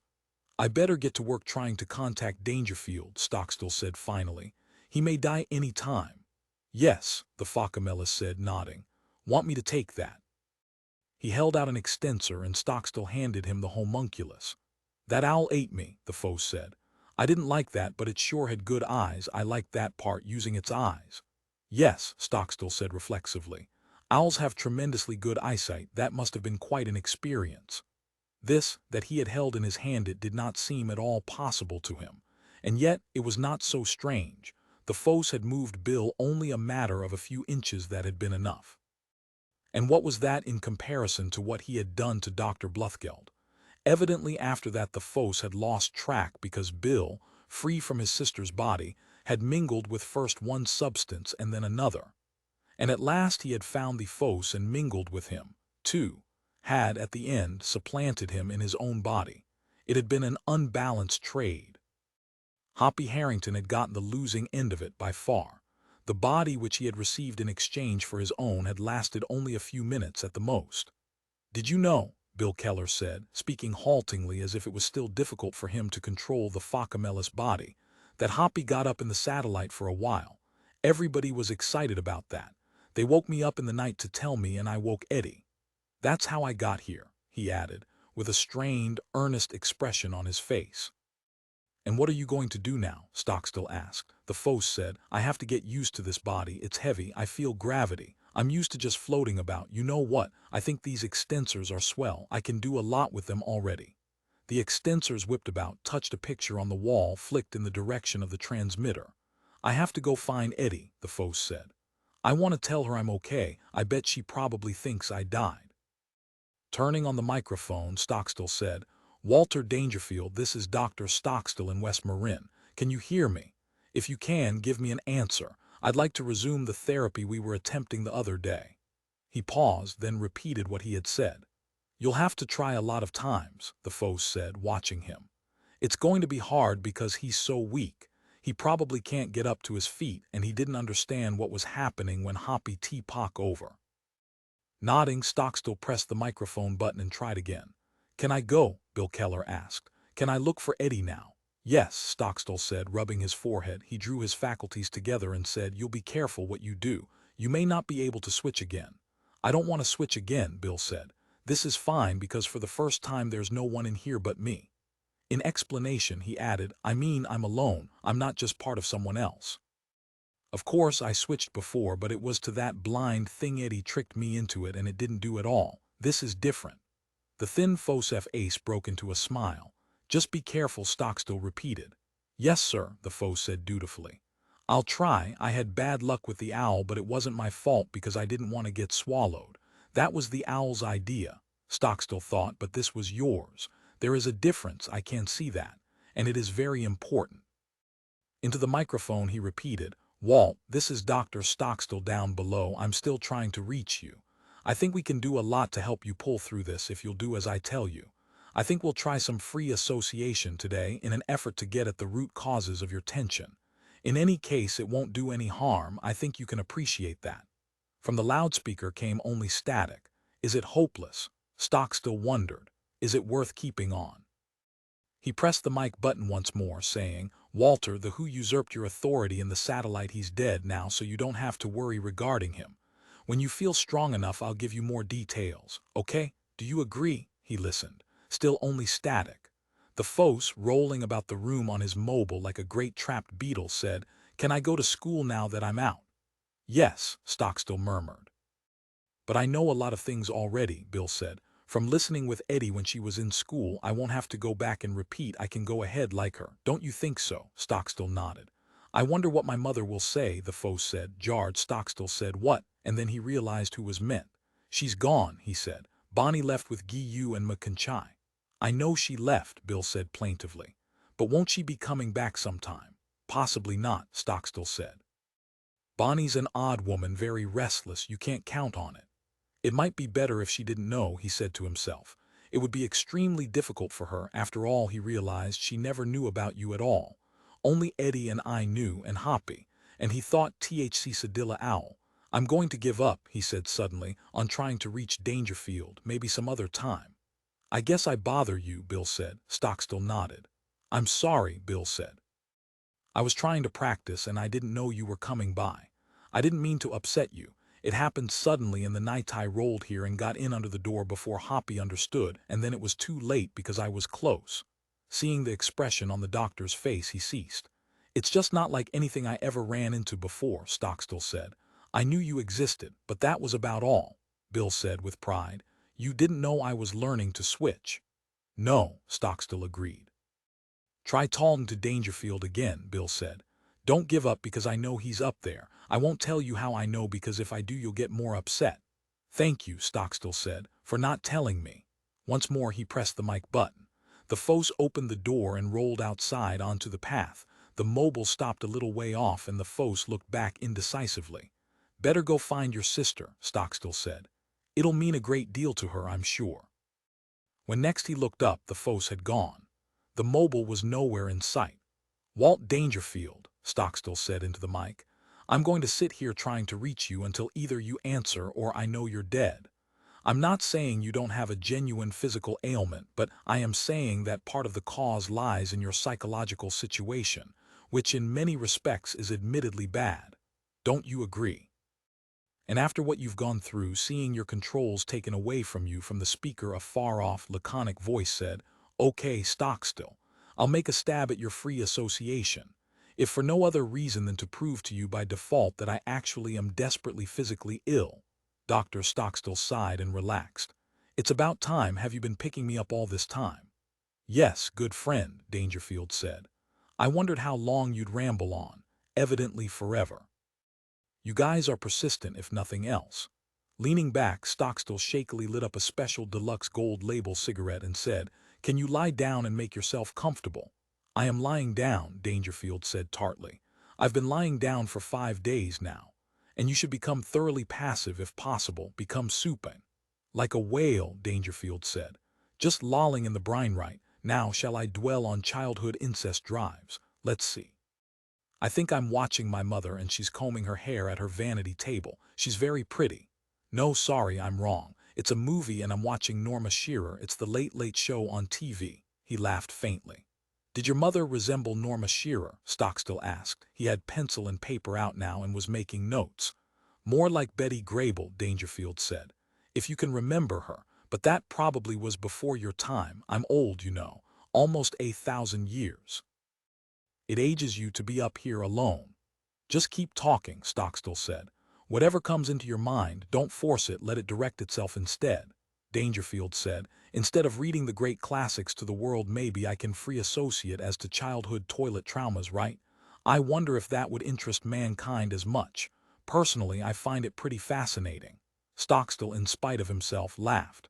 "You're human," Dangerfield said, sounding pleased. "I consider that good. A sign in your favor." He laughed his old, familiar laugh. "We both have something in common. We both consider what we're doing here as being very funny indeed." Nettled, Stockstill said, "I want to help you." "Aw, hell," the faint, distant voice answered. "I'm the one who's helping you, Doc. You know that deep down in your unconscious. You need to feel you're doing something worthwhile again, don't you? When do you first remember ever having had that feeling? Just lie there supine and I'll do the rest from up here." He chuckled. "You realize, of course, that I'm recording this on tape. I'm going to play our silly conversations every night over New York. They love this intellectual stuff up that way." "Please," Stockstill said, "let's continue." "Hood hood who," Dangerfield chortled. "By all means. Can I dwell on the girl I loved in the 5th grade? That was where my incest fantasies really got started." He was silent for a moment and then he said in a reflective voice, "You know, I haven't thought of Myra for years, not in 20 years. Did you take her to a dance or some such thing?" "In the 5th grade," Dangerfield yelled. "Are you some kind of a nut?" "Of course not, but I did kiss her." His voice seemed to become more relaxed, more as it had been in former times. "I never forgot that," he murmured. Static, for a moment, supervened. "And then," Dangerfield was saying when next Stockstill could make his words out, "Arnold Klein rapped me on the noggin and I shoved him over, which is exactly what he deserved. Do you follow? I wonder how many hundreds of my avid listeners are getting this. I see lights lit up there trying to contact me on a lot of frequencies. Wait, dough, I have to answer a few of these calls. Who knows, some of them might be other, better analysts." He added in parting, "and at lower rates." There was silence. Then Dangerfield was back. "Just people telling me I did right to rap Arnold Klein on the noggin," he said cheerfully. "So far the votes are in favor 4-0. Shall I continue?" "Please do," Stockstill said, scratching notes. "Well," Dangerfield said, "and then there was Jenny Linhart. That was in the low 6th. The satellite in its orbit had come closer. The reception was now loud and clear. Or perhaps it was that Hoppy Harrington's equipment was especially good." Dr. Stockstill leaned back in his chair, smoked his cigarette and listened, as the voice grew until it boomed and echoed in the room. How many times, he thought, Hoppy must have sat here receiving the satellite, building up his plans, preparing for the day. And now it is over. Had the Focamelis Bill Keller taken the wizened, dried-up little thing with him, or was it still somewhere nearby? Stockstill did not look around. He kept his attention on the voice which came to him so forcefully now. He did not let himself notice anything else in the room. In a strange but soft bed in an unfamiliar room, Bonnie Keller woke to sleepy confusion. Diffused light, yellow and undoubtedly the early morning sun, poured about her, and above her a man whom she knew well bent over her, reaching down his arms. It was Andrew Gill, and for a moment she deliberately allowed herself to imagine that it was 7 years ago, day again. "Hi," she murmured, clasping him to her. "Stop," she said then. "You're crushing me and you haven't shaved yet. What's going on?" She sat up all at once, pushing him away. Gill said, "Just take it easy." Tossing the covers aside, he picked her up, carried her across the room toward the door. "Where are we going?" she asked. "To Lowe's Angels, this way with you carrying me in your arms. We're going to listen to somebody." With his shoulder, he pushed the door open and carried her down the small, low-ceilinged hall. "Who?" she demanded. "Hey, I'm not dressed." All she on was her underwear, which she had slept in. Ahead, she saw the Hardys' living room, and there at the radio, their faces suffused with an eager, youthful joy, stood Stuart McConchie, the Hardys, and several men whom she realized were employees of Mr. Hardy. From the speaker came the voice they had heard last night, or was it that voice? She listened, as Andrew Gill seated himself with her on his lap. "And then Jenny Linhart said to me," the voice was saying, "that I resembled, in her estimation, a large poodle. It had to do with the way my big sister was cutting my hair, I think. I did look like a large poodle. It was not an insult. It was merely an observation. It showed she was aware of me. But that's some improvement over not being noticed at all, isn't it?" Dangerfield was silent then, as if waiting for an answer. "Who's he talking to?" she said, still befuddled by sleep, still not fully awake. And then she realized what it meant.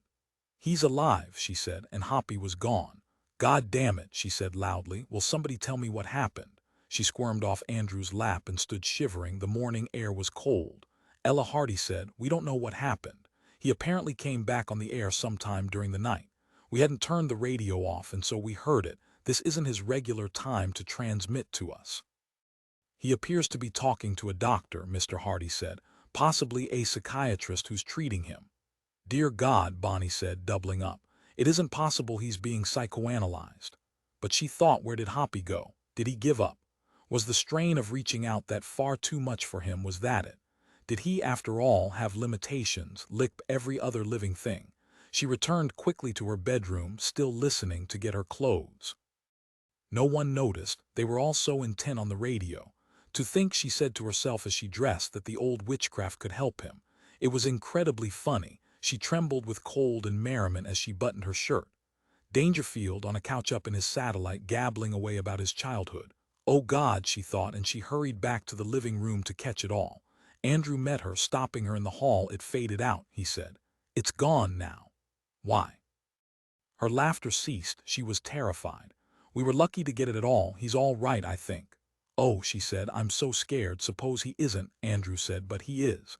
He put his big hands on her shoulders. "You heard him. You heard the quality of his voice." "That analyst," she said, "deserves a hero first-class medal." "Yes," he said gravely. "Analyst hero first class, you're entirely right." He was silent then, still touching her but standing a little distance from her. "I apologize for barging in on you and dragging you out of bed, but I knew you'd want to hear."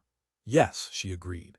"Is it still essential to you that we go further on, all the way to Lowe's Angels?" "Well," she said, "you do have business here. We could stay here a while at least, and see if he remains okay." She was still apprehensive, still troubled about Hoppy. Andrew said, "One can never be really sure, and that's what makes life a problem, don't you agree? Let's face it, he is mortal. Someday he has to perish anyhow, like the rest of us." He gazed down at her. "But not now," she said. "If it only can be later, a few years from now, I could stand it then." She took hold of his hands and then leaned forward and kissed him. Time, she thought. The love we felt for each other in the past, the love we have for Dangerfield right now and for him in the future. Too bad it is a powerless love. Too bad it can't automatically knit him up whole and sound once more, this feeling we have for one another and for him. "Remember E-Day?" Andrew asked. "Oh yes, I certainly do," she said. "Any further thoughts on it?" Bonnie said. "I've decided I love you." She moved quickly away from him, flushing at having said such a thing. "The good news," she murmured. "I'm carried away. Please excuse me. I'll recover." "But you mean it," he said perceptively. "Yes," she nodded.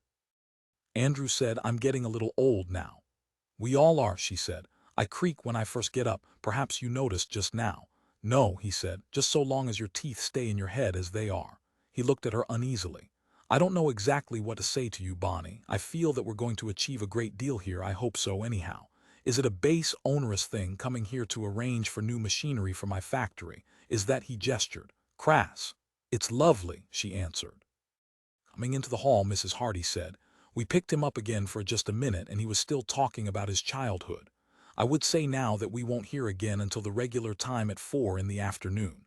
What about breakfast? We have 3 eggs to divide among us. My husband managed to pick them from a peddler last week. Eggs, Andrew Gill repeated. What kind? Chicken? They're large and brown, Mrs. Hardy said.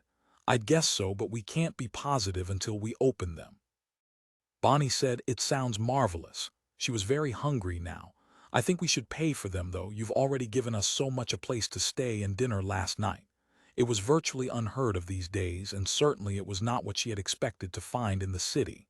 We're in business together, Mrs. Hardy pointed out. Everything we have is going to be pooled, isn't it?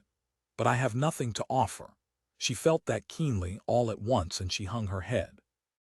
I can only take, she thought, not give. However, they did not seem to agree. Taking her by the hand, Mrs. Hardy led her toward the kitchen area.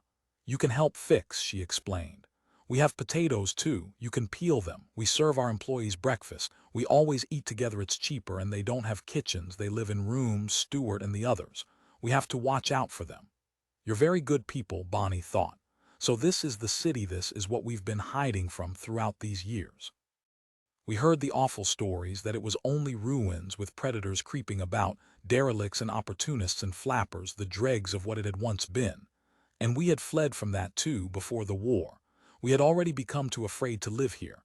As they entered the kitchen, she heard Stuart McIntyre saying to Dean Hardy, and besides playing the nose flute, this rat, he broke off, seeing her. An anecdote about life here, he apologized. It might shock you.